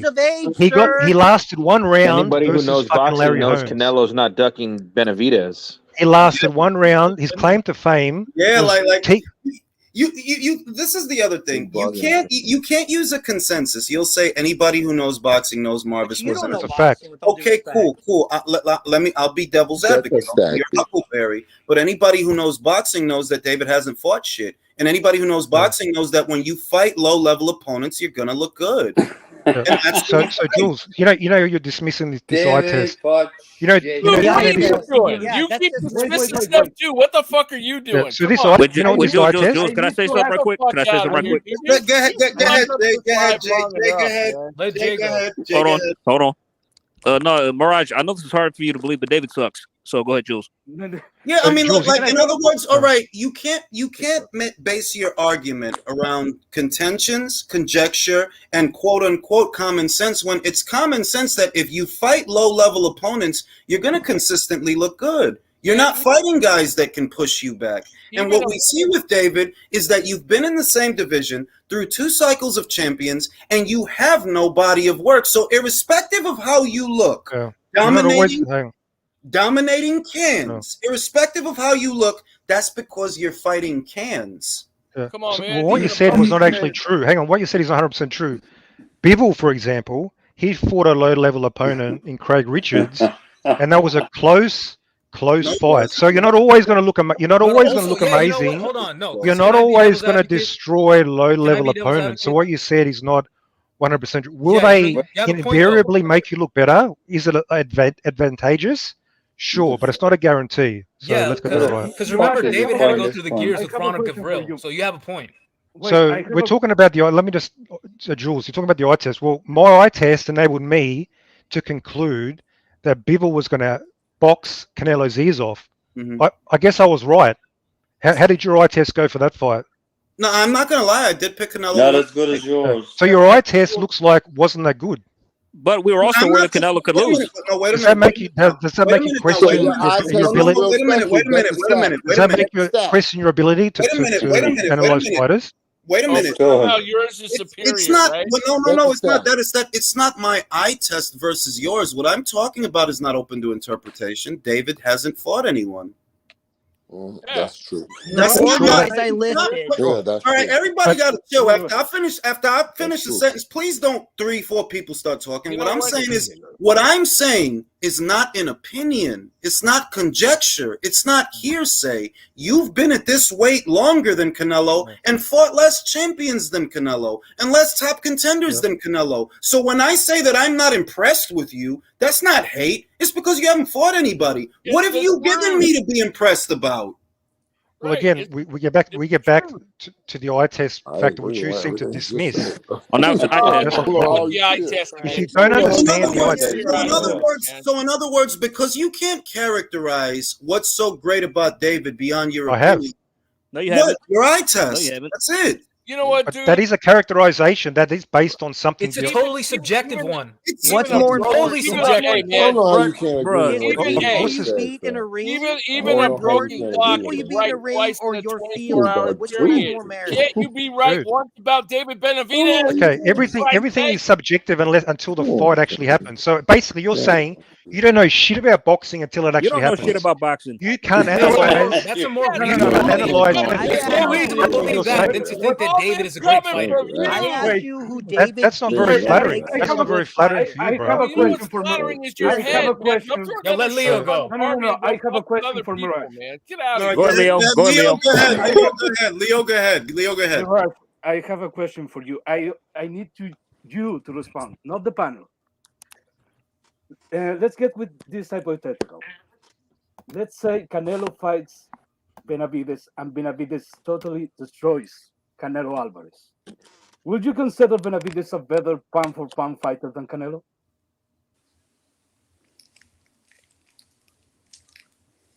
Mirage, are you there? Oh, I thought you were asking Jules. Of course. No, I'm of course. we are done. Hang on. Hey, laughing isn't an argument. Laughing isn't an argument. If he destroyed the fighter, you still rank Canelo above him? Are you serious? Yo, answer his question, fam. Are you smoking something, bro?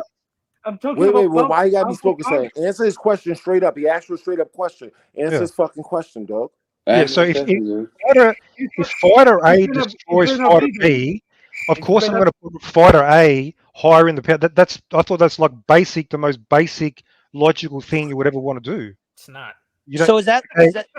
Okay, explain why. How under what logic would you rank Canelo higher on the Canelo's current? conquered more divisions. No. Hang on. Canelo's Hang on. conquered more weight classes. Hang on. That's what. I'm pretty sure the pound for pound is actually current. So it's not just like based on like 10 years ago. The list is updated. Can I say this, Mirage? Here's an example. I'm pretty sure Floyd Mayweather is not number one pound for pound. He doesn't fight anymore. Okay, fellas, can I go? Okay, here's an example. I know what Leo means. For example, Esteban de Jesus beat Duran. He gave Duran his first professional loss. But would you rank Esteban de Jesus higher than Duran on a pound for pound list? No. On the current pound for pound list of that day, of that time, in other words. Not even a question. You have no fucking choice. I disagree. I disagree. Look, to be honest with you, I'm not a big fan of pound for pound anyway. I'm not a big fan of that at all. Well, but what I don't understand is pound for pound is about your feelings. Okay. You should be very big into the feelings. Okay, hang on. Okay, let me expand on my. Obviously, say if some fucking like gets lucky and he beats a certain fighter. Like David. Okay, hang on.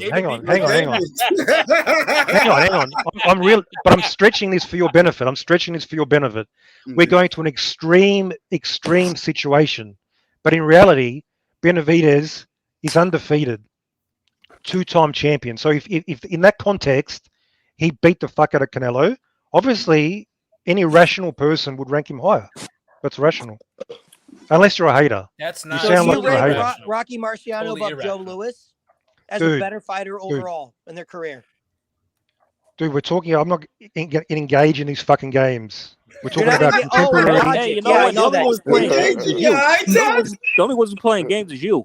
So no, I answer the question. Does that Guys mean are Rocky No, Marciano is a better fighter how than many Joe other Louis? fighter historical matchups do you want to go down then? That's It's fucking not. That's not a irrelevant. historical matchup. They fought each other. It's not historical, sir. They fought each other. Garcia versus Rocky. Garcia versus Rocky Marciano. Rocky Marciano fought Joe Louis. Who do you rank higher? As Dude, an I'm not overall? interested. Focus on a specific topic. Okay, yeah, that is the topic. You're one of So hang on. So you guys are just exposing your fucking bias. So even Benavidez, if he destroys Canelo, you still won't give him fucking credit. No, You're just see, all right, exposing you're a bunch of fucking haters. All right, now Rocky wait a minute. Marciano beat Joe Louis. Is he a better overall Okay, fighter? wait a Yes or minute. no? Wait a minute. This is what I think. So it's impossible for David to prove Wait, himself. wait. Can I go? This is what I think they're saying. All right, because I think that we're not talking about a pound for pound list. I think we're talking about an all-time great list. That's kind of what it sounds like. So let's say that David fought Canelo and he destroyed him, right? Let's just say that's how that goes. And I think what they mean is an all-time great list. And let's say that Canelo retires. That's a better argument. Yeah, and let's say that Canelo retires off of that loss. Would that one fight be enough to rank David higher than Canelo on an all-time great list? And most people would say no, because that's all you did. Okay. You didn't conquer as many divisions as he did, et cetera, et cetera. That's what I think the argument is. Obviously, at that point in his career, you'd be insane to rank David higher. Because I respect. So this is the thing with Canelo. Because I'm fucking rational, believe it or not. No, you're not. I don't think so. Hang on. Respect him for Canelo has Fucking idiot. Canelo's resume. Canelo's body of work, and and I'm talking like on paper, that is like really. all-time great. But actually, in the ring, that's separate. So that's a distinction. And this. Oh, wait a minute. No. I know that blew your mind, but I'm saying you can still build up a great resume by certain ways, like by beating people in the ring. By cherry picking, by fighting fighters past their prime, by fighting weak champions. Canelo's resume and record is far better than the actual fighter in the ring. That's my position. All right, can I state my position? Can I state my position? All right. See, you can have that opinion of Canelo. You actually can have that opinion of Canelo, but you can't simultaneously be that high on David for having done less. That's where you lose everybody. That's where you don't make it. Well, no, because also logically, Yeah, but logically it doesn't follow because what's in the ring informs what's on the paper, not the other way around. No, not necessarily. No, Yes, not it is, because if necessarily. Canelo wasn't a pound for pound great, he'd be losing those fights, dummy. No, it depends on who. Hang on. Okay. It depends who you fight. Have the skills, he just lose the fights. It's that No. Again, it depends on who you fight. Hang on. So winning a championship, beating Triple G for a title, and beating Billy Joe Saunders, they're not the same thing. Even though on paper they're both world championship belts. You understand the fucking difference. It's very basic. Okay, well, let's say this, but I'll say this: the Billy Joe Saunders, the two division champion that Canelo beat, and Billy Joe Saunders, is in fact a better scalp than any scalp on David's resume by far and wide. It is. Well, are you talking on paper? Are you talking on paper? No, I'm talking about actual. I'm talking about fam. I'm saying, like, what you say about that? He made a legitimate point right there. Yeah. On paper in the ring, I mean, Billy Joe Saunders, he was never even a legitimate super middleweight. Here we go. He won a vacant WBO belt. Come on, all right. Now I have a question. Wait a minute. Okay, that's a way overrated win. That's a nothing one win. at a time. All right, guys, one at a time, please. Seriously. I think you're arguing in bad faith now because here you are belittling. Wait, you're belittling Billy Joe Saunders as a super middleweight when you're the same guy who was talking up David Lemieux as a super middleweight. David did even less than Billy. He never did nothing at the weight.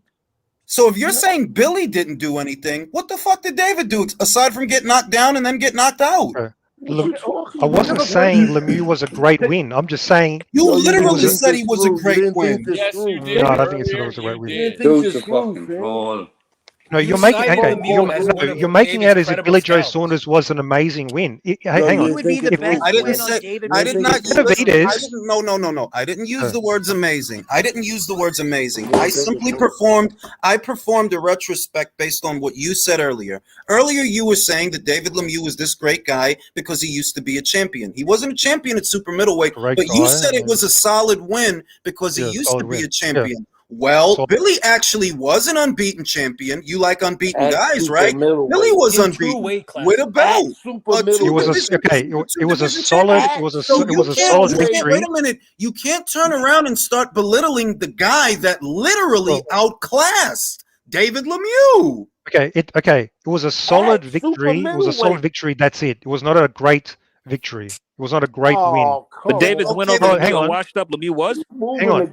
Am I wrong? Hey, Jules, what did I say that was wrong? He won a vacant 168 belt. He only defended it twice against nobodies. That's facts, right? That is facts, but you know. Okay, so he was not as. Wait. But here's. Did David Benavidez win a title? You got a point. Run with it. You got a point. Run with it. No. Run with it. Look. It is true. It is true. It is true that he won a vacant title at super middleweight and only defended it 2 times against nobodies, and that's still more than David Lemieux. That's still more than David Lemieux did as a super middleweight. And you were just talking him up an hour ago. So if you can talk up David, I can talk up Billy. Well, do you want to compare? Okay, but do you want to compare Billy Joe Saunders and Lemieux victories? That's different. If you want to compare them, that's what I'm doing. And you're I asked you over an hour ago.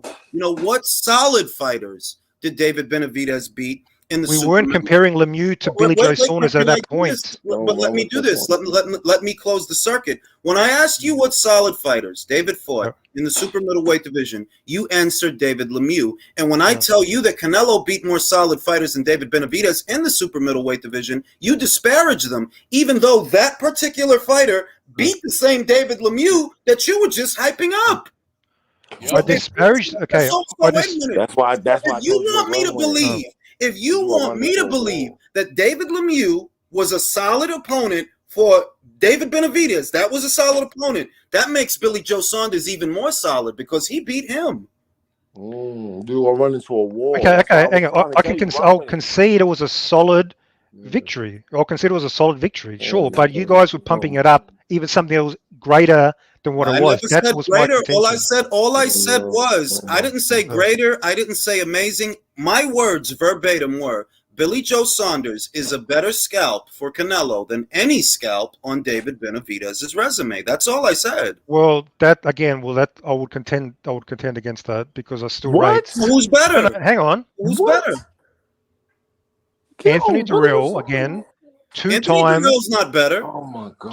Anthony Dirrell was a 2-time super middleweight champion, 35-1 at super middleweight. You cannot give more credit to a fighter who's fucking 3-0 at fucking super middleweight than Dirrell. That's unfair. That is not fucking good faith. Well, okay. Well, I don't think it's good faith to have seen Anthony Dirrell languish against Avni Yildirim and then say that he's a better fighter than Billy Joe Saunders.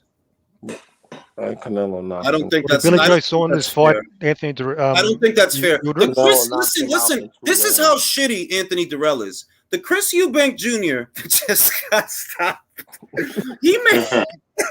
That's what we're supposed to be talking about tonight. Wait. About this the Chris Eubank Jr. that just got flattened by a junior middleweight, because that's what Liam Smith really is. He handled Avni Yildirim easy long before Anthony Dirrell fought him. He didn't languish. He knocked him smooth out when he was in. Are you doing the triangle theory now?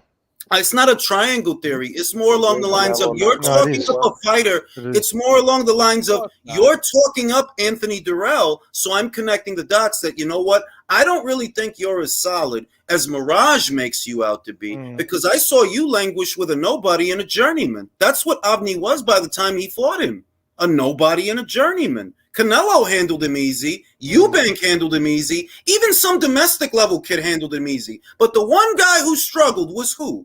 Anthony Durrell. Hey, styles make Well, fights. what do you got to can I say about that? What do you Oh, got now to say about Styles that? make Wow, What can I Styles say? make Hey, fights now. What he just put out. if What do you got Yildirim to was say so about bad, if Yo, Yildirim was this so guy bad, has such a every bum. trope. Yo, This straight guy up, has what do you every got to say trope. about Yeah, that, this Sam? man. Hey, You got any Yildirim was excuse so for bad. that? Canelo He Hey, knows what just he showed knows about you right in boxing, front of man. your face what Yildirim was so Yildirim is bad. so bad. I almost thought he was the Catching up David with this Benavidez dude. opponent. I Yildirim mean, I is had so to check his bad. resume the to see if only he fought guy, with Come on, man. all right, let me have the floor. I have the sword of truth. The only guy that I saw go in there and languish with Avni was Anthony Durrell.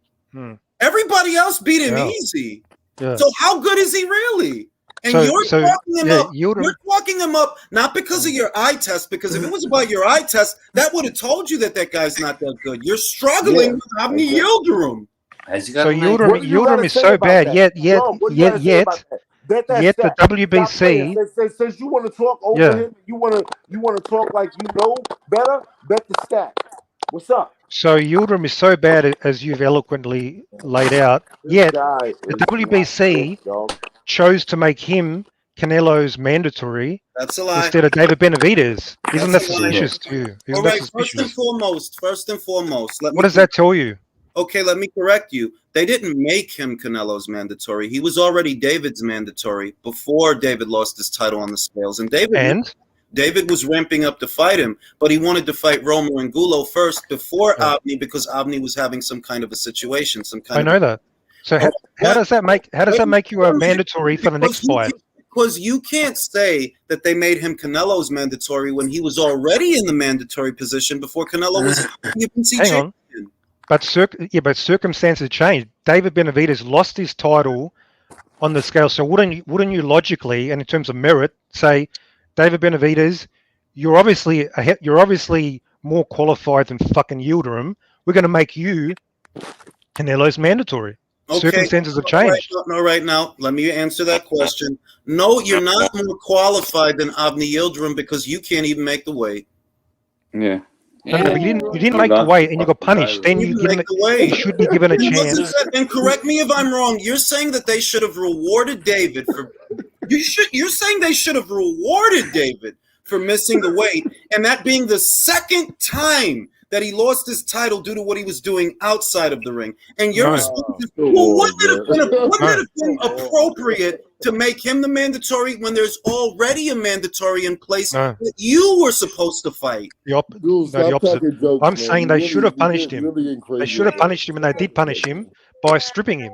Then they should have actually shown respect to their own organization and made the former world champion the mandatory. So they shouldn't have punished him, is what you're saying. You're saying they should have rewarded him after. Rather than that bum, Yildirim. Now you're not debating in good faith saying that because no, they can't legally do that because you literally already had a mandatory in place. They can't legally. They can do what they No, they fucking can't do want. that, which is why they didn't. That's literally why they didn't. You already had a mandatory challenger in place before David blew the weight. So you can't. Are you saying legally they can't do it? All right, really? bro, can I finish my sentence? Come on, bro. Come on, man. You can't strip him of his status as the mandatory challenger and the title shot that he's due. You can't do that because David blew the weight. How is that Avni's fault? You blew the weight, not him. That cost him his mandatory slot?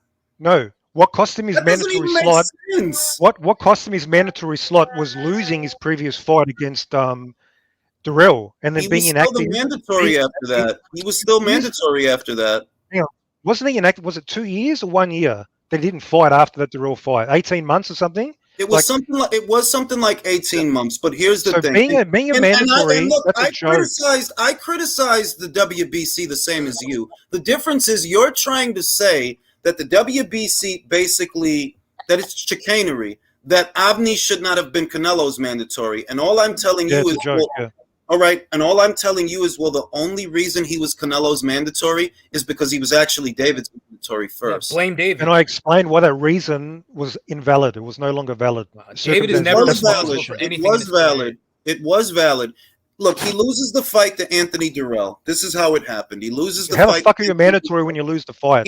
I don't know. I asked that same question, but the difference is when did I ask that question? I asked, how could Avni be David's mandatory if he just lost to Anthony Durrell? because he was. That's how it happened. He was already mandatory before Canelo won the belt. David actually knew. David actually knew that he would have to fight him after Romer and Gulo. He knew that. Sure, I'm aware of that. But when the choice changed to like a former world champion who lost the belt out of the ring, I think you're saying that for losing the title, you're saying, well, what you think, that's awesome that you think that. But in reality, what you're saying is for losing your title on the scales, you should have been rewarded for losing your title on the scales? He wasn't rewarded. He lost the title. That's actually a serious if you penalty. make him the mandatory after he done lost the fucking belt, and bear in mind, that's the second time he fucked up. That's the second time he lost the belt due to something he was doing. You're saying, oh, well, you should still be mandatory, even though you broke the weight. Well, then you have to, in respect to your organization, you should give the mandatory to the best option available. That's how a legitimate organization is run. And the best option available is the guy who blew the weight? Yes, he was still the best, most qualified fighter, clearly. Well, look, I'll tell you what, the WBC didn't feel that way. And that was the second time that David you think that was a good around. That was the second time that David fucked around and lost his own belt. So we're just going to punish him forever, are we? Like, we take the belt, that's not Why enough. does David deserve a pass? Yeah, he fucked up. He got the punishment. no wrong. Listen, you what asked. do you mean pass? He got fucking punished. You asked, are we going to punish him forever? Yes. Until you have a resume worth talking about, we are going to lambast you and criticize you and shit on you forever. To no end. Yo, Jules, I got a question for you. Go ahead. I got a question for you. I got an issue.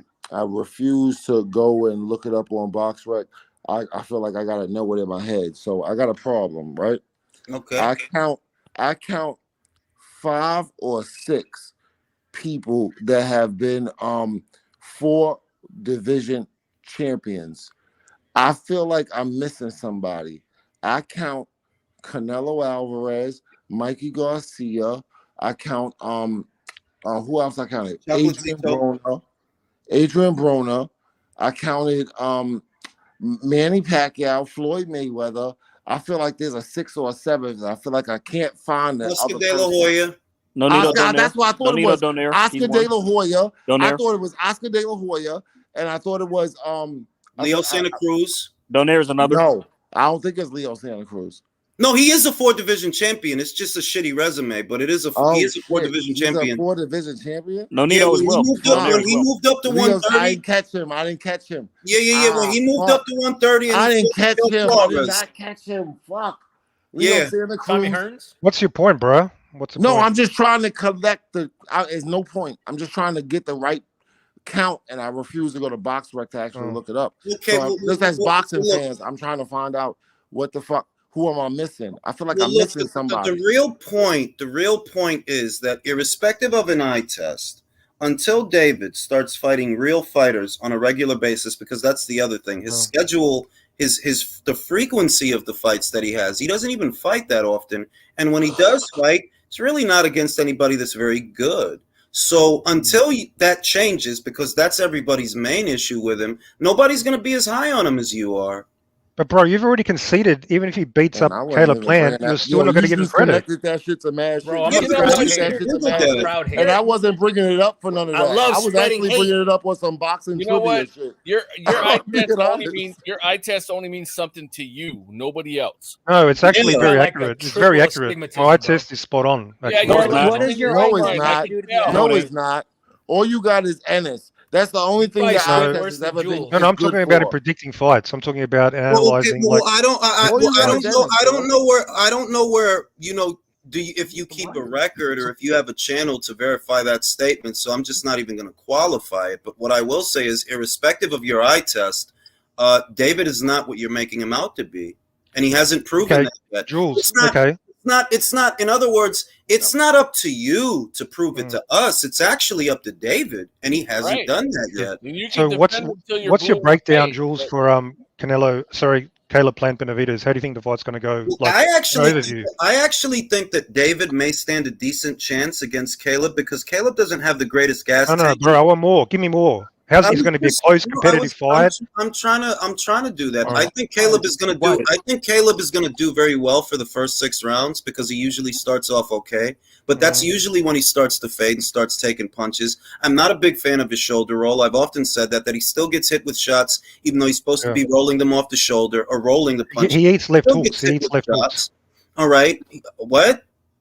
He eats left hooks. Yeah, he busted him up fucking bad. He still gets very much marked up in fights, even the fights that he wins. But my biggest hang up for the fight is that even if he has early success, he can't maintain it. I think he's going to gas out, and I think he's probably going to get stopped. Okay, so your analysis is it's going to be a close competitive fight until he slows down and he gets broken down and stopped late. Yeah. Is that fair? Okay. That's fair. That's fair. I think it's going to be a beatdown from rounds 2 to 3. Like David's going to struggle to catch him in the first few rounds. I don't think Caleb's even going to be boxing him in those rounds. He's just going to be fucking moving.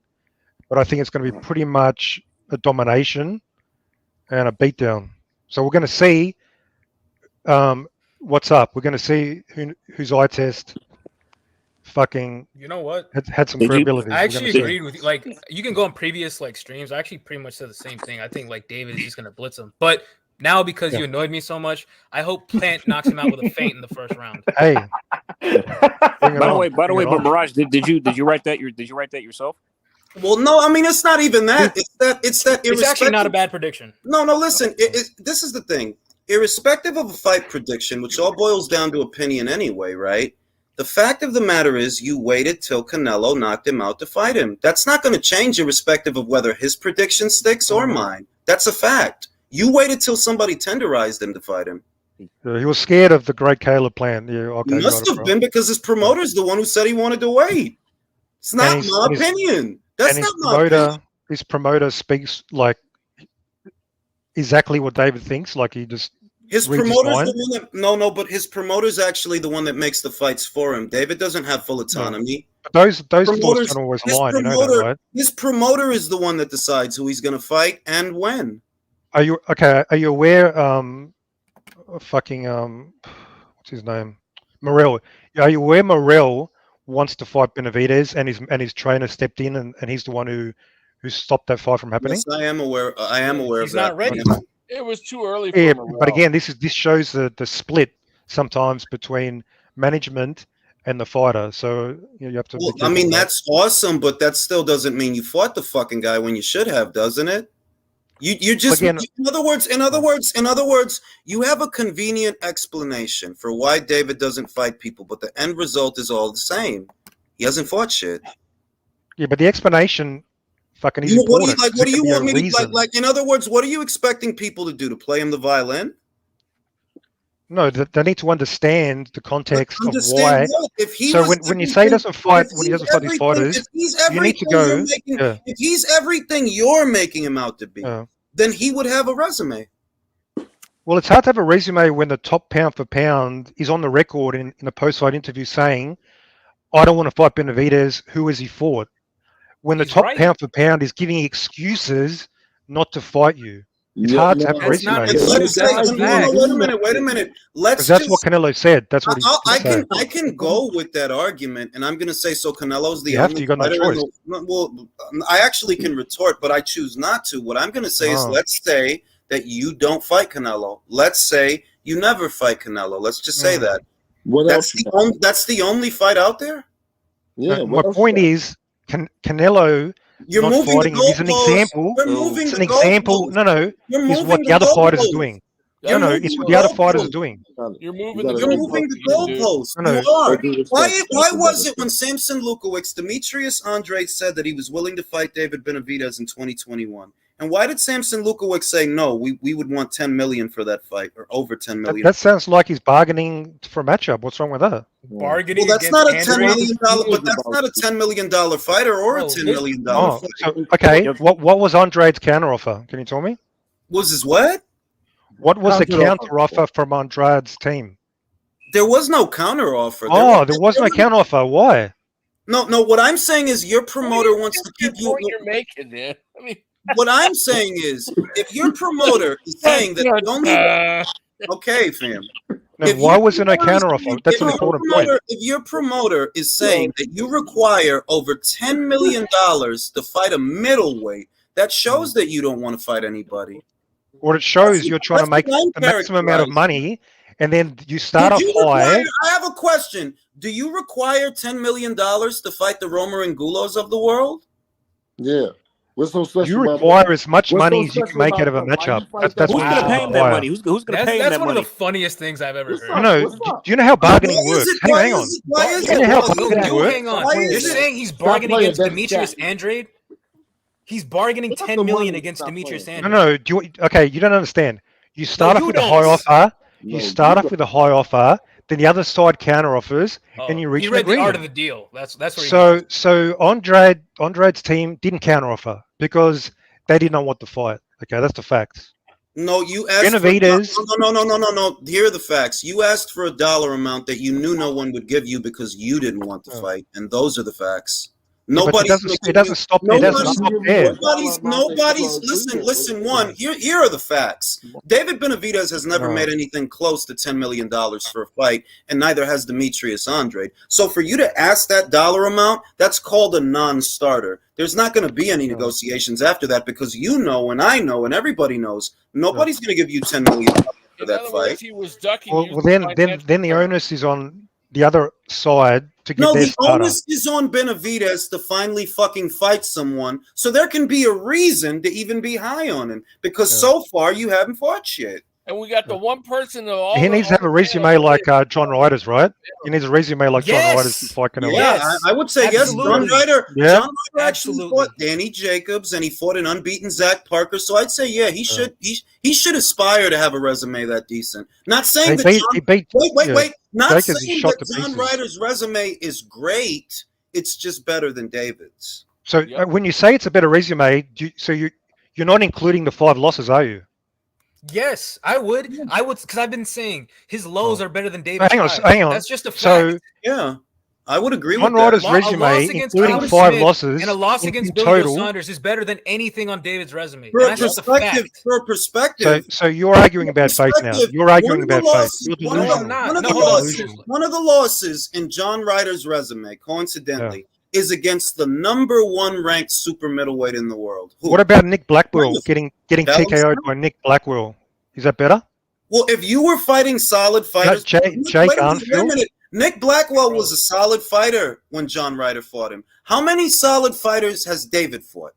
A solid fighter? Was Nick Blackwell not an unbeaten up-and-comer when John Ryder fought him? Correct me if I'm wrong. He was. He was an unbeaten up-and-comer. He wasn't a journeyman. He was an unbeaten up-and-comer. Yeah, but he's a domestic fighter who's beaten nobody. Listen to what you're saying. And he got TKO'd. He got TKO'd by a fighter who's beaten nobody. Show me a good domestic level fighter that David was fighting at that same point in his career. Dude, all these fighters are fucking better. Answer the question. Answer the question. Okay. You want to compare? Hang on. Blackwell has a better resume than David because he was able to beat John Ryder. That's all you're saying. The man's denseness knows no limits, man. I'm telling you. You want to compare Nick Blackwell to David Benavidez's resume? Earlier, you were arguing about what David would do against Cal Smith. John actually got in the ring and fought him. And he got TKO'd. Look, everything. All right. He did not get knocked out by Callum Smith. All right, now let's just cut through the bullshit. Everything that you say about David Benavidez is a postulation. None of it is real. None of it. And I'm being generous. I'm being generous by even entertaining your postulations to show that even if I entertain what you're saying, it still means the same thing. This guy hasn't fought anyone. And coming in after Canelo, if the best thing you can do and the best thing on your resume is coming in after Canelo and fighting Caleb, that just shows how little you've done because you were actually there before Canelo. And you Wilder. You've been there the whole time through everything. Vitaly was still fighting when you was there. Fellas, David better win. You Wilder. Look, if David loses, I don't think. Listen, all jokes aside, if David actually loses, this guy is not going to come out of his house. Nope, he won't. No, he's not. This is the last we'll see of him. This is the last we'll see of him. Come see us. You need to focus on what happens with David destroys. By the way, Haim, I don't think he's going to pay you either. He won't pay you. Caleb Plant. That's what we need to focus on. But I still put up my money. Listen. This is the So I thing. think what we've shown. I don't need to hope that David lives up to expectations. I don't, but you do because you're the one talking him up, not me. No.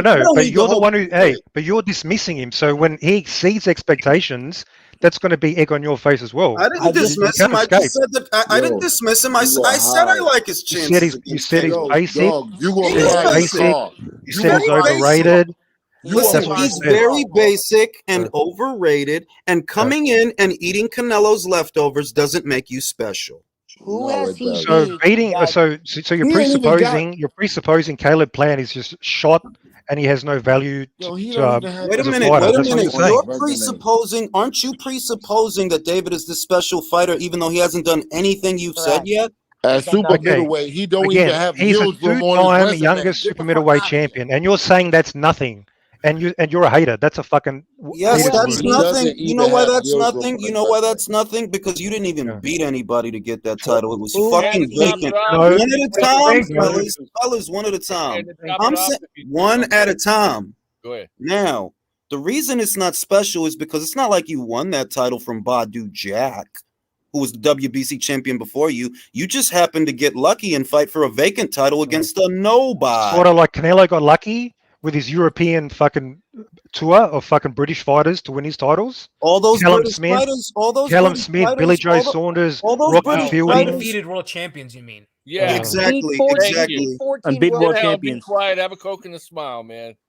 What I'm saying is the European tour, the European tour is better than the entire span of David's entire super middleweight campaign. Guess what? You That's did your opinion. nothing. That's your opinion. That's not all it an is. opinion. That's an How is that an opinion? It's an objective fact. How is that not an opinion? As the best it's a fighters fact. in that You're division. fooling How is yourself. it not an opinion that Billy J. Saunders is a better super middleweight than all of David's resume? How the fuck is that not an opinion? Then name the people that are better. Are you delusional? Name the people you're that He had the world title. Explain it. That's not an opinion. Go. List the names. No, you explain how you think that's a No. fact when it's He's not. been dismissing everything I'm saying is a conjecture Because opinion. everything When is exactly what because makes it is sense. What you're because- saying doesn't make no, any no, sense. Take a because- leak. because it actually everything you have said is a postulation. Everything you have said is conjecture. What's not conjecture is Canelo unified the division that David failed to unify in just 11 months. And David's been at super middleweight for how long? And you didn't unify yet? What the fuck were you waiting for? Bet the stack. Bet the stack. Bet the stack. That's a new song. In other words, it's not my opinion. It's not my opinion who the number one super middleweight in the world is. It's a fact that it's Canelo. It's a fact that it's not David. And that bothers you. David sucks. I don't know David why. ain't shit. Yeah, I don't There's know why it nothing you bothers me can so much. say. There's nothing you can say and nothing you have said that will convince anyone that David is what you make him out to be because he beats an already knocked out fighter in Caleb Plant. You're just reheating Canelo's dinner. If you were really what they say you are, you would have beat him first. But you didn't because you're a hype job. And Plant still knocks him out. That's right. Plant still knocks him out. Going back, Fucking hype job. So there's no basis for you to make these outrageous claims. Yes, there is a basis for me to make these claims No because more David basis. No more basis. David No more basis Benavidez that was I'm in the using. super middleweight division years before Canelo. No, and you're he not did- using any basis. You're using pure speculation. That's been the You're basis. using your What are you doing? What are you doing? I'm It's not looking at the speculation. facts. I'm looking at who they've actually fought. Okay. You're not, and that's the problem. Okay, who did Billy Joe Saunders fight at 168 to provide evidence that he's a better fighter than David's opponents? Who did David fight is the question. No. See, I ask a question, you respond with a question. Because the same applies. You know Don't what? you? Aren't you doing the same thing? No, but you're criticizing me and then using the standard that you're criticizing me for. No, not only And listen, wait. Everybody shut up. Not only am I criticizing you, I am owning you and using your own logic against you, and you can't substantiate it. And I'm proving in effect that what you say can't be substantiated, so you have no argument for me. What you have is your stupid fucking eye test and your stupid fucking opinions that are based on nothing. And there's no basis. Yet you use that same standard to claim that Billy Joe Saunders is better than anybody on David's record, using the same standard. If I'm wrong, prove it. No, you're criticizing me. If I'm wrong, wait a minute. No, wait a minute. If you're telling me that David, any two-weight, you're making the claim. How can I prove? If you're telling I'm me, asking you. if you're telling me that David fought better fighters than Billy Joe Saunders, please tell me who are they? What I can prove is that he fought far more established super middleweights. Now that is far better evidence. Journeyman? Who are journeymen? No. A 35-1 double world champion at 168 is factually more credentialed and more established. Name that person. At 168. Is it the same guy Billy Joe beat?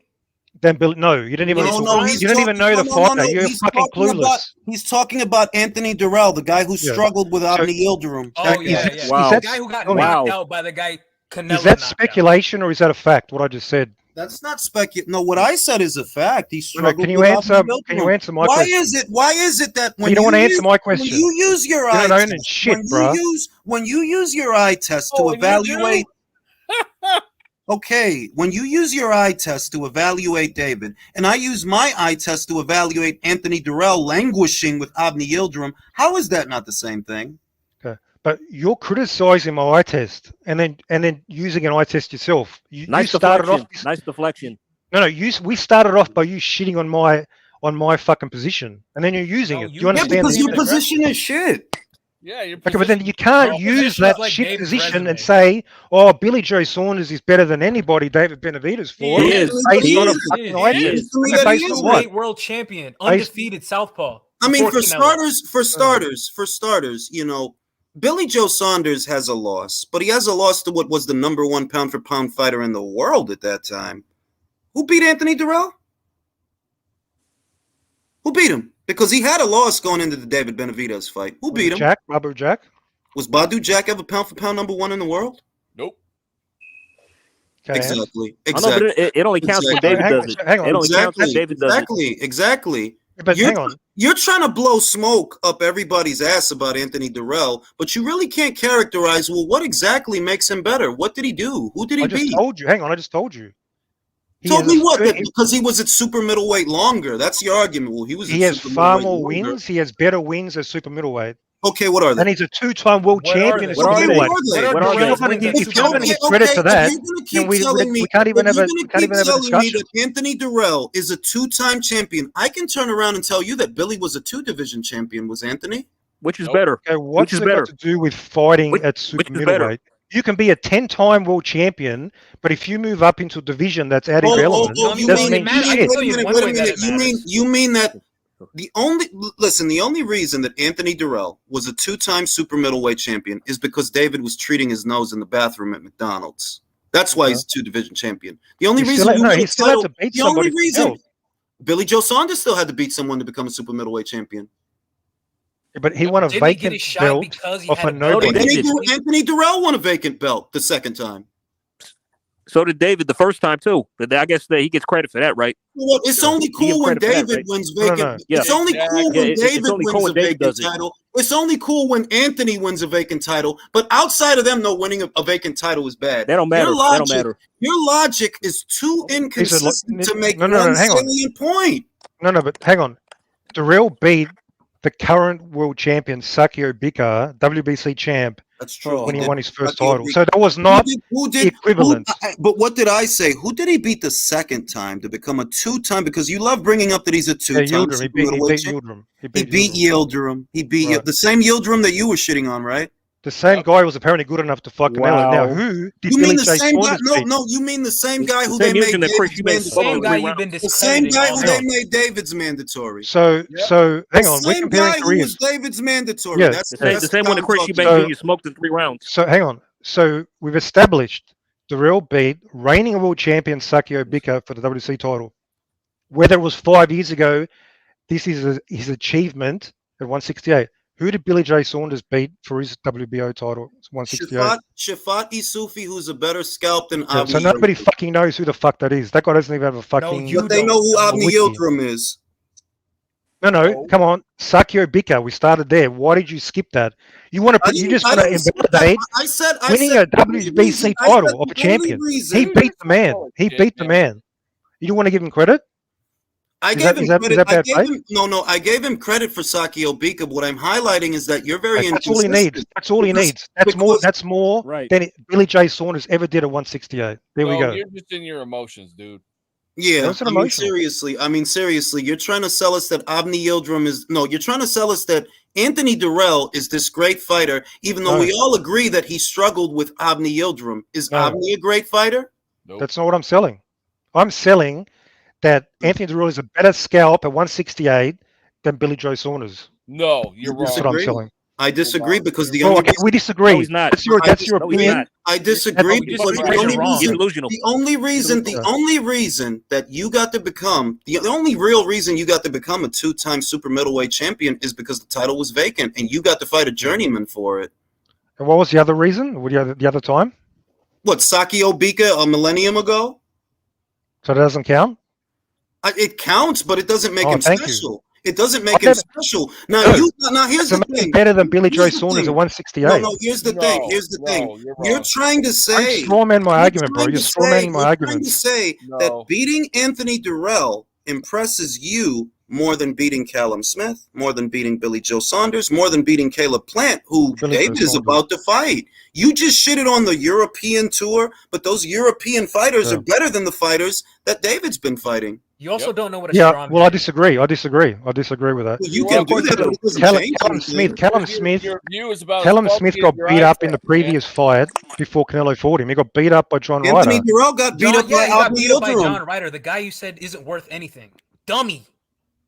But you're saying, hang on, but you're ignoring the negatives. I'm not ignoring. For I gave Callum John Smith. Ryder his credit, and I gave Callum Smith his credit. Bagging on you or something. Hang on, but you're not criticizing Callum Smith for how shit he looked versus John Ryder. You're not criticizing Anthony Durrell for how shitty he looked with Yildirim. Hey, no, I said that was a bad performance. I already said that. Okay. But you are ignoring Callum Smith getting walked down by the fucking midget John Ryder. Yeah, you're ignoring David Benavidez getting sat down by Ronald Gavril.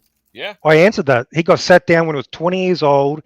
That was an off balance. That was an off balance. Who cares how old he was? Hey, what do you mean? Who cares how old he was? What the fuck? Did I just hear that? Okay. So if age is an excuse, just tell me. Fighters don't get better. Fighters don't get better. If age is an excuse to get sat down on your back pocket by a journeyman, did anybody sit Canelo Alvarez down at 20? Nope. No, right? They just lit him up. They lit him up and rocked him. Yeah. But did they sit him down? Cotto's older brother lit him up and rocked him. Did they sit him down the way David got sat down? No, not the same. No, but do you understand what a flash knockdown is? I understand that David's been knocked on his ass. That's what I understand. Do you understand it was a flash knockdown? It wasn't just a knockdown. He had to go through the gears in that fight. You understand? Yeah, but was it a flash knockdown or not, Jules? He's calling it a flash knockdown like that makes it better. You got fucking sat on your ass, knocked down. Hang on, you understand this? You had a flash knockdown when you were born, bro. I don't care about when he was 20 years old. He made a mistake. He got caught running in. Of course you don't, because you love him. You don't care. Why do you bring it up and use it for as a point? Oh, in your mind, David has no agency. He has no responsibility for anything. No, this is my you really can't. No, I mean, I have criticized him for his mistakes. No, you haven't. No, you haven't. No one looked back. I said excuses for him. I said what he did with the fucking with the coke. No, you haven't criticized him for his mistakes. You've literally made excuses for all of reasons. Excuses. You said you guys are now just lying because it's 12 versus 1. I'm just gonna fucking lie. You literally tried to chastise Canelo for weathering a hard shot. He weathered the shot. He didn't go down. He weathered the shot. Yeah. He was rocked. But you want to overlook David for getting dropped. You want to overlook that. But David got rocked. I'm not overlooking it. I'm giving it context. David got rocked harder because when you got hit with a hard shot, you went down. You criticize Calvin. You can get dropped by a light shot. You can get dropped by a fucking light shot, and you can be completely out of your feet and never go down. What's worse? I get that, but if it's as excusable, what's worse? If it's as excusable as you say it is, All I know is that never happened to Canelo. It's not an excuse. It happened. I've never seen Canelo get sat down like I seen David get sat down. Okay, and he must not be all that. That's all I'm saying. Yeah, well then Canelo. It's weird how Canelo's not fighting him. Instead, he's fighting John Ryder. He's fighting a guy who lost to Rocky Fielding, who lost to Billy Joe Saunders, who lost to Kell. David's fighting. He's fighting a guy who lost to literally every fighter he beat. And David's fighting a guy that Canelo already knocked out. Who's a better fighter than fucking John why does Ryder. he fight John Ryder? So all these guys love to talk. I wish he fought John Ryder. I wish he did. I wish John Ryder would not step in the ring. I think at all. John Ryder is like this bum, but nobody wants to fight him. That's crazy. Look, the what do you mean nobody wants to fight him? If John Ryder was written, though, this is the thing, guys, shut up. If John Ryder really were as big a bum as Mirage makes him out to be, then David would have fought him by now. Because when he fights, no, it doesn't mean that. No, it doesn't mean that at all. It does. He fights bums. You're assuming John Ryder would ever want to step in the ring with the fucking Mexican monster. That's a bad assumption. Because he's got brains. Hey, because he's got brains. John That's Ryder why. would step in the ring with Canelo.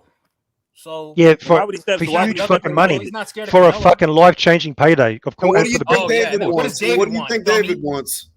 What do you think David wants? You're comparing John Ryder stepping in the ring with Benavidez. Don't jump around to fucking Canelo. I would pick Ryder to beat Benavidez. Can you suck Benavidez? Well, you're just trolling. Or you're so fucking John Ryder has shown me clueless. way more. John Ryder has done more work. More work by his 5 lows are better losses. than David's highs. That's just a fact. Okay, I know not to take you seriously. You realize every time you laugh, nobody's laughing with you, right? You're a troll, homeboy. Yeah, I'm glad I'm the odd one out. I'm glad. Yeah, you should. I'm glad. Hey, so you guys agreed you're picking John Ryder over Benavidez. I want you on the record. You're going to be on the record? Being this I'm on the record. in David Yeah, Benavidez. you're on the record being a muppet. Only a Muppet has to make that many excuses because David got sat on his ass. Give him a break. Put the violin away, bro. You got sat on his ass. Stop making excuses. You've been making excuses for Canelo not fighting Benavidez all fucking Yo, my guy, time. I haven't realized. My guy, yo, You haven't realized that. I'd rather be a muppet than a fanboy. Bro, if I were a Muppet, I'd be on David's box rack. For real. No, listen. I'm not a fanboy. Yeah, you are. You're just dumb. Yeah, you're not. You're just a dummy. Man. Yeah, you're also dumb as well. I could jingle keys and A entertain. fanboy would be, Canelo's going to beat up. fanboy is people. what you are, and that's what y'all Yeah, demonstrated. a fanboy is Canelo's pound for pound. Canelo's still fanboy is pound for David can pound. do That's no a wrong. fanboy. That's you. Yeah, you weigh in No. your emotions. Well, you're lying. I already said I've criticized him for the reckless mistakes that he made. You have a convenient excuse for everything, bro. You have a convenient excuse. What excuse did I give him for the coke? What excuse? You said that it was a flash knockdown. No, it's not that bad. It's a flash knockdown. But it was a flash knockdown. He was too young. Oh, he wasn't But developed. it was a flash knockdown. But it was. So you don't care about facts? You fucking break, bro. Do you understand the difference between a reason and an excuse? Listen. Here's a fact. Here's a fact. If being 20 were an excuse to get knocked down, then Canelo would have been getting knocked down the same as David, but he hasn't. Fighting better people than David's been fighting. Well, anyway, we've had the discussion. Thankfully, we're going to find out who was wrong and who was right eventually, because we will. Eventually, Canelo's going to have no choice but to fight Benavidez or blatantly duck him. So blatant. Knock him out first. Listen, hang on. So blatant, even you guys are going to have to concede. So then we can come back and we go, hey, that Mirage guy, he wasn't being delusional. He was correct. He was correct. He was actually right. Canelo was ducking him all this fucking time. Thank you very much. Hey, we'll be calling you delusional for the rest of your And I'm life. looking forward to my $700. I'm looking forward to that cash. Now let me read.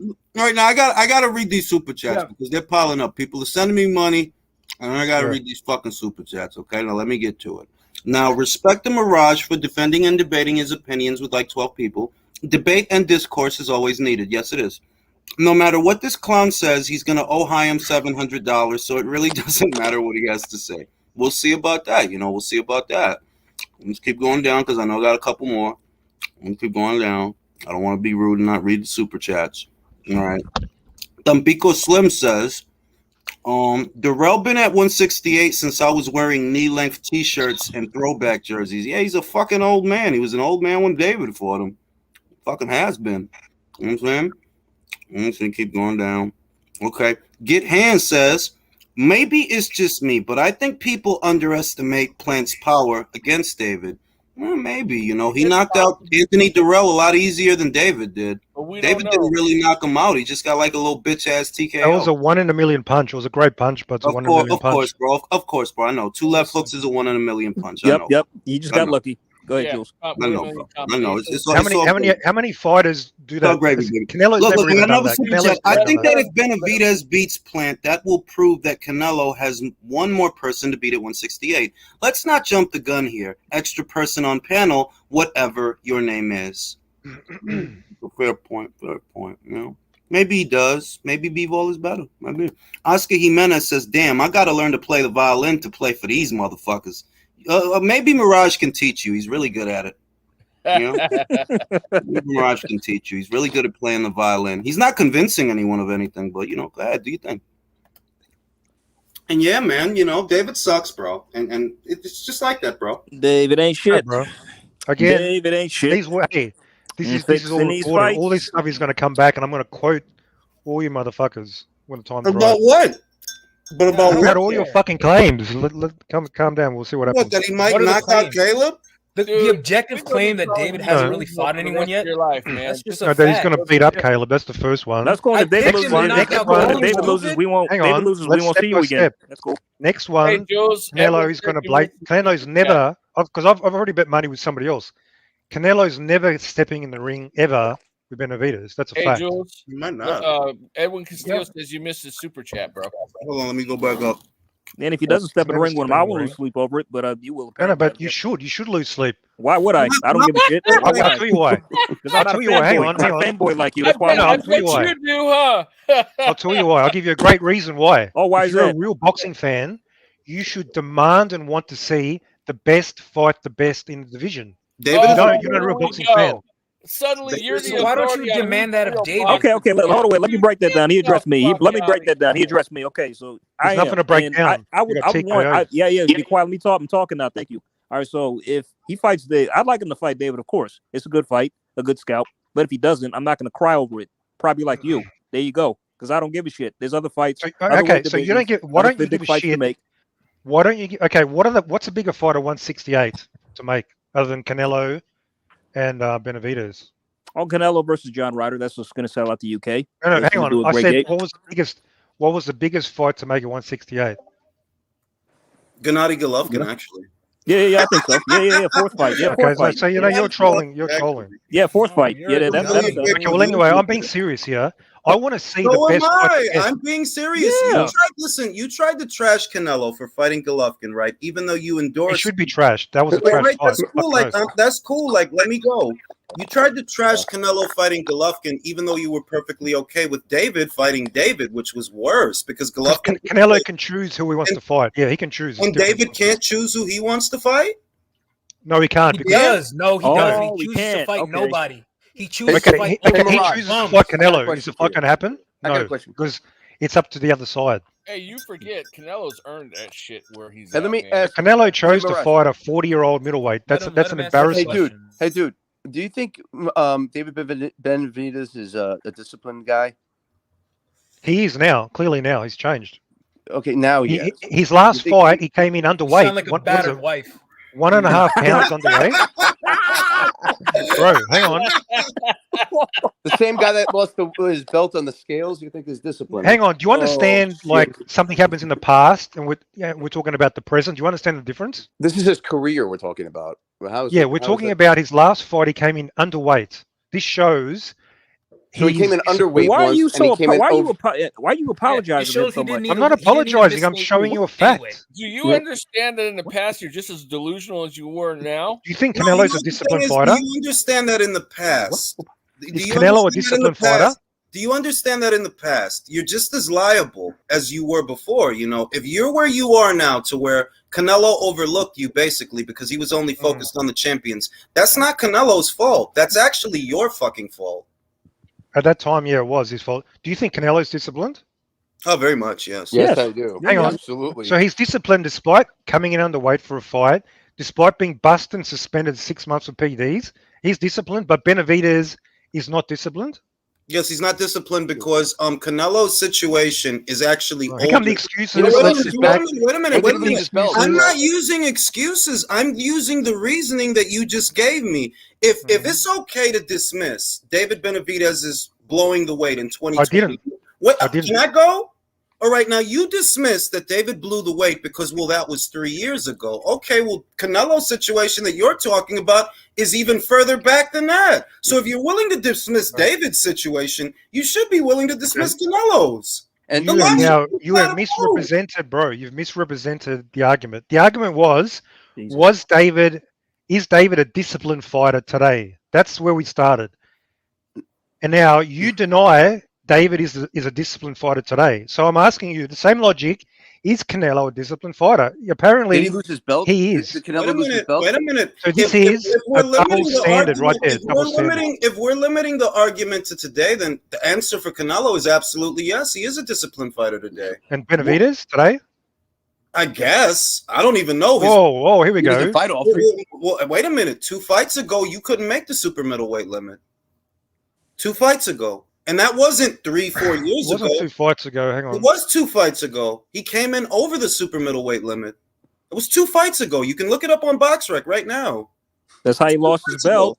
No, it was not that fight, not the one in 2020. 2 fights ago, he came in over super middleweight. That wasn't ancient history. That was 2 fights no, you're ago. talking about. Hang on, you're talking about the Conor Davis fight when they changed. It wasn't for the interim. So then the weight limit changed. Is that what you're talking about? Yeah, well, it's not that the weight limit changed. No. It's not that the weight limit changed. It's that David changed it because he said, since it's not for the interim, I'm going to try to make this as easy on myself as possible. That was his Which word. was what any fighter would do. This is standard. Any undisciplined fighter, fighter, yes. Any fighter that has sniffed cocaine and lost his belt, any fighter that has blown the weight, like David blew the weight. An undisciplined fighter needs to do that. Did he make weight? Did he make the weight? There was no weight to make. You changed it. There was no weight. No, there was still a weight limit. You couldn't come in a fucking heavyweight, could you? Yeah, you changed it to like 4 pounds over the limit. So what that changed it would be easier. What changed it? Who changed it? David changed it. Hang on. So it went from interim. It changed from an interim title belt. What's the matter? You can't make 168? What's the matter? No, hang on. What's the matter? Are you saying David made it a non-interim title fight? That was I didn't say he made it a non-interim title fight. What I'm saying is when he saw it wasn't going to be for the interim, he decided I don't need to make super middleweight because that's hard. So that's according to the rules, right? That was the rule? Again, was that the rule? Fighters. No, wait. About disciplined fighters. Do you think David Benavidez has good defense if he's a disciplined fighter? Does he have good defense? Yes. Does he have good defense? I think his defense is greatly underrated. He has solid defense. Yeah, fucking this was a huge leap out of. He has. No, he does. He has a solid defense, high guard. He rarely fights eats good clean fighters. shots. You're right. He rarely fights good fighters. That is not being dropped by Will. Expose that defense, by the way. Sure, that was one moment, 2 seconds out of like his whole career where he was reckless. He ran into a punch, but generally, you watch him against Lemieux, the other fight against the real. Lemieux. Hey, Lemieux was wrecked by Lemieux. Listen. Wait a minute. Watch David Benavidez against Romer Angulo, and Romer Angulo was punching right through his guard and backing him up. Wait a minute. So you're saying that the testament to David Benavidez's great defense is David Lemieux? No, I'm saying that was one example. No, I'm saying that was one example. One example out of many. Because David Lemieux, you can say what you want.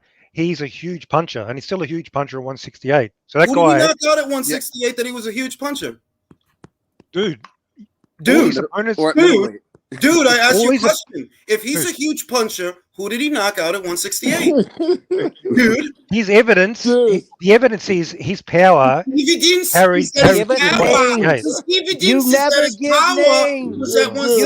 list names. List some fucking names. You're just playing games. Okay, David Lemieux was a huge puncher.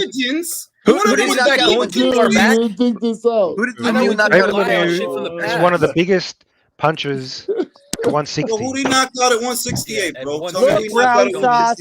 Look, Brown Sauce. Didn't he knock out most of the opponents at 168? Did he knock him out? Brown Sauce. List names. Didn't he knock him out? Who? What do you mean who? He knocked him out. That's what counts. Who did he knock out at 160? Who did Triple G knock out? All his fucking cans. Everybody was saying he's a monster He fighter. knocked David Lemieux out. What about all the other fighters that he knocked out? He didn't Who knock did out Wilder David. knock out? But apparently he's the fucking biggest puncher in history. You know what's funny? I'm gonna tell you who Triple G You're knocked using out. a double standard again. I'm gonna tell you who Triple G knocked out. He knocked out Steve Rolls at 168, who Edgar Berlanga could not knock out. Now you tell me, who did David Lemieux knock out at 168? Names, please. Triple G's never fought at 168 before. Yes, he has. He fought Steve Rolls at super middleweight. With all due respect, can you What? tell this dude off the panel? He won't even answer questions. Triple the G's fuck fought at out. 168 before. Are you sure? Yeah, I'm positive. I'll look it up. I'll look it up. I look it Hey, up, dude, who bro. did David Lemieux knock out at 160? Who did he knock Okay, out? so now you have to knock out a big name to be qualified as a big puncher. Is that the standard? Yes. Yes. Okay, who? So hang on. So who is Wilder knocked out to be this greatest heavyweight puncher of all time? Who's the best fighter Wilder's knocked out? He's knocked out bums. Hang on. Wilder's knocked out bums his whole career. We don't like Wilder here. No. But the point is, Triple G fought Steve Rolls, well above middleweight, 163. They both fought at 163. That's super middleweight. Anything above 160, anything in between 160 and 168 is super middleweight. And Triple G versus Rolls. okay, yeah, bro, it was a hair over 160, bro. This is a bad. I'm just saying that he did knock out Steve Rolls at super middleweight. He did. Okay. Now tell me who we've gone. Okay, we've. Now tell me. Now just tell me. I answered your question. Tell me who David knocked out. David Benavidez or Lemieux. Okay, he hasn't knocked out any top fighters, but historically, that's not the standard. Historically, you can't answer. Yes, no, because it's irrelevant. Historically, David's Gennady Golovkin power was at middleweight, not super middleweight.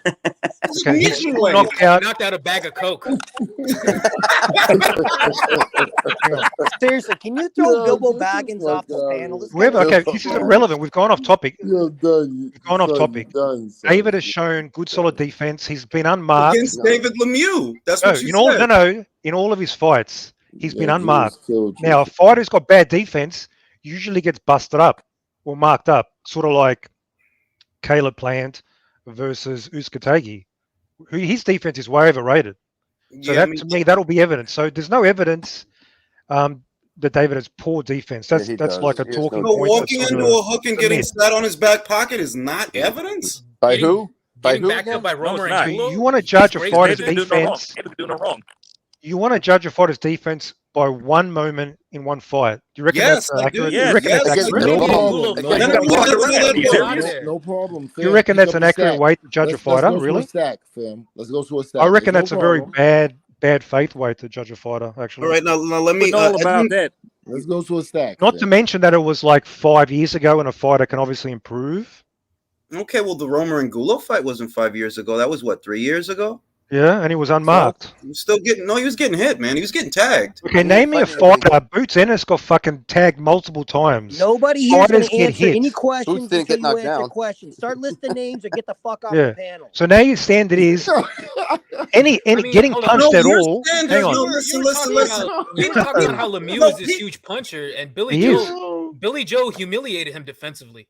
Yeah, what's that got to do with being a huge puncher? He couldn't catch him. Hey, who got has outboxed? Hey, got outboxed, sure. I'm just saying that David Lemieux, you say he's a huge puncher. I asked you, okay, so who did he knock out at super middleweight? You don't have to give me huge names, but who did he knock out? You got nobody to name. He knocked out Zagara. Yo, dog, I'm a fucking David Lemieux fan. Wow. I got nobody at super middleweight. He knocked out Zagara. Wow. I got nobody at super middleweight. Like, keep it real, my nigga. This is besides the fucking point. You don't just dismiss a fighter. The funny shit is the question. the question he was asked, like, okay, well, what's the best testament to David Benavidez's defense? And he brought up David Lemieux. He couldn't think of nobody else. He brought up David Lemieux. No, I brought up Jarrell fight as well. All of his fights, literally, all of his fights. I brought up Lemieux because Lemieux was throwing some serious punches, and David was fucking very defensively cautious. Punches. That's crazy. Yeah, because he's a fucking. He's one of the biggest fucking punches at 160 in history. Not at 160, maybe not 160. Is there any evidence? Is there any evidence that he lost his power at 168? Yeah, he stopped knocking people out. Yeah, he couldn't knock out nobody. He only had a couple of fights, and he knocked out a couple of the guys. A couple of how many? Yeah, one of those guys dropped him twice. One of those guys dropped him twice. Did he knock out Rohan Murdoch? You're in Australia, so I know you know Rohan. Did he knock out Rohan? Back to the question. Yeah, his defense is underrated. Did he knock out Rohan? No? Yes? What? Bro. Yes, no, maybe so. You're losing here, fam. You're losing bad, fam. No, you're moving the goalposts every time you get fucking. Yo, son, you're bleeding out. You tried to say that David Lemieux was a huge puncher. Historically, he's a huge puncher. Historically, he is. Middleweight. Yo, you need to if somebody's historically a huge puncher, it's fair to assume because power doesn't always move up. Well, dummy. Is there any evidence that it didn't? Is there any evidence that it didn't? Yes, there is evidence that it didn't. He could knock out Rohan Murdoch. Okay. No. If you watched him fight Benavidez and you couldn't determine those punches you were throwing were fucking serious heavy punches, again, you're fucking blind. You can literally hear the punches, man. They were the heavy punches he was throwing. You could hear the punches? Were you there? No. Do you understand? You can determine. You were there when somebody's throwing like heavy fucking leather. You can determine that. Actually, you know what? Based on eye test, because well, you don't know. You don't have no eye test. So this is why. You don't have one either. On eye test, and I said that David's going to get flattened. He doesn't belong at 168. The eye test told me that. The eye test told me. I said, this guy, there's no way this guy makes. I said, there's no way this guy makes it to the midpoint. He is finished.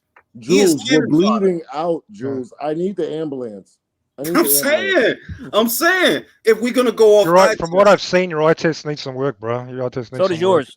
I think that yours needs some work. You can't prove that. Hang on. You can't prove that, but I've proven yours does. Yeah, you can't prove that. If you're qualifying David Lemieux as yours is proven. Super middleweight, yeah, but then your eye test. Prove me wrong. Prove me wrong. Prove me wrong. Go. Prove me wrong. Prove me wrong. You can't prove me wrong. I can prove you wrong. You were clueless in predicting Bivol versus Canelo because you're a fanboy. You overrated Canelo. You overrated Canelo, and you got exposed. Who's the best fighting? Who do you think Benavidez? He couldn't have.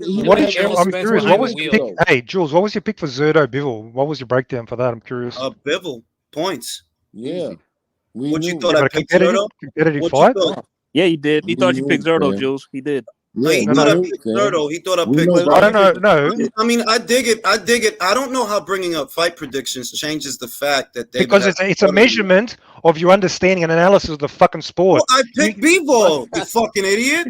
I picked Bivol on point. How about his analysis of the sport down? Did you choose Now, since we're on the analysis of the sport, because you're probably thought it was going to be a competitive fight. I bet you thought it was going to be a competitive fight. We're on the analysis of the sport because of how fucking analytical you are. Explain to me what the fuck makes David Lemieux a solid fighter at super middleweight. Because you're so fucking analytical, right? You're a fucking analyst. Explain it then. Okay. Why don't we focus on relevant fights? Yeah, exactly. Relevant fights. Duck the question. Tell us Joe. The question's irrelevant. Okay. Duck the question, bro. Duck the question. You think that David Lemieux? Question's not important. David Lemieux was a solid fighter at super middleweight because of how fucking analytical you are. That's a joke. I'll tell you why. He's a solid fighter. Let's open him up. He only had in the previous 5 years one loss at 160, which was a decision. He won. He was undefeated. Who? Against Billy Joe Saunders. He was undefeated.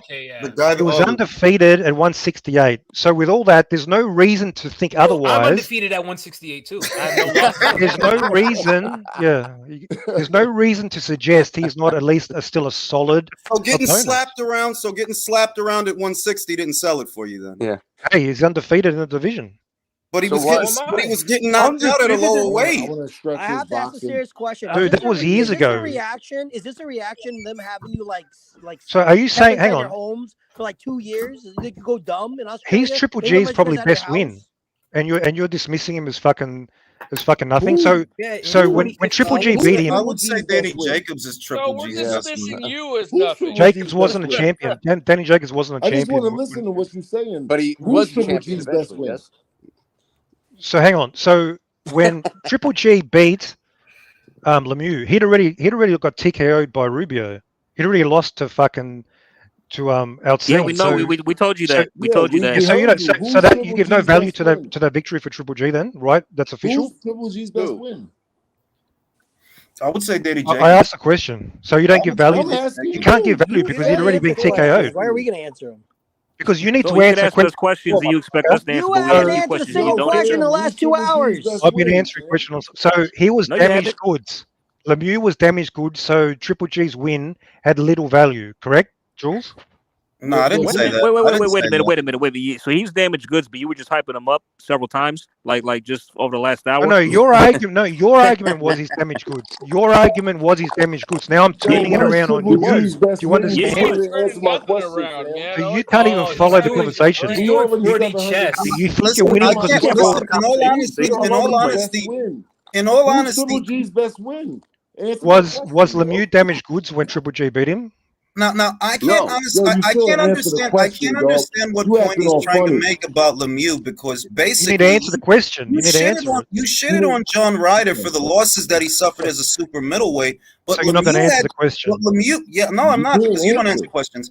You shitted on John Ryder on the premise that he had losses. You shitted on John Ryder on the premise that he has losses in his column, right? But Lemieux had the same number of losses that he has when he fought Benavidez. Yeah, John Ryder didn't lose. John Ryder didn't lose to Rocky Fielding. He didn't lose to fucking Nick Blackwell. He didn't lose to domestic bumps. He lost world champion caliber fighters. He didn't get knocked out by Marco Antonio Rubio. Yeah, he's fucking better than fucking Rocky Fielding. You won't tell me. And Nick fucking Blackwell. Joaquin Alcine And he lost five. He's lost five losses. Lemieux's lost to the fucking best top quality opponents. Literally. He's delusional. Quality opponent. Come on. How's that You're delusional? bugging, fam. You're bugging. Anyway, Benavidez colonoscopy. You don't want to answer the question. You don't want to answer the bad question. He's not worried about me. What the fuck? You don't want to answer the question. You got a lot of nerve to talk about not answering questions. You don't answer questions either, so you would. But I've been answering questions for 3 hours. You ain't 20 answering minutes. questions. You know why? Because your questions you ask, you move the goalpost to bullshit questions. I'm asking relevant. Exactly what you're doing. And that's what you're doing. Everything you said, that's what you're doing. Yeah. We fucking with you because you got an opinion. But when it comes down to the nitty gritty and we really press you, you fold, my man. You fold on some bullshit. Bro. You fold like a Benavidez you opponent. fold on some bullshit. Son. You fold how Gabriel folded up Benavidez, bro. You fold, my nigga. Yo, we actually trying to fuck with you. And then we give you our platform, we give you a chance. No, you give me bullshit. Fold on some bullshit.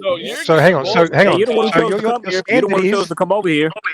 Your standard is Lemieux's damaged goods because he lost to Billy Joe Saunders. Lemieux was damaged goods because he was 40 years old at super middleweight. I actually think. David See, if we get back to the crux of the discussion, because the crux of the discussion was more so David Benavidez than anything else, and I maintain my original position, which you haven't disproven, that David hasn't fought anyone. In fact, you agreed with me more than 5 times now that he hasn't fought anyone.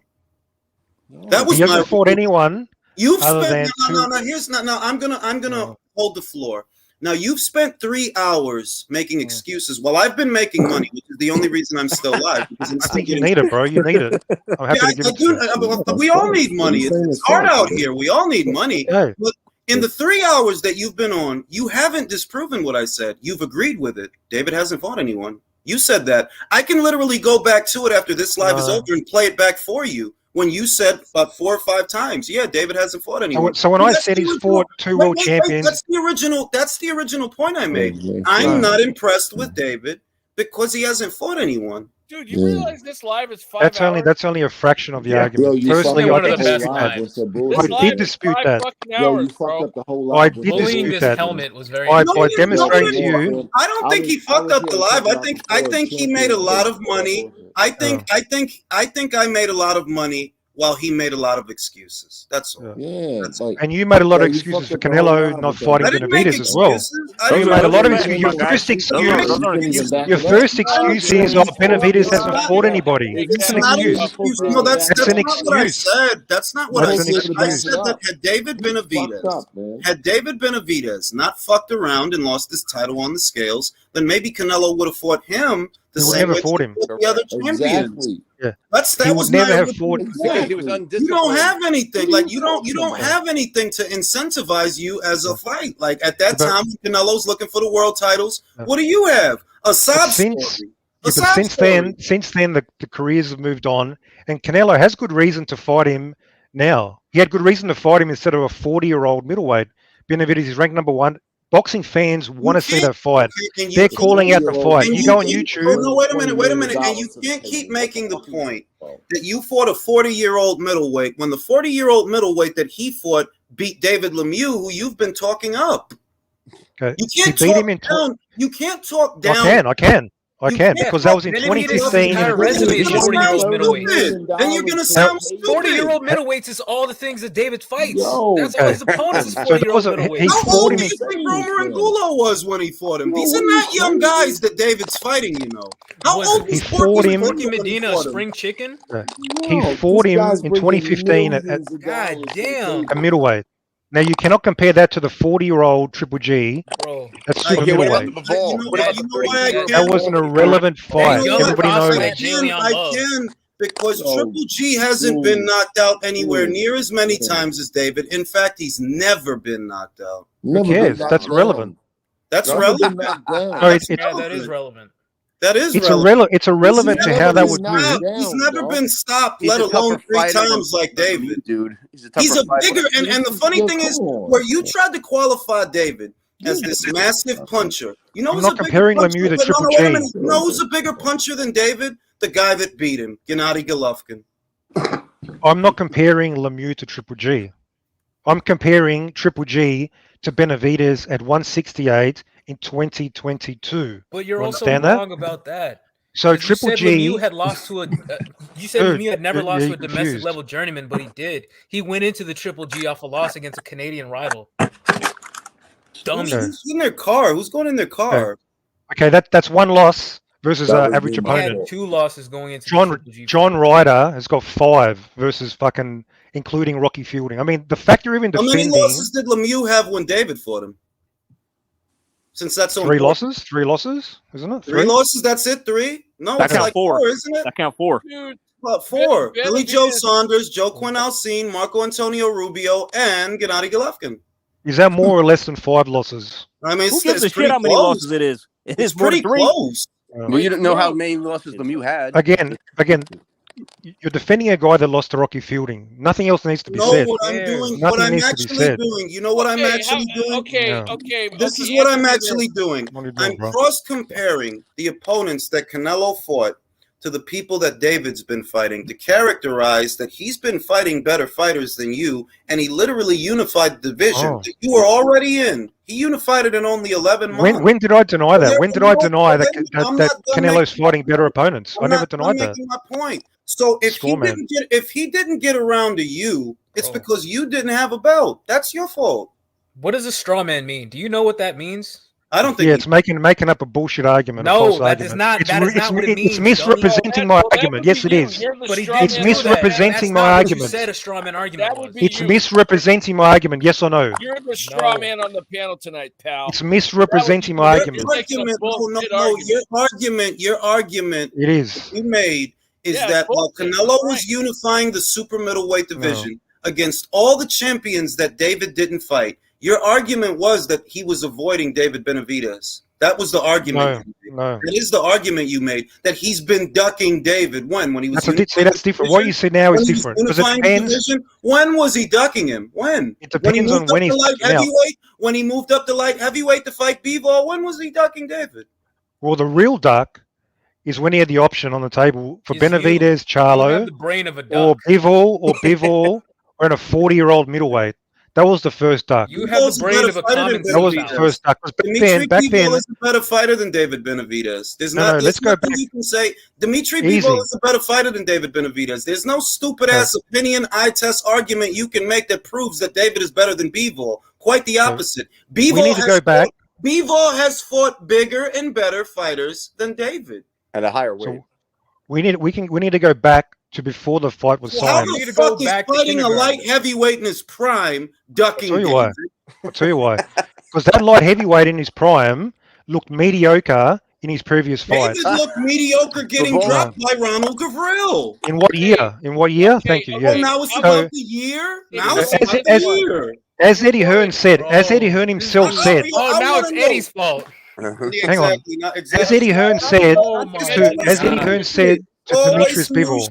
Not to mention, Dude, you're trying to revise history. When the fight was made, Bivol was not rated highly at all. That's why he was a huge underdog. Yeah, this is why everybody thought, almost everybody thought, hang on. Well, not rated by almost everybody thought. Who he not rated by? Not rated by who? He was rated top 5. He was rated top 5 in his division. I'm talking about the boxing world. You mean you didn't rate him. You mean you didn't. No. Listen, can I talk?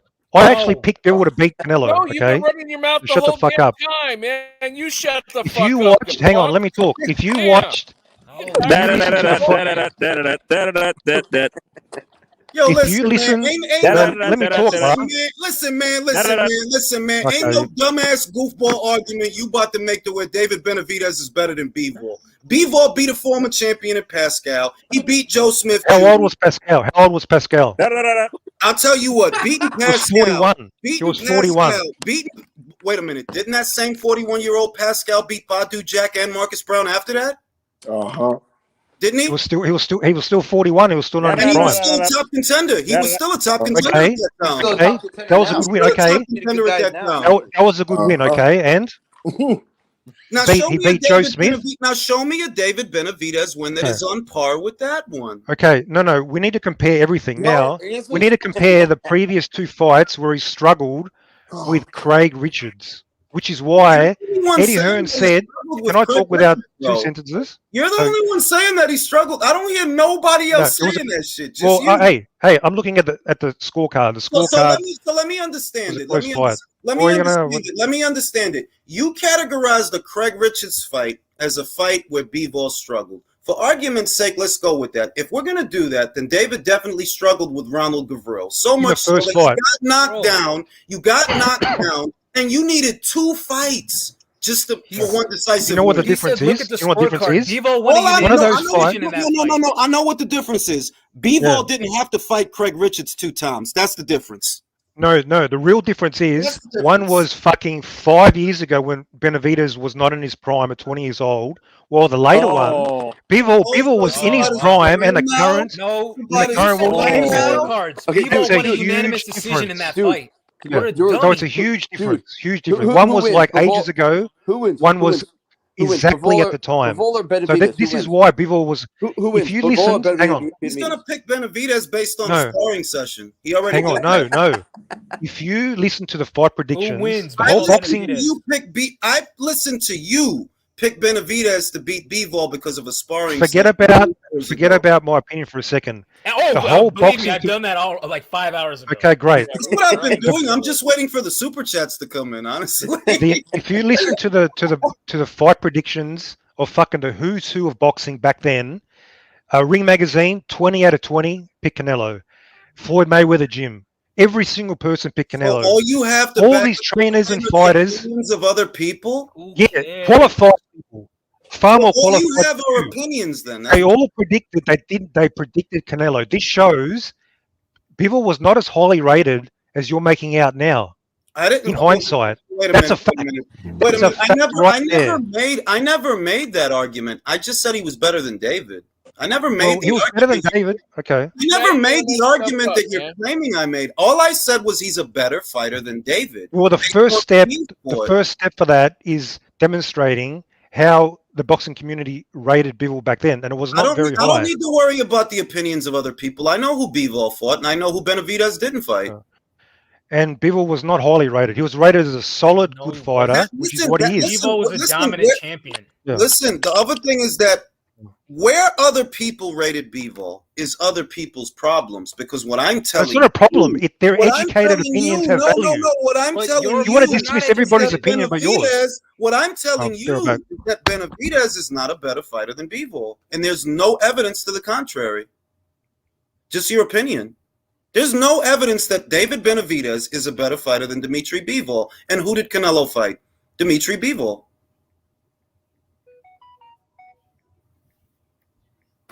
Period. That's the argument you're trying to make, that because he fought a light heavyweight, an unbeaten light heavyweight in his prime, who's already defended his title several times successfully, you're saying that he was avoiding David by going to a division where David dare not go, to fight champions he dare not fight? That doesn't make sense.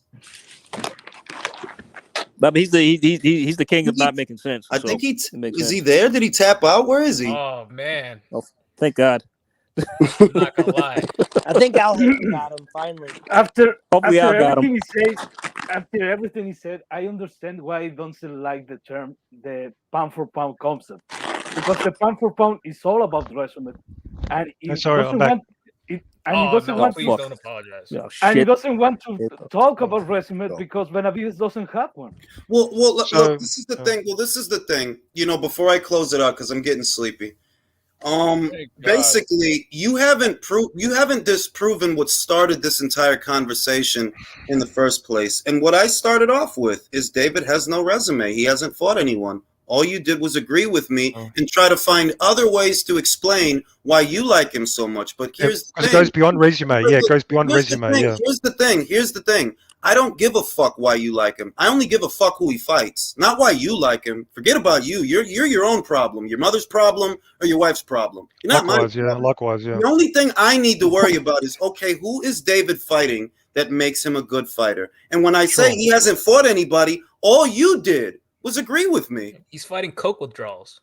Yeah, what I did was try to explain to you that you can look beyond resumes to determine the quality of a fighter. No, you have to. You can't do that. I know you can't. You have to postulate to make him seem better than what he is. Are you David's dealer? You have to postulate. You know what? Why do you love this guy so much? I guarantee you, he's stalking David Benavidez. No, I'm not. The irony is, you're bigger Canelo fanboys than I am of Benavidez. That's the funny thing. I'm not going to insult the guy. All I'm saying is that every argument that he's made after he conceded that David hasn't fought anyone is a postulation. That's all they are, postulations. I don't give a fuck about your postulations. Tell me who he fought. Yeah. Who did he fight? Yeah, but it's postulation when we're trying to evaluate a head-to-head fighters. It was postulation when we're trying to determine how does Bivol versus Canelo go. That was postulation, yeah.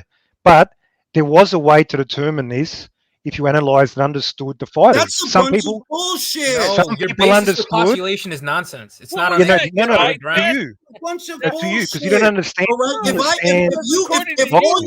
If all you can do is agree with me when I say that the guy hasn't fought anybody, the argument's already over. I've just been making money while you run your mouth. No, I'm telling you, you can go beyond simply paper to evaluate a fight. You don't understand that. That's why. It's not fucking That's why you got Bivol Canelo wrong, because you couldn't analyze head to head. You're looking at the paper.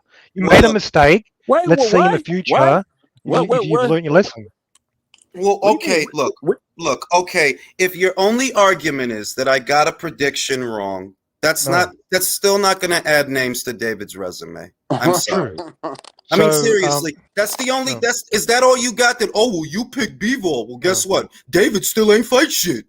No, but the names are coming. He's fighting Caleb playing there. No, but is that it though? Is that it? That the way that you defend David not fighting shit is by saying, "Well, you picked Bivol." The fuck I've already told you like 10. I've told you 10 What times. the fuck does that have to do with David? That and your eye It's test. not just who you beat; it's also how you beat them. I made that point from the And start. who did he you beat? dismissed And that. who did he beat? Who did he beat? And how did he? Hang on. And how No, did he who beat did he them? beat? Who did he beat? First, tell me who he beat, then tell me how he We've beat. already gone over this. Who he's No, beat. you didn't Exactly. answer. We have. You He didn't hasn't answer. beat You didn't anybody. answer. I You know. didn't I didn't answer. answer Darrell. I didn't answer Darrell. Very impressively. I didn't You said answer David Darrell, Lemieux, and fucking Medina and Ellis. I didn't fucking answer them at suck. all. And those names I'm not are saying not they're better. great names. I'm not Those saying they're names are great not names. better You were than a couple hours Smith ago. and Saunders and I'm not. Plant.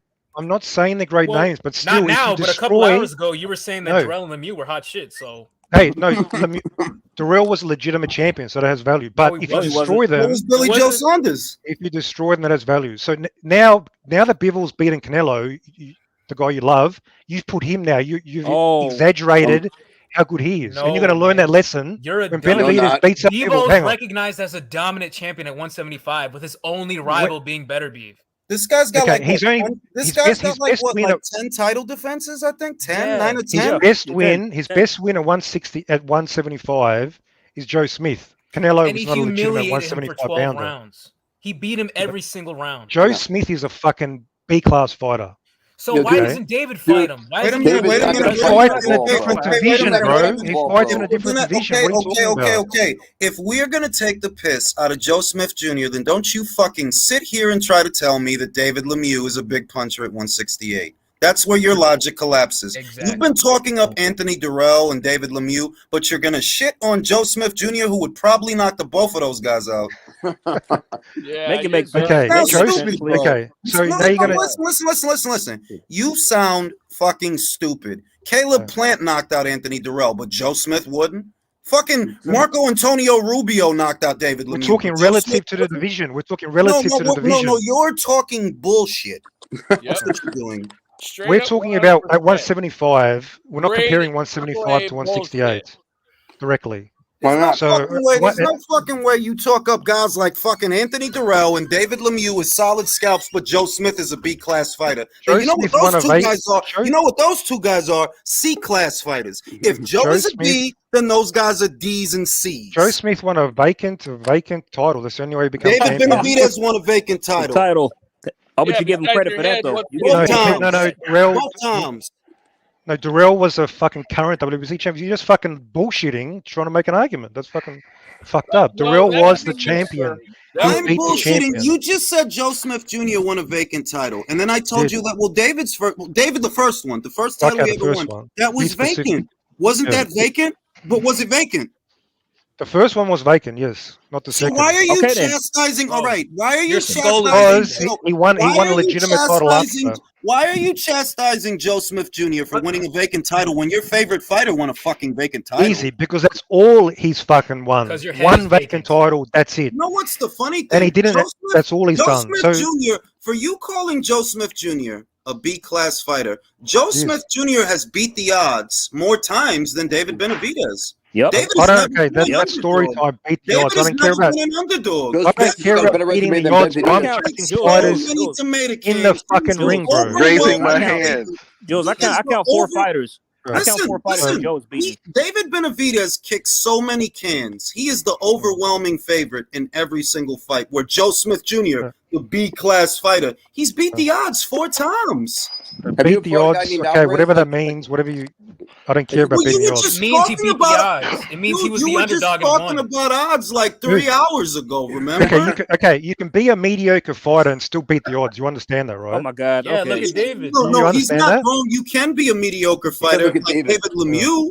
Because if you're telling me that Joe Smith Jr. is mediocre, then David Lemieux is mediocre, certainly. He wouldn't last Okay. with Joe Smith Jr. If you're telling me Joe Smith Jr. is mediocre, then who's this guy, Anthony Durrell? So you accept he's mediocre. So You got knocked out by a light punching, feather-fisted Caleb Plant. So I can only imagine what Joe would do to you. So now you're getting on the hype train. This is what people do. They You're get on carried the away. hype right now. Get on the hype train. You got on Canelo's hype train. You're on the Benavidez. He got exposed. You're on the People- Benavidez hype train, bro. I think hopefully Benavidez and people are going to fight, and you're going to see. You're going to see. Benavidez is not going to park his car next to him. Benavidez Benavidez will beat him. Benavidez will beat him. is raising his hand. Hey, hang on. Class today. Benavidez, hang on. Years ago. Benavidez is bigger. He's faster. He has more power. He's got more variety in his offense. How the fuck is people going to beat him? What are you talking about? Break it down. Raise his hand. Raise his hand. Why are you so confident people beat Benavidez? I'm curious. I don't think that, listen, to be completely honest with you, I don't even think David Benavidez would park his car next to Dimitri Bivol's car, let alone fight him. Nope. I really he seems don't. very eager. He seems very enthusiastic in fighting him. Really? Is he going to light heavyweight? Wait, if he's enthusiastic, is he going to light heavyweight? Eventually, 100% he's going to light heavyweight. He's already said so. Another postulation. Another postulation. No, he said it. He said he's going to. What else do you want? We can't. It hasn't happened yet. I want him to fucking move up and fight someone. He will in the future. Oh, he just turned 26. He followed his speculation up with another speculation. Amazing. Dude, we can only go from what fucking David Benavidez said. No, what else do you want? I thought that wasn't enough. Oh, wait a minute. So you just admitted we can go by what Benavidez says, but when I thought says just saying it wasn't enough. You don't believe it though. Dummy. No, I mean, what? The argument. Listen, the argument that he's making, which you're just desperate for a gotcha rather than an listen, argument. the argument that he's making, which is sheer insanity, is he takes David Benavidez at his word, but he tells us not to take Caleb at his word, even when David's own promoter said we don't want to fight Caleb yet. Yeah. And you think you're making a salient point. I'm just keeping you on here while I make money. By all means, keep making You've mentioned it about 20 times, so obviously you need some dough by the looks of it. So I'm happy. Do you wear Unbiased speak for a second? Can Unbiased speak for a second? Go ahead, Unbiased. I'm in the middle of this, and I've been off and on listening because I have to sleep sometime during the day because I work at night. I'm at work now. So the gentleman that this on Benavidez side, what's your name, sir? Mirage. Mirage. Okay, Mirage. You know my name. Don't fucking pretend. I'm not looking at the screen. I thought his name was Benavidez's lover, but go ahead. I'm not pretending. I'll tell you what, Let's not get feisty with me when I'm not getting feisty with you. Let's have a conversation. I know you're getting ganged on, but I'm in the middle here. I'm going to make $700. I'm fine. It's fine. Okay, cool. So when it comes to Benavidez, I'm in the middle when it comes to both of you guys' spectrum. I think Benavidez is better than what they're saying, but he's definitely not as good as you are portraying. So Benavidez does have some skills, but his footwork is questionable. He has not thought the opponents to be able to really give him the grade and to understand his true overall abilities. So he's still unknown. He has not taken on the fights, and I see you going at Canelo about that. See, the thing is, he had opportunities to fight people, and he didn't fight them yet. Now we get this Plant fight. Now we get to see what it's about, even though we're probably 3 years late with this fight. Yeah. So Benavidez is a pretty good fighter.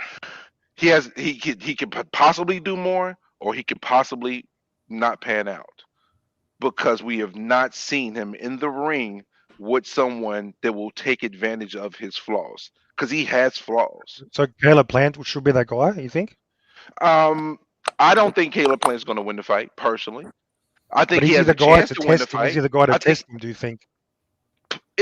Caleb Plant is a respectable barometer to see where Benavidez is as a fighter currently right now. So this fight will tell us a lot about who Benavidez is, because Caleb Plant is a great boxer. He has great footwork, and the thing is, he's going to take. There's going to be points in this fight that he's going to take advantage of some of the things that Benavidez does not that well. Benavidez's footwork needs work.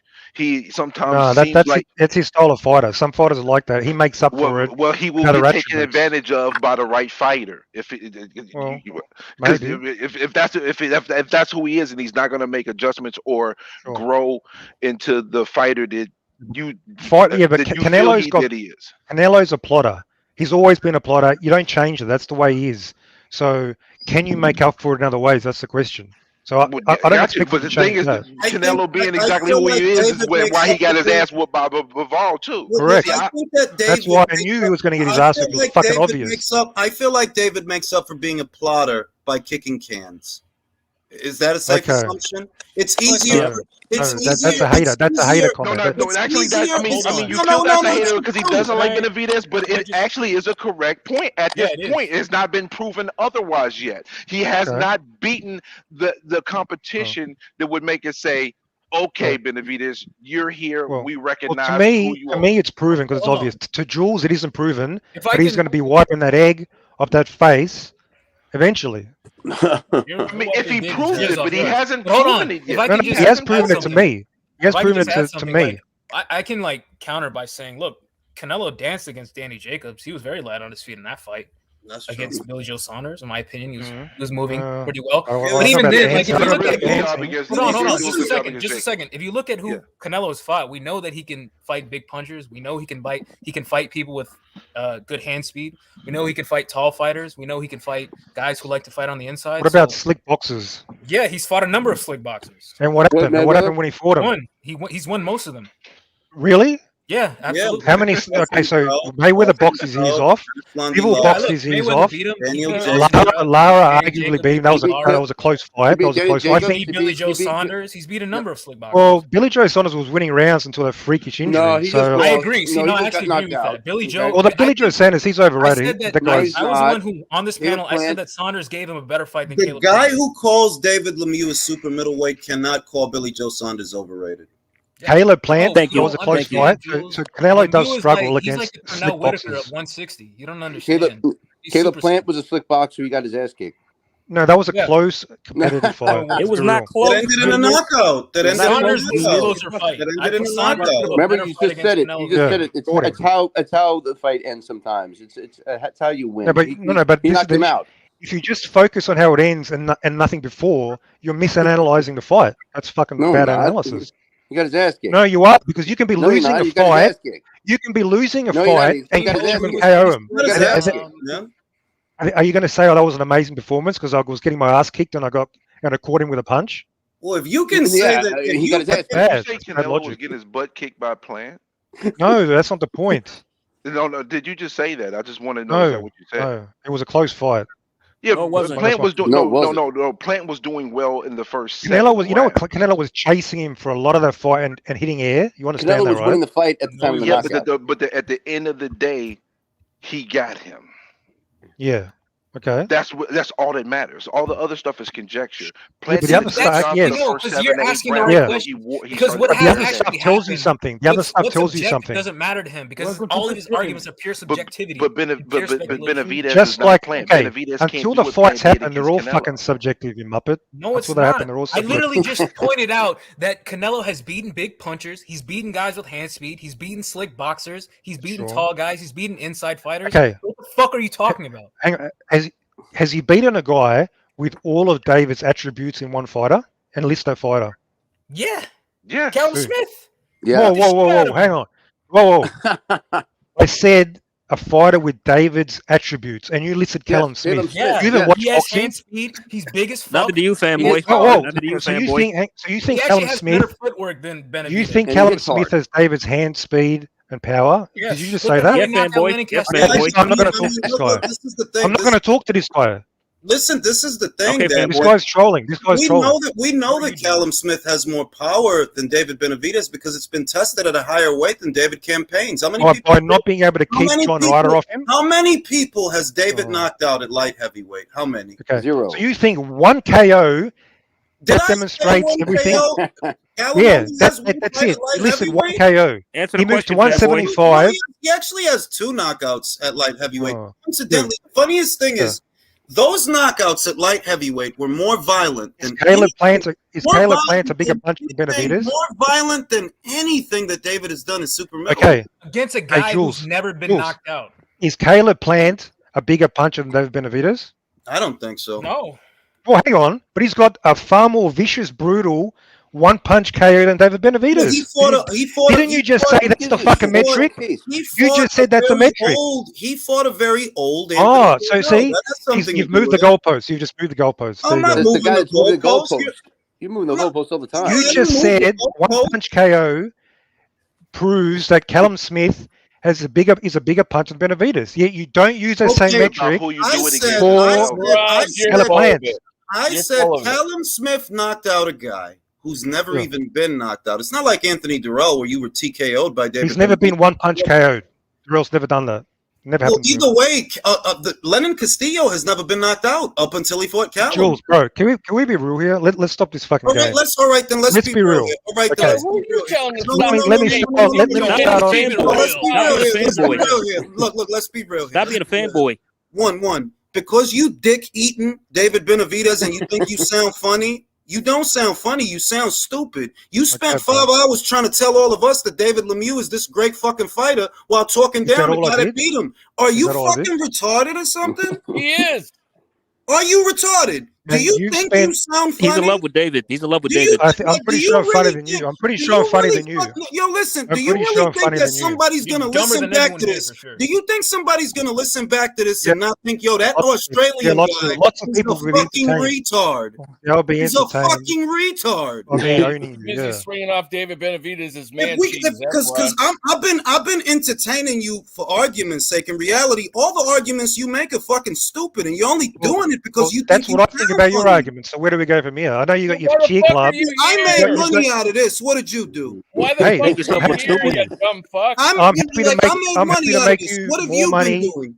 Making an ass out of yourself? I've been entertained. You're a troll. No, Jules, he's defined. He's defined. He's defined with fanboys. He's defined how fanboys act. He's defined how fanboys act. So listen, look. So if we're gonna cut the bullshit, as you say, just because you want to give David a blowjob, don't mean that he's a great boxer. I'm sorry. True, that's not the argument. But you've been earning your stuff. But you do want to give him a blowjob, right? But you do want to be apparent. You haven't denied that. You haven't. In about 6 months or a year, when David cleans out 168. When he goes to 175, then everything you've said is going to blow back in your face. That dude don't even fight often enough to clean out the division. Okay, well, we're going to see. We're going to see who was the actual troll and who was up. Yo, listen, you'll be lucky if you see that dude 2 times this year. Shut the fuck up. Good night. Good night. Benavidez is baby. Fucking idiot. Fucking dude fought fucking David Lemieux, and that was the only fight he had all the last year. But this fucking bozo thinks he's gonna clean out the division in 6 months. I'll see you after he destroys Caleb Plant. Good night. Yeah, get the fuck on, bro. And after he destroys your ass crack, and when he destroys your ass crack, you fucking weirdo. Yeah, go look at your David Benavidez poster in your bedroom. Go ahead. Fucking this is if I wasn't making as much money as I was making off this shit, you know what I mean? Like, because I'm like, yo, this dude is either retarded or he's trolling, and neither would surprise me. It's probably both. Probably both. Regardless. Now I'm gonna fucking go. I think y'all a little harder on Benavidez than I would be, but he definitely was over the top for him. Yeah, duh. All I said, which you're gonna go back in the beginning, and you'll see that he agrees with me. Yeah, and David didn't fight anyone. I don't care what your eye test tells you. I don't care what you think he'll do. I'm telling you, this dude ain't fought nobody. I told them, yo, look. If David wanted to fight Caleb Plant, they would have fought. But his own promoter delayed that fight, and all he did was make excuses for it. Yeah, and you caught the tail end of the debate. Like early on, he wasn't being as unreasonable, but he just kept continuing with the dog shit. I hope snowball. I hope Caleb wins. I hope Caleb wins this fight. Dude, he was practically blowing Benavidez on camera, man. It was like that bad. And the reason why he didn't fight Canelo was because he lost his belt on the scales. Don't tell him that, though.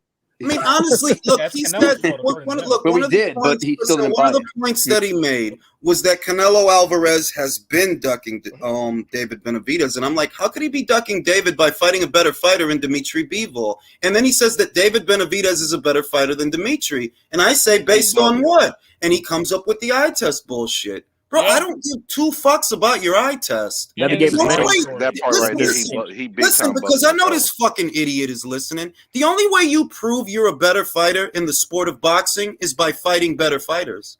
Yep. It's not based on eye tests. It's And not based on your fucking imagination. If you're a better fighter than somebody, the only way to prove it is by fighting. And when you admit that David hasn't fought anyone, well, that hardly proves he's a better fighter than Dimitri Bivol or anybody, really. He just killed his argument in the beginning. That's what it means. Fucking dumbass shit. The internet attracts all sorts of fucking weirdos. Where do these guys be coming from? I swear, man. They just one of the guys in the comments was saying that he got ran off of another channel. Oh yeah, BDA Live. I seen that. But it's just amazing to me that guys think because they're still talking that they're making a salient point. When this is boxing, the only way you prove you're the best is fighting the best. David, have you fought the best? No. So how the fuck could you be the best? Right. By the way, Jules, can you get us another title? Can you also change this to Julius Cooks, another David Benavidez? Bro, that's 2 cooks in one day. No, I'm gonna call it. Shout out to Hard Times Boxing. I'm gonna call this the Benavidez Colonoscopy. That's literally gonna be the title. Benavidez, because I forgot that we started this live because of Chris Eubank. He comes in and it's like shit. Well, You know what I'm if there were any fights on earlier after that tonight, we missed it. I don't think there were any other fights, but I'm like seriously, people forget that this is boxing, and this is what I notice about the sport. People do tend to forget that this is a sport. In any other sport, you have to prove you're the best. People not just going to call you that. In any other sport, you have to prove you're the best in the MLB, the NBA, the NHL, the NFL. You have to prove it. If David hasn't proven it, ain't shit you gonna tell me. ODB says he was probably L Dog's brother. Yeah, that fucking Hergovic nut hugger. I remember. You know what? This guy that came on tonight and the guy earlier this morning, I would have loved to seen those two in a debate with each other. That would have been knockout boxing 86. I debated him twice. Listen, those fucking two would have probably ended up making out with each other from how much they hate Canelo. Bro, they should start a podcast. Oh shit.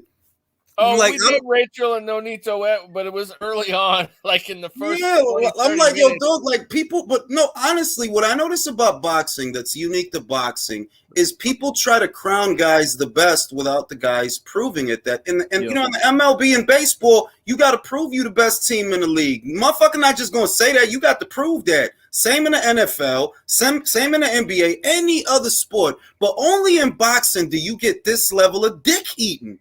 Only in boxing. Listen, the dude don't gotta fight shit, and the dude don't got to prove shit. He don't gotta do nothing. He just gotta keep looking good, kicking cans, and I'm gonna want to fucking top him off like this goofy motherfucker. Only boxing, bro. Only in America. Only in Australia when it comes to this dumb motherfucker. Night, gents. I'm gonna jump off. No, there were some Aussies in the chat that were begging him to stop because they were being embarrassed by him. Look, no koala bears were hurt in the making of this video. I'm going to sleep, bro. I've been live for too long. I'll catch y'all on the next one. All right, night, y'all. Have a good night. At least I made some money though.